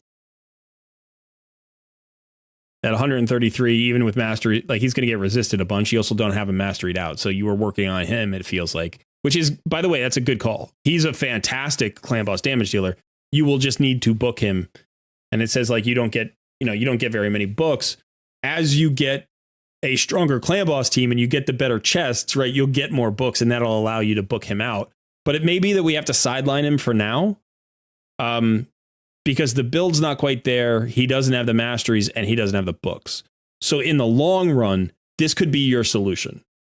He could absolutely be your solution. He is strong enough to be your primary damage dealer on Clan Boss. Absolutely. No doubt about it. But right now, he may have to just wait a while. And that's okay. We want to get you to that, you know, that Nightmare 2 key, at the very least, 1 key preferably. And we could probably do that with just the epics and the rares that we have. And that'll just give you time to, you know, build this guy up.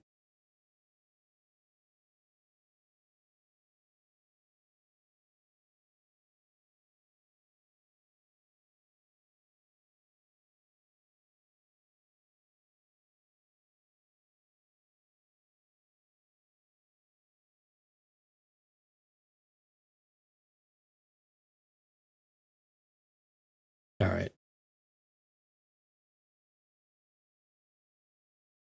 So I'm looking for more buffs. Let's look for our strength and let's see if there's a strengthen. All right, this is a kind of an interesting option. It's on a 6-turn cooldown right now. And this is not. This is a passive strengthen.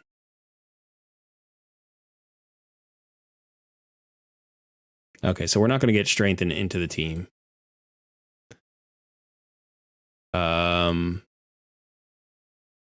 What about Perfect Veil?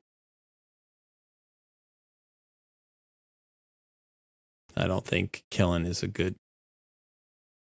He's got a weekend on his A1.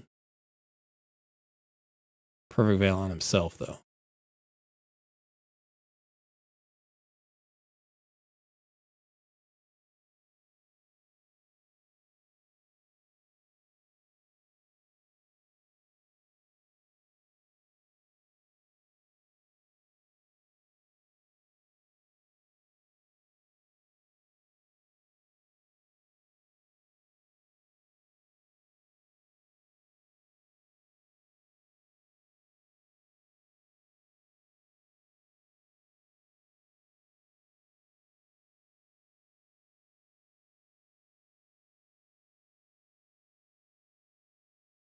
He's fully booked. I think he's got to go in the squad. What's his build? Yeah, it's a solid build. He's a little bit slow.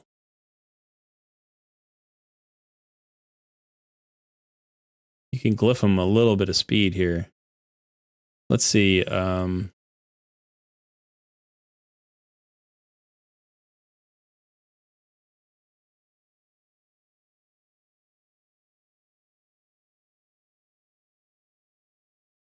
This is a better helmet, probably.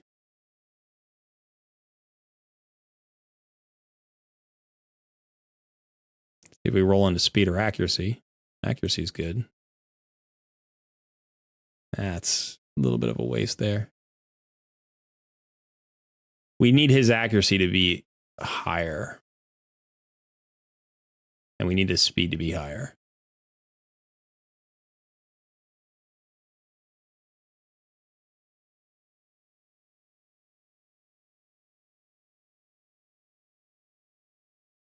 All right, but at least we've identified 2 of our champions.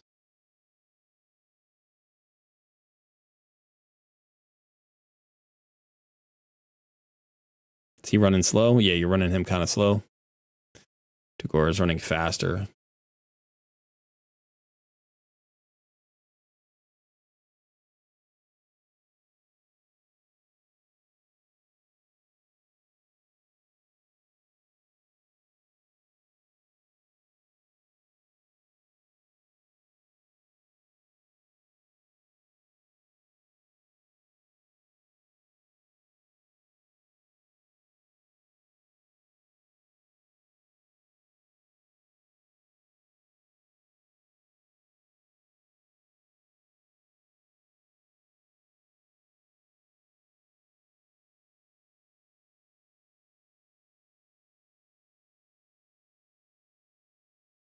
See if there's a buff extender. No.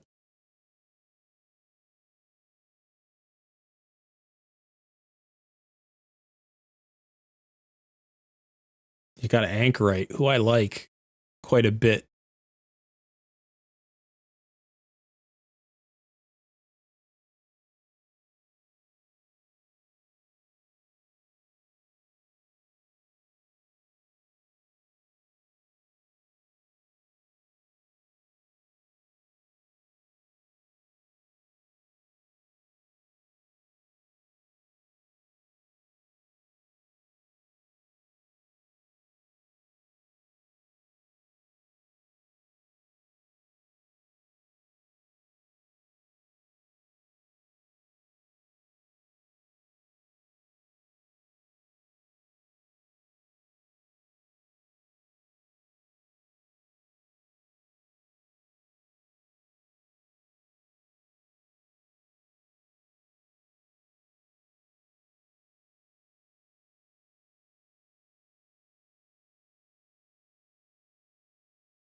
All right, so I'm trying to find some sustain here, but we need that speed tune to work. So you've got a Reliquary Tender, who's got a cleanse and a continuous heal.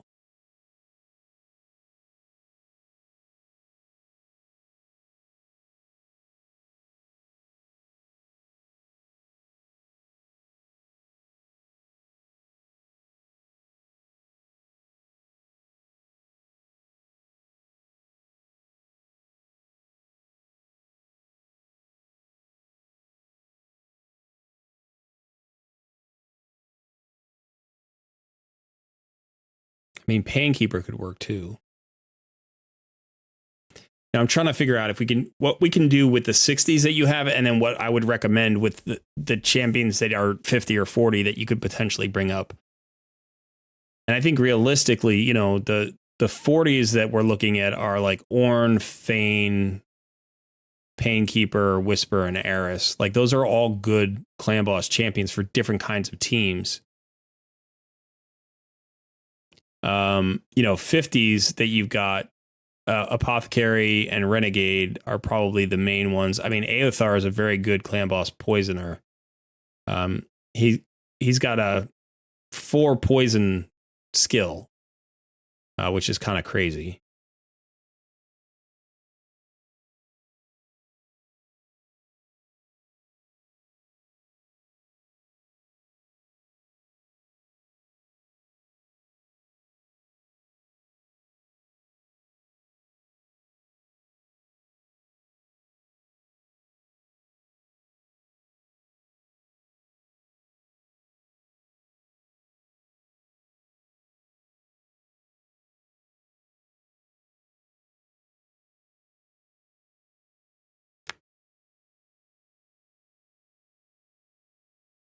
You've got a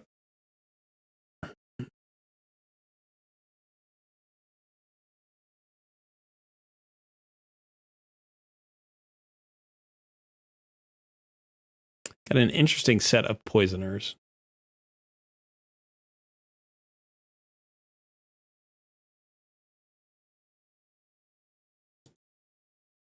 Okay.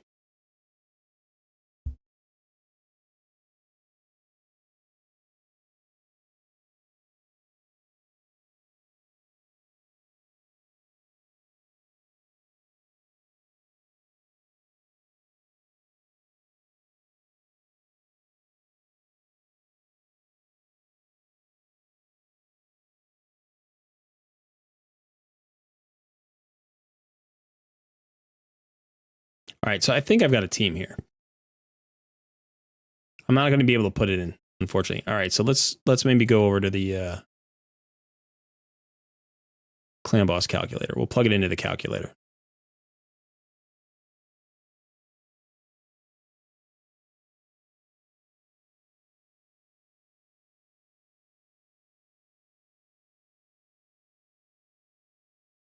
Okay, so who's the lead here? That's interesting.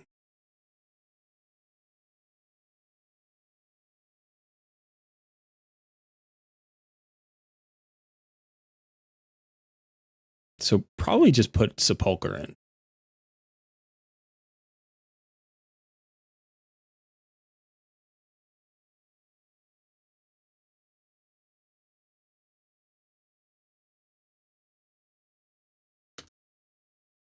And then you want Taragi. And then what I'm thinking is Venom Mage and Ornn.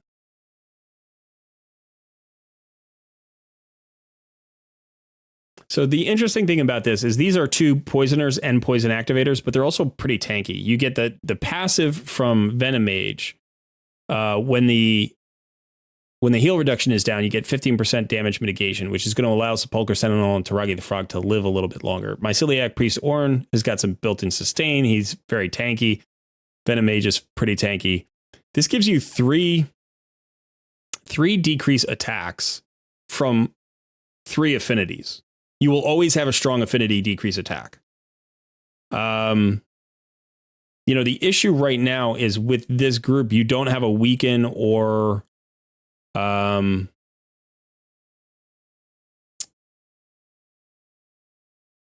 you do have a poison sensitivity, but you don't have a weaken. You have a decreased defense. But these are 2 poison activators. You have 3 poisoners because Taragi the Frog is also a poisoner. So the question is, can we get a weaken onto this team with somebody who's like going to help us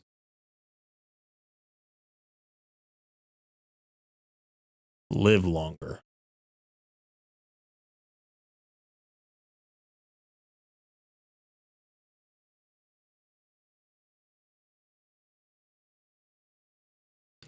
If we can't do that, can we just get more survivability? Do we stick with Takeover? The problem is his increased speed. Somebody had a shield. We could go with Melga. And she's already built.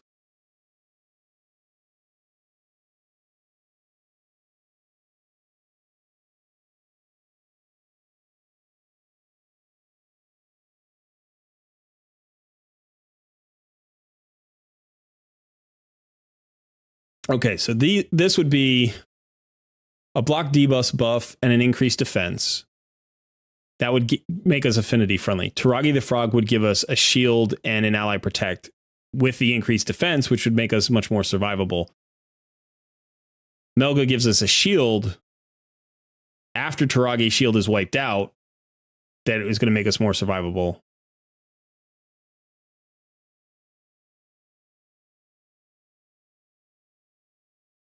Yeah. Okay. So now what we got to do is we got to find a speed tune that works for it. And I think we want 2 champions at 4-3 and everybody else at 1-1, I think. So what I'm going to do here is I'm going to go here. And this is something everybody can do. You can go to this 4-3 rate. You can go to like the ratio teams. Now, in this, there's like, 2 4-3 champs, 3 4-3 champs. You can look through all the different ones, but towards the back, there's actually just a regular old 2 4-3 champs alternate. We'll look at that one. 2 4-3 champs with cleanser, although we don't have a cleanser.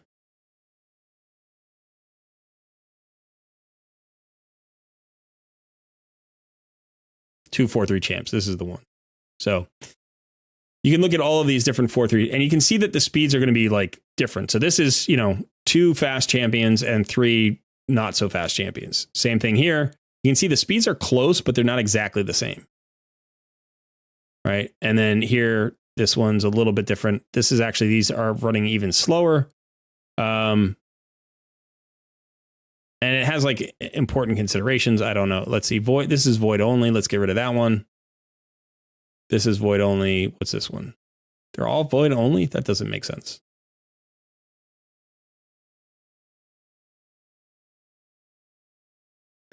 All right, so this is 240 and 239. Let's just plug that in for now. 240. This one's 239. And then, we were at 186, 180, and 179. 186.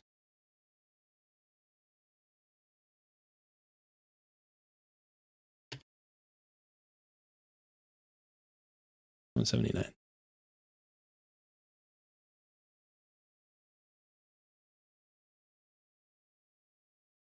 Oops, sorry.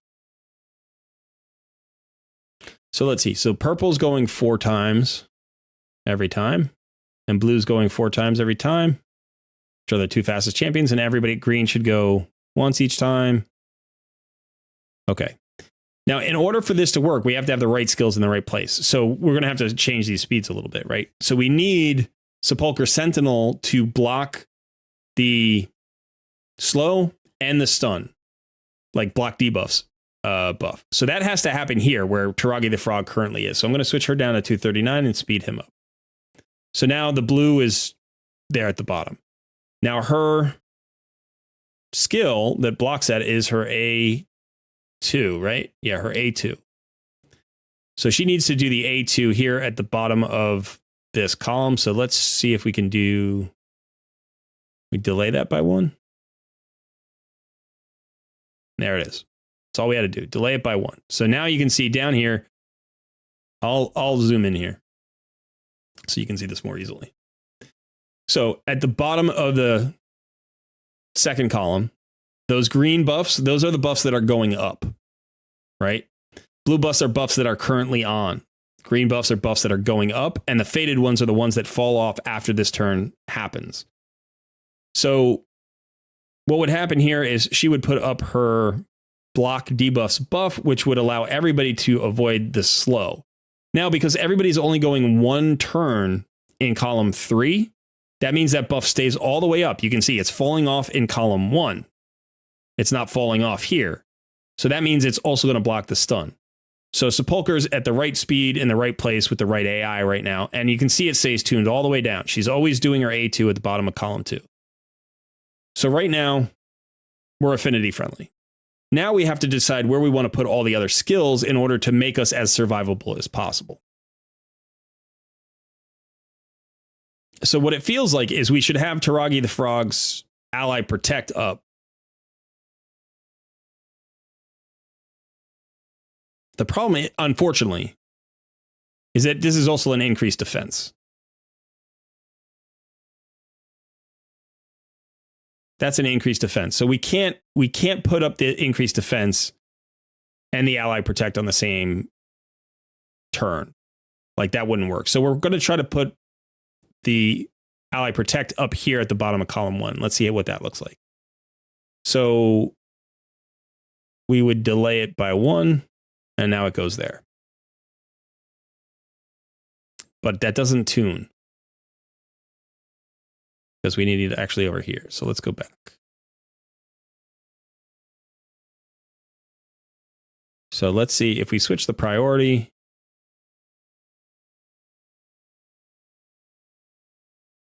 There we go. No. Oh, he can't be. It's on a 3-turn cooldown. He can't be the other. He can't be at the other 4-turn. That's what it was. That's my mistake. Okay, so he needs to be one of the 1-to-1 champions. That's what it is. Okay, so who would do better damage going faster? Would it be Ornn? Because he lands poisons on his A1. Right? So we want Ornn going faster. And Venomage on his A1 can activate poison.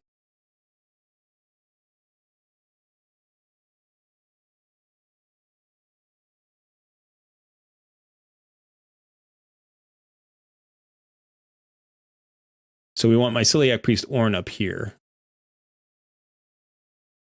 And we want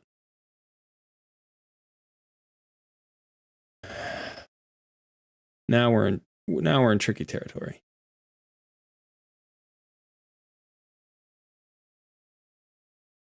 So let's say that we make this Taragi.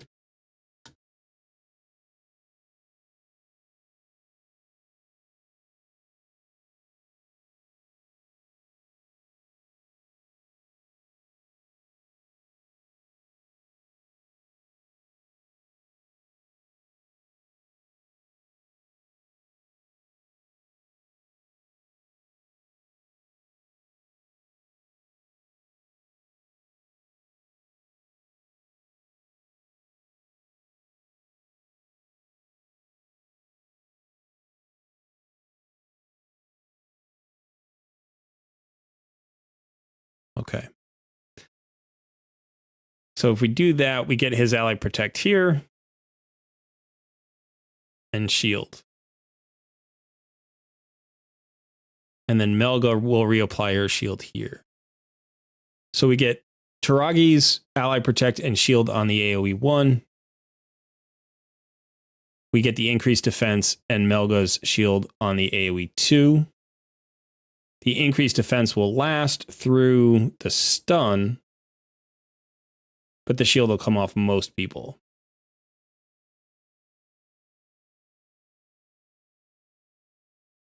Still, that's not too bad.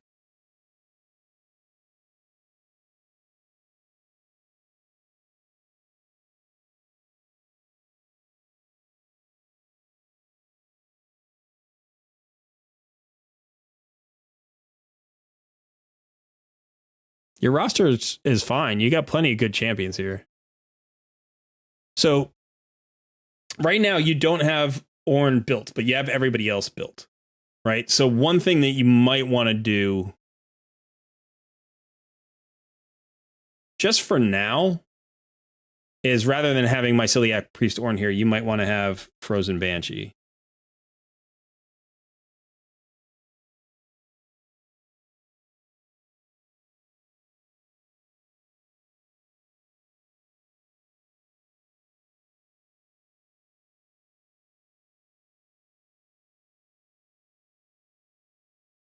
Now, in terms of the actual speeds,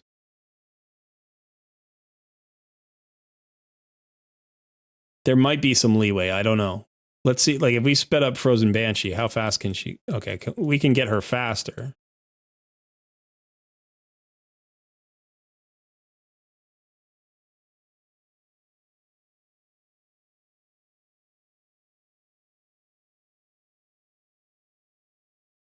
So we can take her up to, say, 250.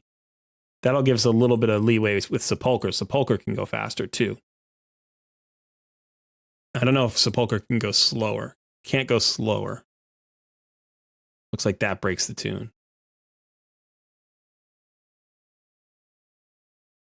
Actually, that's kind of interesting. No, because she wanders. All right, I was going to say if she just ends up in the first column, that would actually be great. But so she can get faster. She just can't go faster than Frozen Banshee.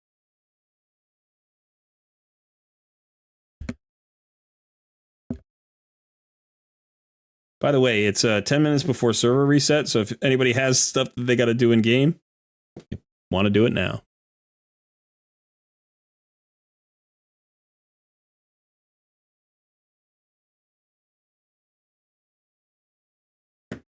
All right. So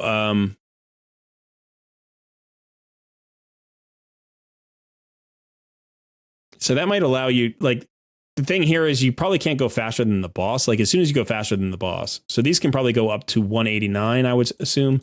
And then 188. No, it can't go 188, but you can go, well, no, it can.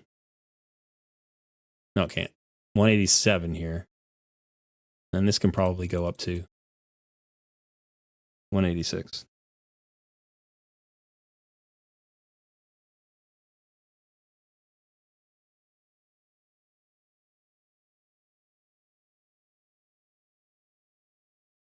Just give me 1 second to make sure I've got all my masteries selected. Let me see.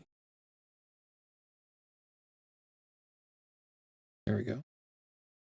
Get my advanced quests done for the day.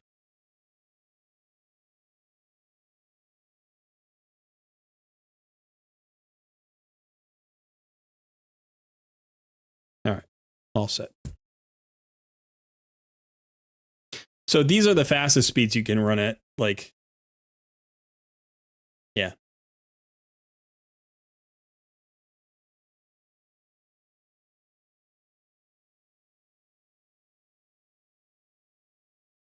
So it looks like these are the fastest speeds you can run at. 253, 252, 189, 187, 186. And then this is going to be a decent speed tune for you. Now, you know, you still have 3 poisoners here. In this case, the problem is that all 3 poisoners are magic affinity. Taragi, Venom Mage, and Frozen Banshee are all poison affinity. That's one of the reasons why I went with Myceliac Priest Ornn, because he gives you a different affinity. So this team is not going to do particularly well into Force Affinity.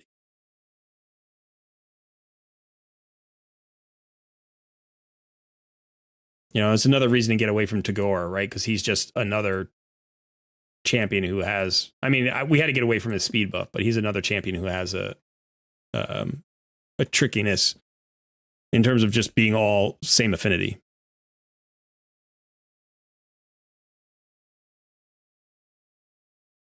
You should build. I think that Myceliac Priest Ornn, yeah, should be built. I think he's good. I mean, honestly, so here we're in a similar situation to what we were talking about in the previous takeover, in that you don't have a clear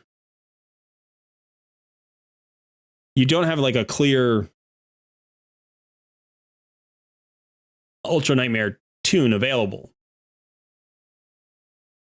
Right? You have champions who could potentially help you progress, and some of them might be usable in Ultra Nightmare clan boss.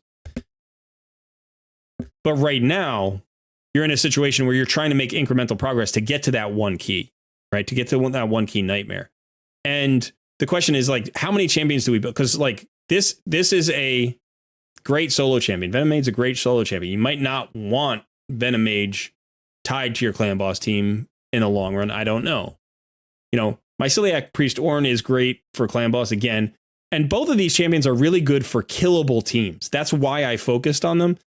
Because this passive makes him tankier, and this passive makes everybody take less damage.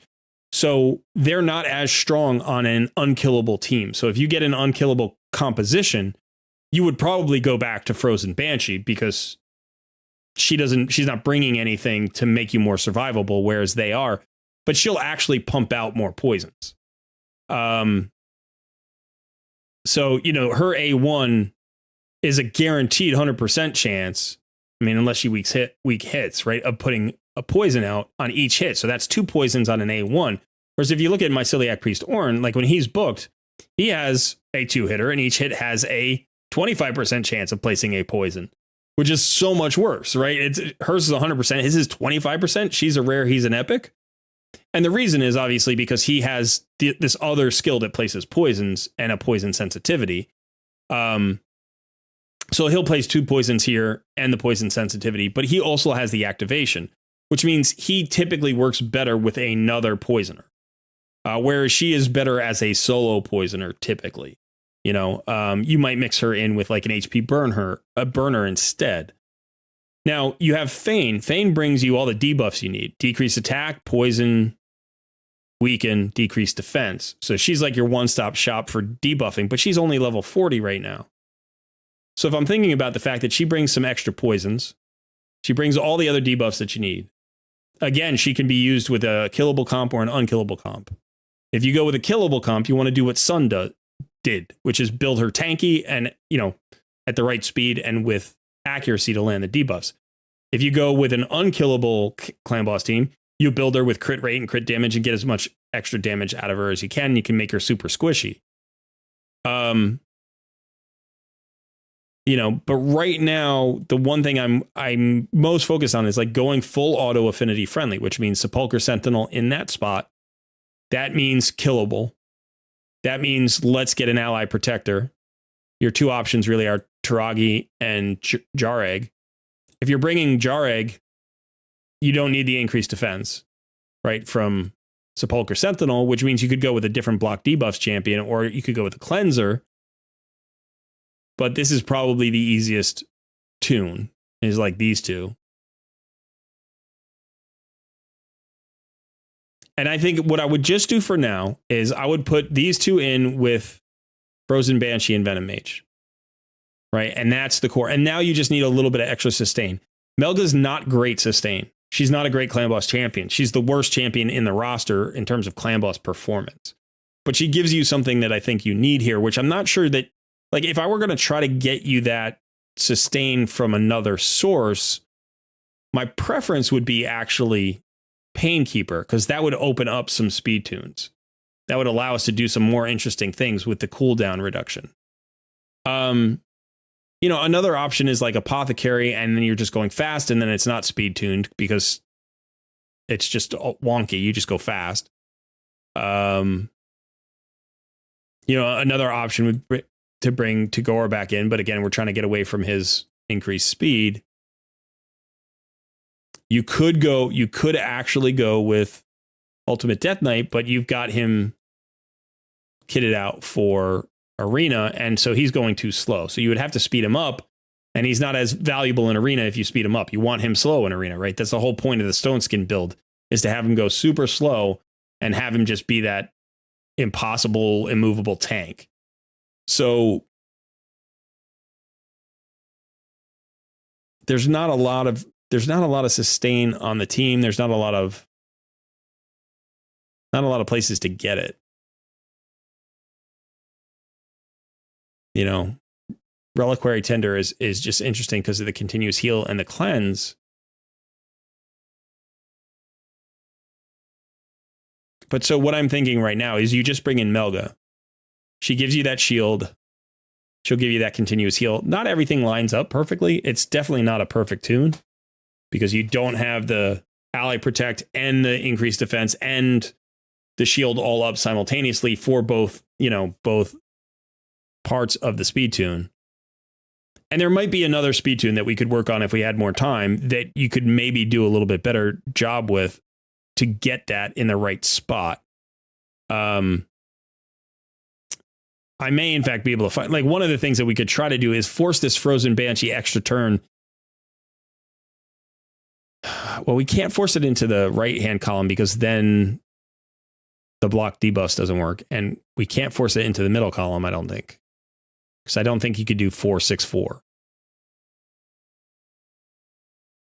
I'm sorry, 5-7-5. You can't do 5-7-5, I don't think. So right now this is 6-6-5, right? So 6-6-5 is 17 turns, champion turns. And you can't go 5-7-5. That would also be 17 turns. So I don't know of a speed tune that goes 5-7-5.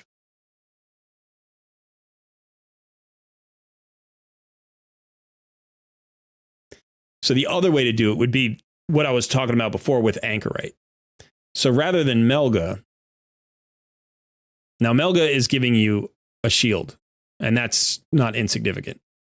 But one of the things that you could do with somebody like Anchorite would be, he's got this A2 that increases the duration of all ally buffs. So that would extend that ally protect one more turn so that the second AoE would also be covered by that. Or you could reverse it so that the increased defense also has the block debuff. So I'm not sure if that would work. And then you would get the heals off of the A1. It's not a lot of heals, but it might be enough, with the Taragi self-heal and with everything else that's going on. Might be enough. But right now it feels like Melga's probably the best option. Yeah, that's what I think. I think that's the best option for now. It's by far, you're in the midst of a changeover. Like Gentoro's your long-term solution. We already know that. So what we need to do is just get you more books. And the way we get books is to get a better performance on clan boss. So yeah.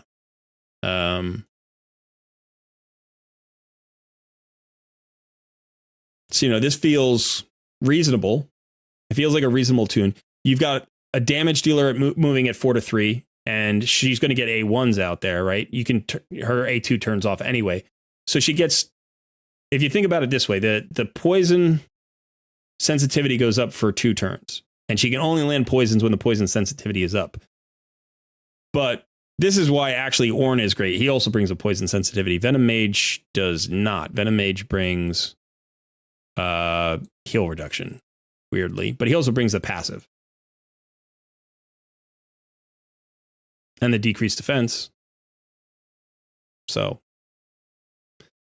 the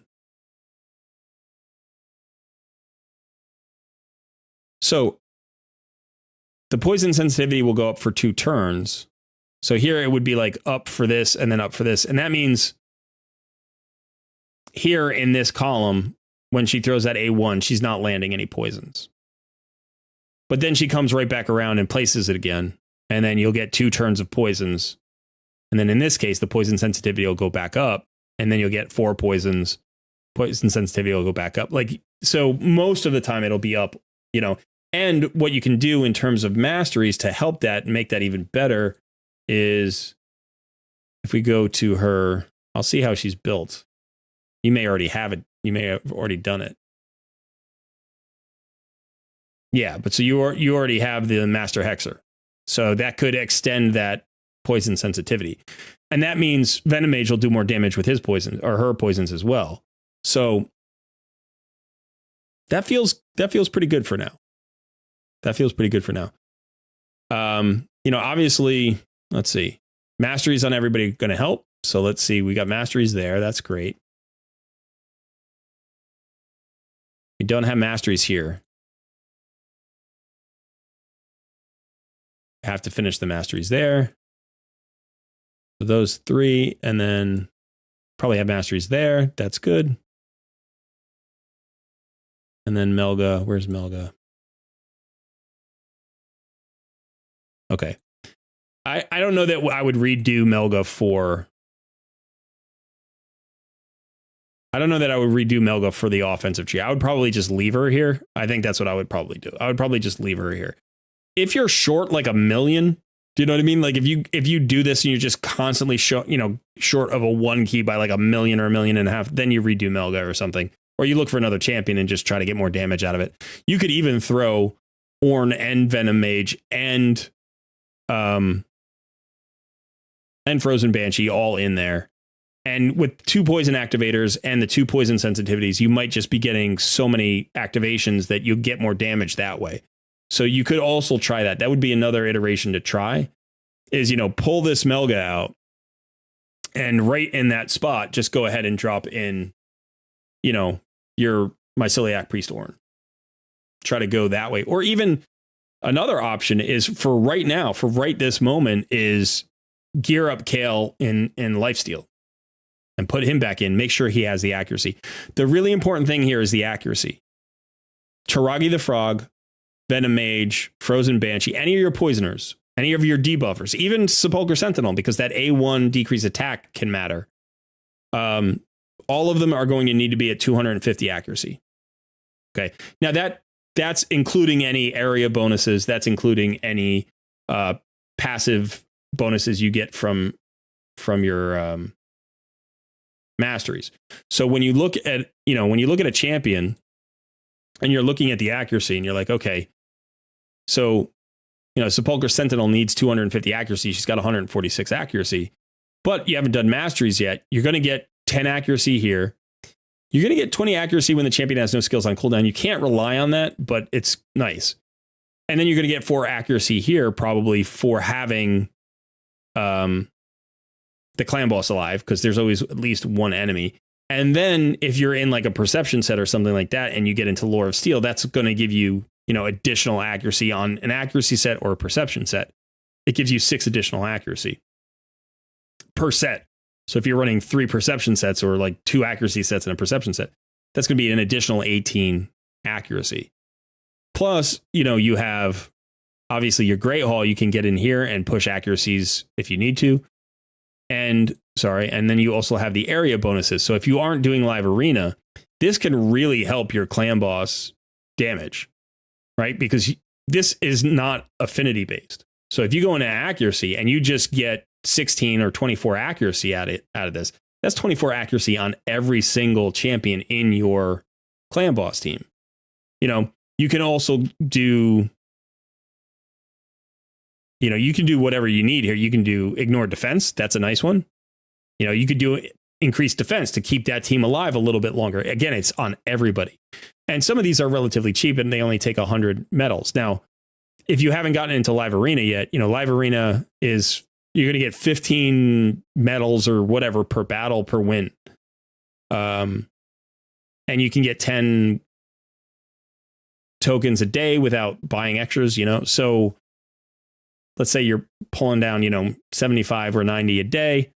So in a week, you can get several of these area bonuses started, because the cheapest ones are usually 50 or 100. I think some of them are 50, right? Maybe it's in other areas, I guess in the dungeons, it's 50, but in clan boss, it's 100. So, you could get a couple of these a week and it stacks up. When you start talking about the affinity bonuses in here and the area bonuses in here, you can get a lot of extra accuracy. You can get a lot of extra defense. And that's what you need for your team. You need accuracy and defense. Arena is tough. It's not your favorite. That's fair. Let's take just a quick look at your arena team.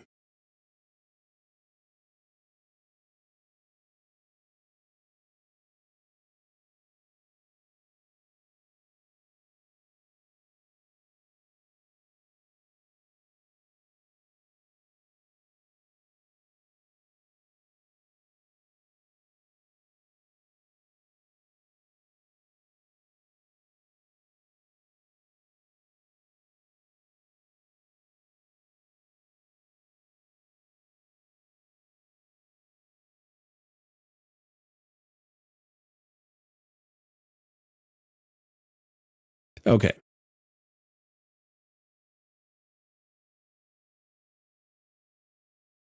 You're in gold 2. And you're at the top of gold 2. That's not too bad.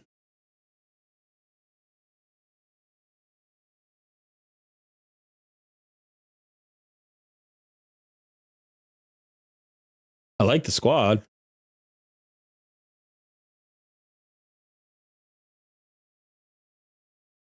I mean, Zargala's interesting. You know, her crack armor does pretty well.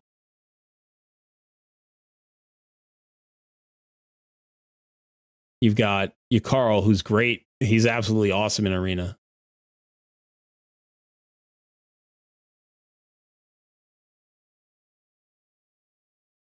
And the nice thing about him is you don't need to put accuracy on him because the debuff cannot be resisted by targets with 75% or more turn meter. So, you know, if you land it at the right time, it doesn't even require accuracy. Wukong is, yeah, Savage, you know, he's awesome. Got some pretty good crit damage on him. I mean, the thing that you're missing is an increased attack buff. Now, this is something that I just learned. I haven't really been doing this for a long time, but I just built Sachi for that. There was a tournament, the arena tournament with Shadowkin only, and I was like, who even increases attack in the Shadowkin faction? And then I did a video on it. So I did a bunch of research, and then I used Sachi, and she did awesome. She did really well. I didn't even think about her as an increased attack champion. But so what you want, right, is you want turn meter fill, plus you want an increased attack. So she has this. Places an increased attack buff on all allies for 2 turns, and then she attacks an enemy. Fills a turn meter of all allies by 20% if this attack is critical. So as long as you have one target who is neutral affinity or weak affinity to Sachi, she's, you know, and you build her with a 100% crit rate, you can get this critical. And that's going to fill the turn meter of all allies by 20%, which is a lot. That's a big fill. It's bigger than High Katoon's fill. It's bigger than Apothecary's fill. Right? So this is an increased attack and a turn meter fill. So potentially you have a Sachi, you could build her, and you don't have to, she could be at 4 stars. As long as you can get 100% crit rate on her. You don't have to level her up. If you level her up, she'll hit harder. But so when you're here in arena, you know, and you're looking at this team, you're like, you know, what is it that you're missing? Well, you have 3 attack-based damage dealers and no increase attack. So that's an issue, right? So potentially you could replace High Katoon even. Like if you replaced High Katoon with Sachi, if you got Sachi fast enough, right, she's going to be that turn meter fill. Now, getting her to the speed that High Katoon is at is going to be tricky. So what I would probably recommend is pulling out one of these 3 champions, probably Zargala, right? Pull out Zargala. You'd still have the buff strip from Wukong and the big nuke, and you'd still have the freeze from your Carl and the big nuke. And Zargala would be the one who's, you know, the odd man out.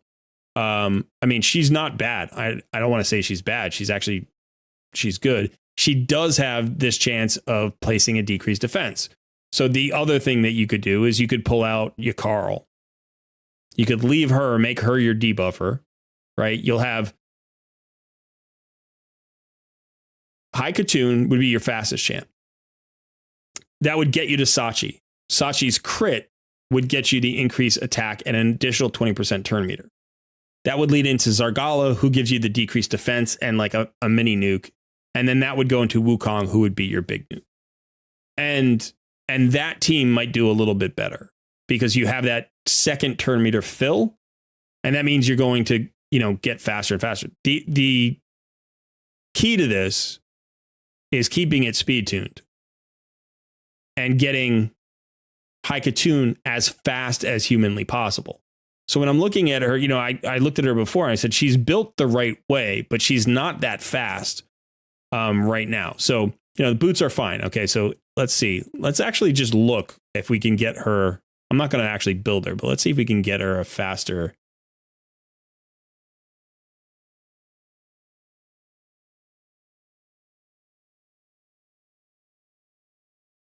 Yukaro might be a carry for you, so I don't know that you want to pull him out. So I don't know that we can get 6-star speed boots.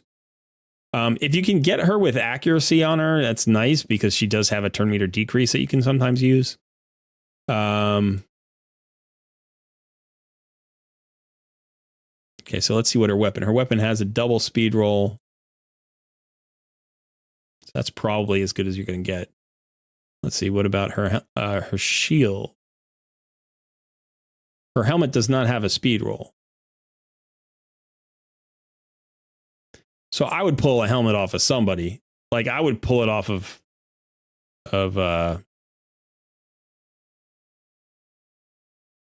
I can't think of her name at the moment. But I would pull, off of this champion or maybe Aothar. That's 18 speed. This is 14 speed. This is 18 speed. So like try that on. Now she's at 264. Let's look at the shield. Shield's got a single roll. So can we find a double roll that's more than 11?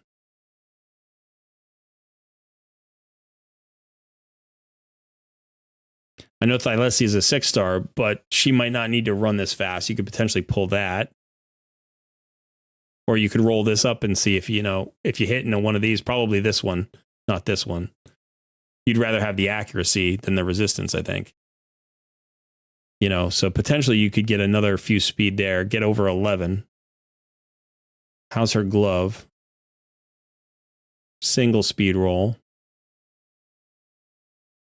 Again, we can pull this from the same champ. So we could do maybe this. What was that? That's 14. That's 18, right? Okay.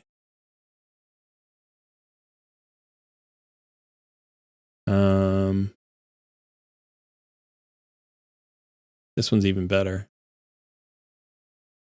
Pull that. Chess piece. No roll.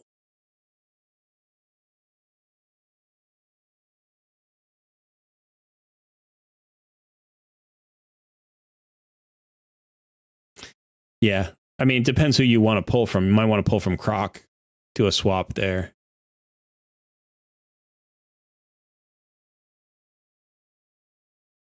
I mean, HP percentage or defense percentage for her doesn't matter that much. But that gets you another 7 speed. Then we look at the banner.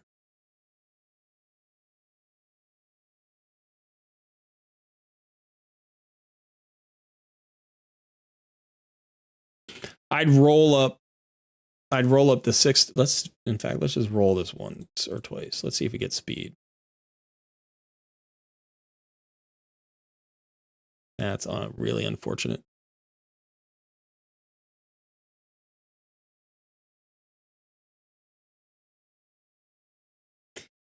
Yeah, I'd roll, see if you got more speed. Maybe on this one, this would be nice with the HP. But already you can see, you're picking up almost 30 speed here. If Haikatun is the fastest champion, okay, maybe she's not the fastest champion. If Haikatun is your speed engine, because right now, just looking at this, it's either Apothecary or Haikatun. Haikatun has the speed aura. Now in Arena, it's not as critical because you have the Wukong aura. But outside of Arena, she may be your speed lead. You're using her right now in your clan boss team. So she should be, like, her purpose is to be fast. Her secondary purpose is to land her debuffs. And she can't do either of those if she's dead. So the three things that you need on her are you need speed, you need accuracy, and then you need defenses. So you actually have her built in the right way. This is what I was saying before. You know, like obviously if it might be worth like looking at your perception gear too, you know, in terms of speed rolls and stuff. Because we would love her accuracy to be like for arena where you are gold 2. I would say about the same accuracy as clan boss. Like 250 would be really effective. The biggest chunk there would come out of an accuracy banner. And then you want, you know, just, you don't need crit rate or crit damage on her. You don't care about any of that. So you want to throw away those rolls and replace them with speed and accuracy.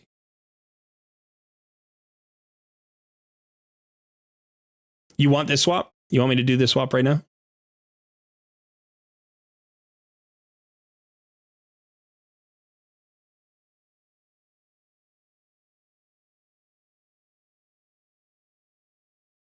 I can make this swap. I just want to make sure that you want to pull the, yeah, okay. You don't mind pulling the piece off the croc. Okay.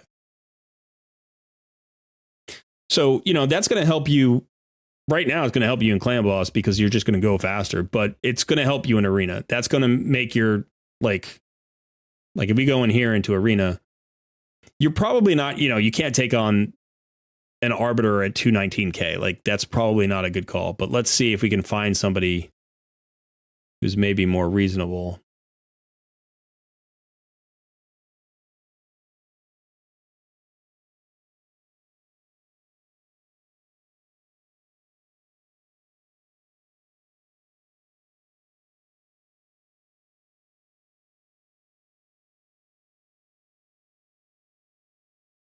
I might try this one. Yeah, I don't know. Let me see something. Let me tell you something.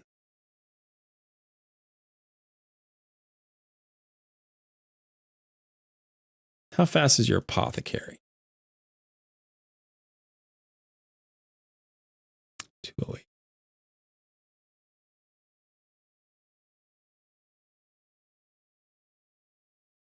I didn't even think to look at your divine speed. I usually do. Let me look at divine speed.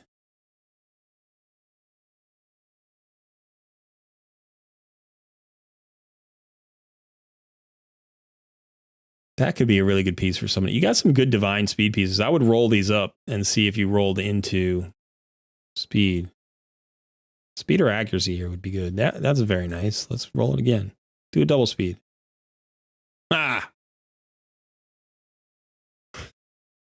Sorry. We can't get it. We can't go any further. Okay, but that's a single roll into speed, so that's nice. Yeah, so I do think you could tweak your team here. And what I would say is, you know, like you have a chance to go into teams like this team, even if it's arbiter as a lead, this team is probably not speed tuned. So if you're going fast enough, you're just going to be faster. You're only giving up a 2% speed aura. Arbiter's base speed is 110, whereas Apothecary's, I think it's like 103 or 104, something like that. Let's look. 104.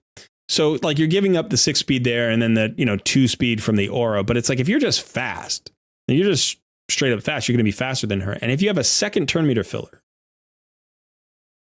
you do. Okay. But if you have a second turn meter filler, then you're going to, you know, she's only got 1. So even if you lose the initial speed race, if that's not speed tuned, you're going to cut in. And then if you're speed tuned, you never fall out of it. So like what I would probably do here is like, I would look for maybe a team like this.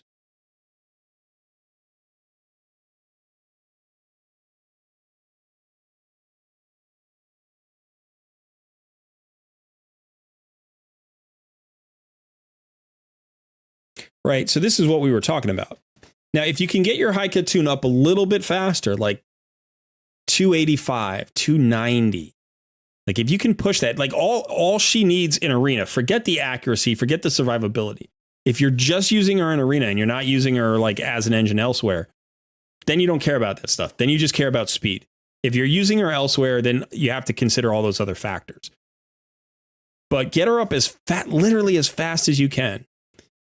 Then when you do, you can do the same thing we were just doing with the calculator. So let's say you're able to get her to 280. Let's just get her to 280, right? So we take her to 280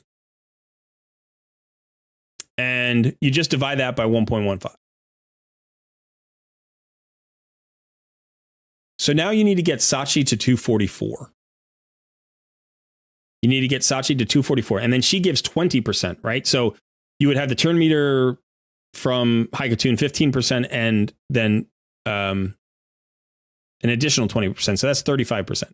So 280 divided by 1.35, you can run Zargala and Wukong at 208 each, or Zargala at 209 and Wukong at 208. Now that might seem fairly fast, and it is. It's decently fast. There's going to be a little bit of leeway because of the speed boost from Haikatune, but basically that's where you need to run them at 208. So, but if you can get that, if you can go 280, 245, 209, 208, this team will be in perfect tune. So even if you lose the initial speed race to a team like this, you might still win if they get disconnected. Because as soon as Arbiter is disconnected, like if she goes and they don't instantly go next, then you go 1, 2, 3, 4, done. You know, and if you're just faster, then you just go 1, 2, 3, 4, done, and they never go.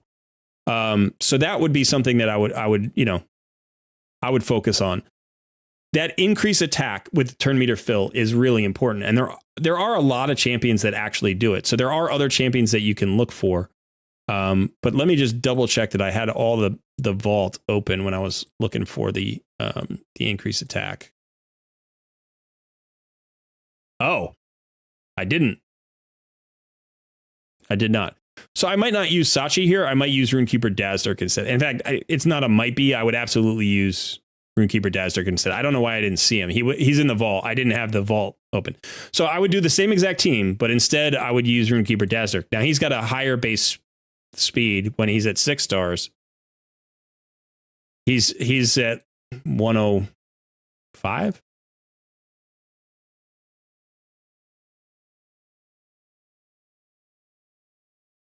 Yeah, he's at 105 at 6 stars. Whereas I think Sachi's at 100.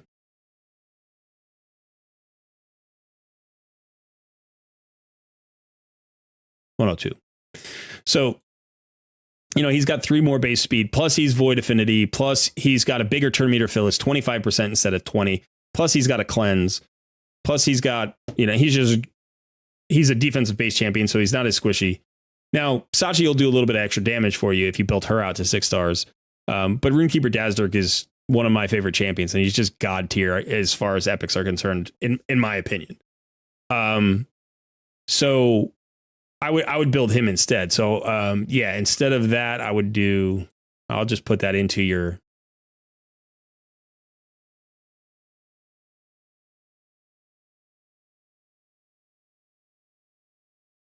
So it's the same. It's the same as this, but it's just.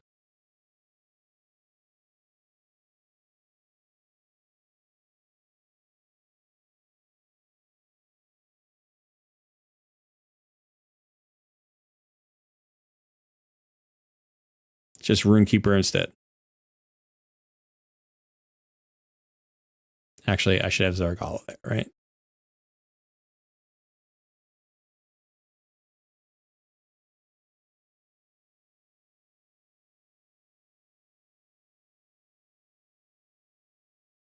So again, Zargala's a semi-nuke. She's going to soften up the enemy, especially if they have shields on top of them. You know, she's going to land that decreased defense. So you need her to have accuracy. She has to land her decreased defense. That's the primary goal here. But in addition, any damage you can get out is just going to soften up this team. And this is going to let you have, so there you can see it up there. So this is going to let you have, you're going to be able to go even slower. So the nice thing about this is like if we go into the calculator, we get an extra 5% out of that Runekeeper Dazzler because he's 25% increase instead of 20% increase. So again, if we're running Haikatun at 280, you can divide that now by 1.4 instead of 1.35. So you can get Runekeeper Dazzler. Yeah, Runekeeper Dazzler can run at 200. No, he can't run at 200. Everybody else can run at 200 instead of 208 and 209. So Runekeeper Dazzler has to run at the same speed as Sachi was running it. So it would be 280 divided by 1.15. So 243 or whatever, 244. So 244, but everybody else would be able to go 8 speeds slower because of that extra 5%. So that's a team I would look for. That's definitely a team I would look for. By the way, you can still use your Carl in spot, moments. You can still use the Croc. You can still use, UDK. You can still swap all those champions and use Deliana. But this is a go first team is going to be more powerful because it's got everything you want. 2 turn meter fills, increased attack, decreased defense, buff strip, nuke. You got literally every ingredient here is beautiful. Does that make sense?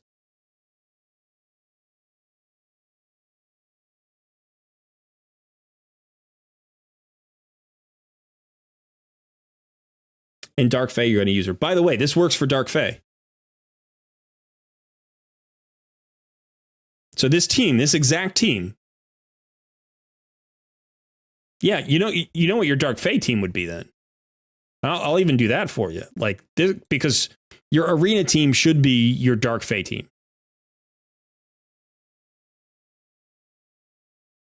Yeah, so this is actually great. This is even better. But what you could do here, depending on how you feel about the slow and the turn meter decrease, like you could put in. I mean, this is fine. You could put in your.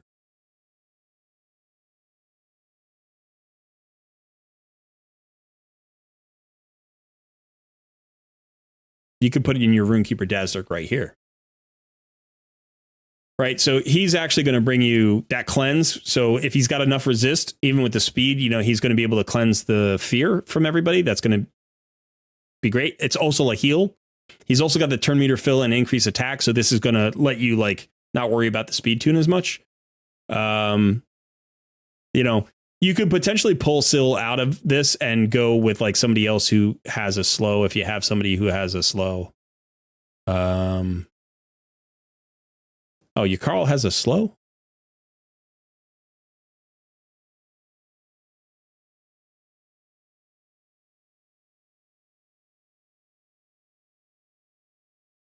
It's a single target slow, right? I mean, so is Scylla the Drakes. So you can mess it. I would probably keep that. Now, obviously, Haikatun also has a slow. So if you have accuracy on her, like we were talking about before, whether you're building her for speed or you're building her for accuracy and tankiness as well. You also have Vizix here, so potentially you could put Vizix in. This is very similar to my team. I run something like this. On my main, I run...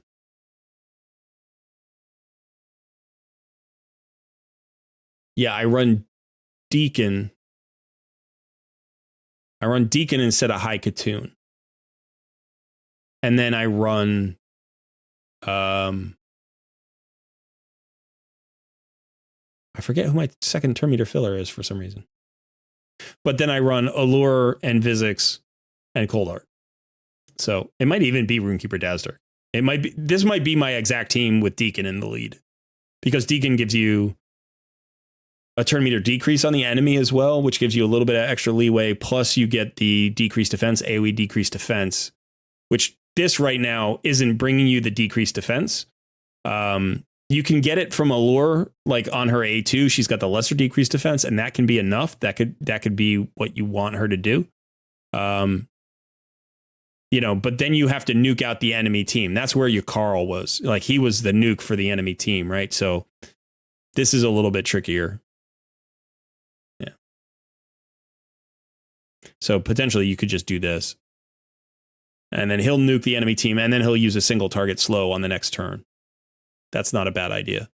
And the 2 turn meter controllers, actually 3 turn meter controllers, because High Katoon does have a decrease turn meter. That could be really nice. So let me throw that into the team setup for you, just so you have, I won't change the one that you have here, but I'll just add that one. If you're building Runekeeper Dazzdirk for Arena, then you should absolutely consider, putting him into your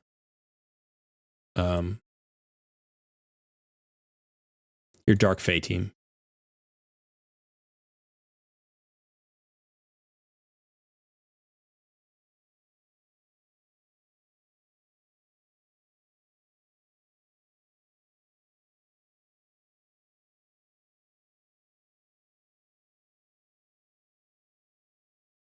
Yeah, I like that team. I think that's a really cool team. In fact, I might swap you, Carl, into my team.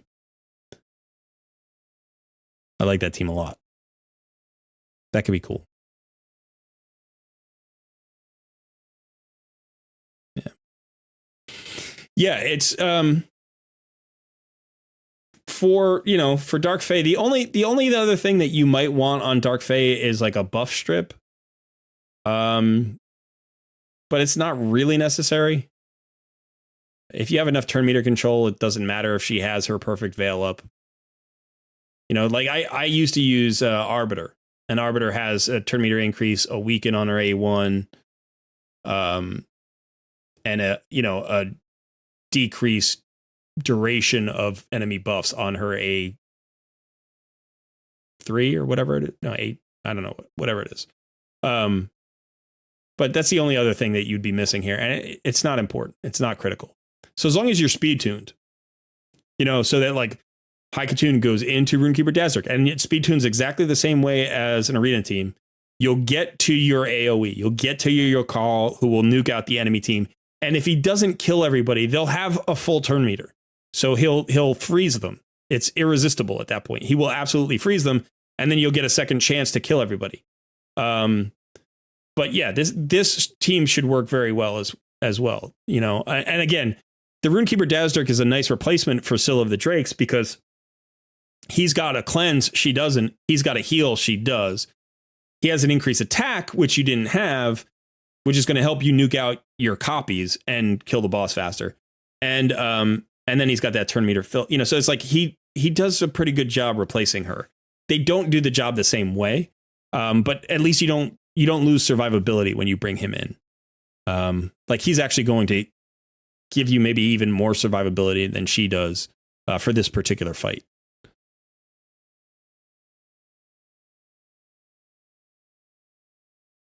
Okay. Any questions? You've got some teams to shoot for. All right, you got a clan boss team now, you've got an arena team, you've got a Dark Fae team. All teams you can shoot for. And by the way, that Runekeeper Dazzdirk thing, again, he's good at 4 stars if you can get him fast enough, or at 5 stars if you can get him fast enough. I would take him to 6. I absolutely would. I love the champion. I have built him to 6 stars every time I've gotten him, and I've never regretted it. He is an amazing champion. But you don't have to wait. You don't have to wait to get him to 6 stars. If you can find the speed and you can get him to whatever that was, that 244, if you can get him to 244 at 4 stars, the turn meter fill doesn't require a book. It doesn't require 5 stars. It doesn't require him to be ascended. You can literally run him at level 1, 4 stars at the right speeds, and that skill will still work in arena. You know what I mean? So it's like you don't have to wait. You can build him today if you have the silver. Now, we know you don't have much silver, but you have plenty of energy. And there's, there are tournaments going on. There's artifact enhancements. So you can go out and get yourself some silver, do a little bit of a gear cleanse, build him out. If you can get him to 244, 245, that's all you need to get him to. Assuming that you don't get your High Katoon too much faster, right? She can go up to 280. If you get her to 285 or 290, which is even better, by the way, you should if you can, then you have to do the calculation and get him a little bit faster again. And all you basically do is just divide her speed by 1.15, and that'll tell you who the next person is. like how fast they have to go. Which dungeon should you grind? It's a good question.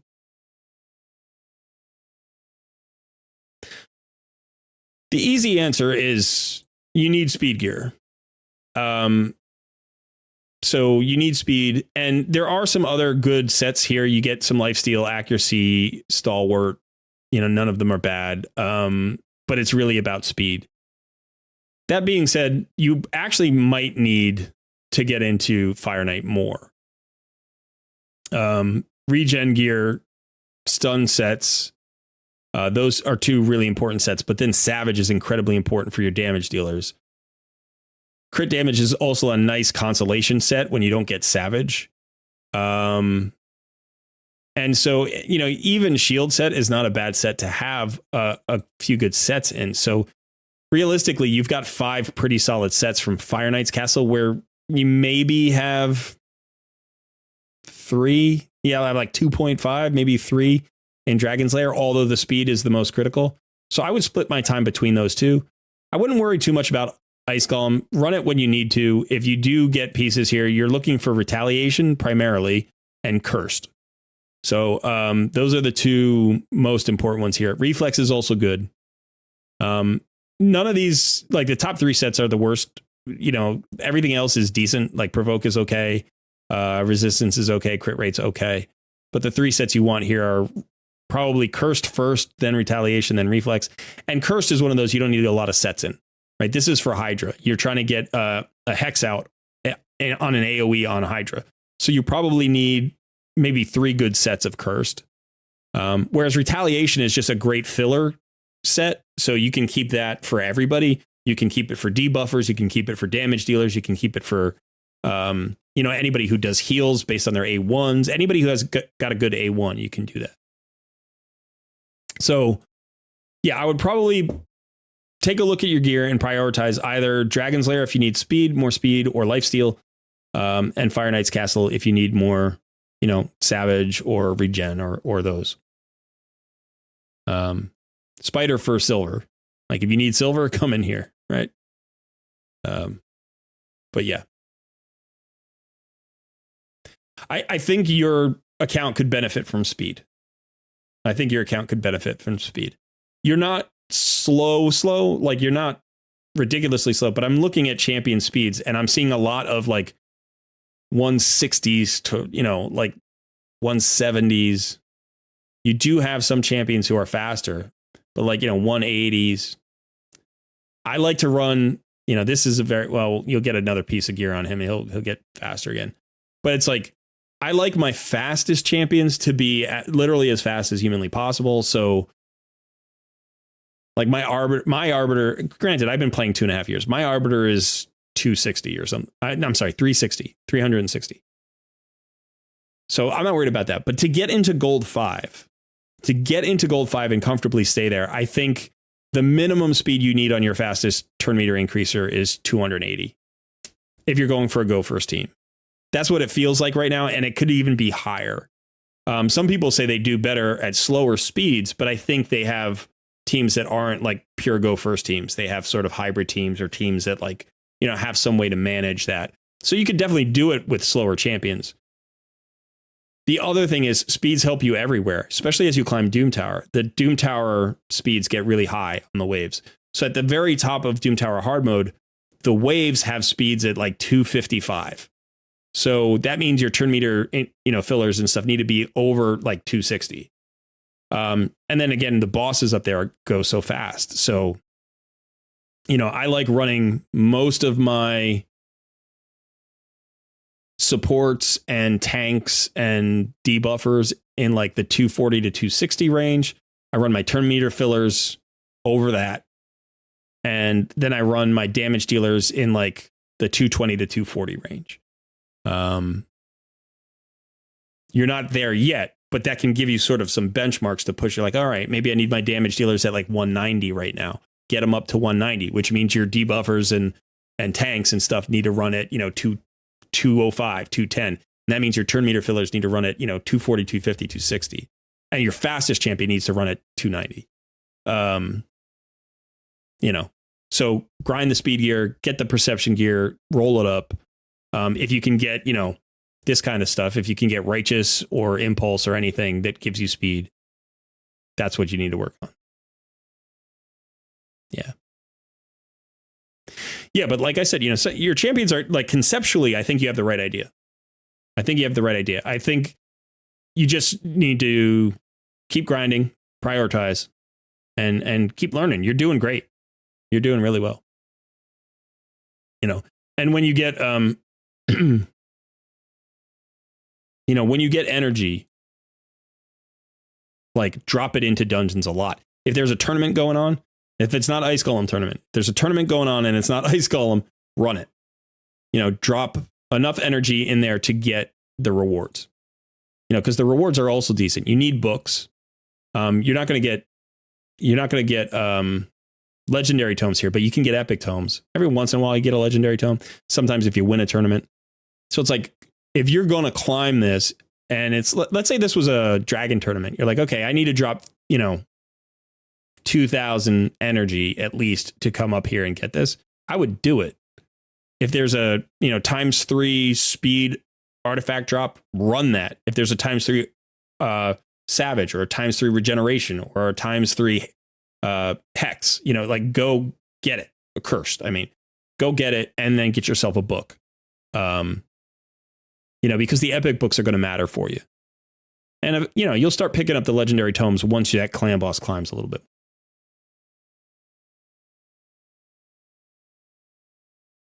All right.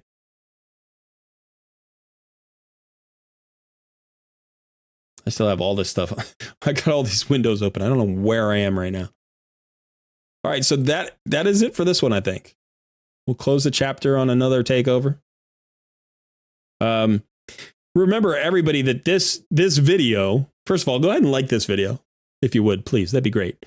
But this video is always available in the live tab of my YouTube channel. So you can just go there and, it says videos, shorts, live. You just go to live and you can find this. It's also in a playlist, the Takeover Tuesday playlist. So if you are ever like, if there's a clan boss speed tune that I do that you're like, oh, that was kind of cool, maybe I can pull that off. You can always come back to this video, kind of scroll through, find the area. I know the streams are long, but you can find the spot where you see the calculator on the page and rewatch that. And that'll kind of help you figure out if you can do the speed tune. Or if I happen to do a takeover of your account, then, you can always find your account on that video. So don't hesitate to go back there. And remember that in the Discord community, you can always ask questions. We have tons of channels for roster advice on Clan Boss, on Arena, on Doom Tower, on Centranos, wherever you need help. And there are a ton of people who are always willing to help. You can even DM me. I'm fairly busy and I get a lot of requests every day, but I try to answer as many as I can.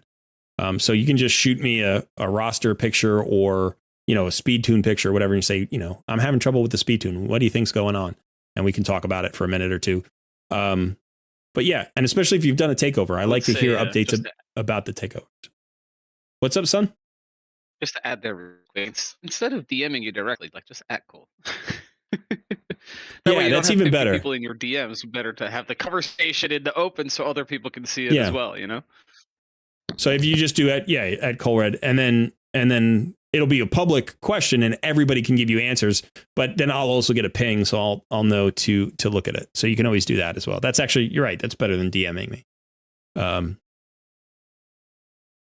like I was saying, if you I keep forgetting about the silver.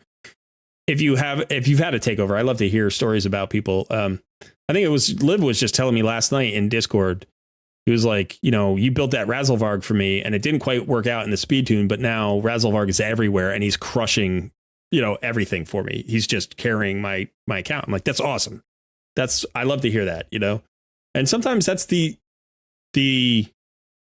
hope is that, whether or not the Clan Boss tune works perfectly, is that you're moving in a direction where you're understanding more about how to do more with your champions with less, right? It's the free to play mentality, just trying to get the maximum value out of everything you currently own rather than worrying about the champions you don't have, right? Just think about what you do have and where you can get value out of.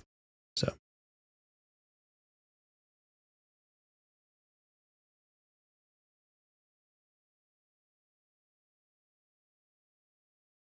All right. That is everything. It is. We went for a long time today because we started an hour late, but I got to go have dinner with my wife and then hang out with the puppy and watch a show and go to bed and do it all again. So thanks everybody for hanging out. This was fun. I always love Tuesdays. Yeah, don't forget to hit the like button, subscribe to the channel if you haven't already. And you're all in our Discord community. Consider hanging out with us. You want to say goodbye to the fine people, son? Have a fantastic rest of your evening. There you go. All right. And we will be back on Thursday for our variety stream. That usually goes a little bit later. It starts a little bit later. We usually start that around 3 p.m. or 4 p.m. Eastern time. And then Sunday, Noob versus Pro. But yeah, good luck with the fusion. Good luck with Tormund. Don't pull Tormund unless if you need him for your CVC, go ahead and pull him. But remember, we have a champion chase starting, I think, on Friday. So you might want to hold him for the champion chase. All right. Have a good one, folks. We'll see you soon.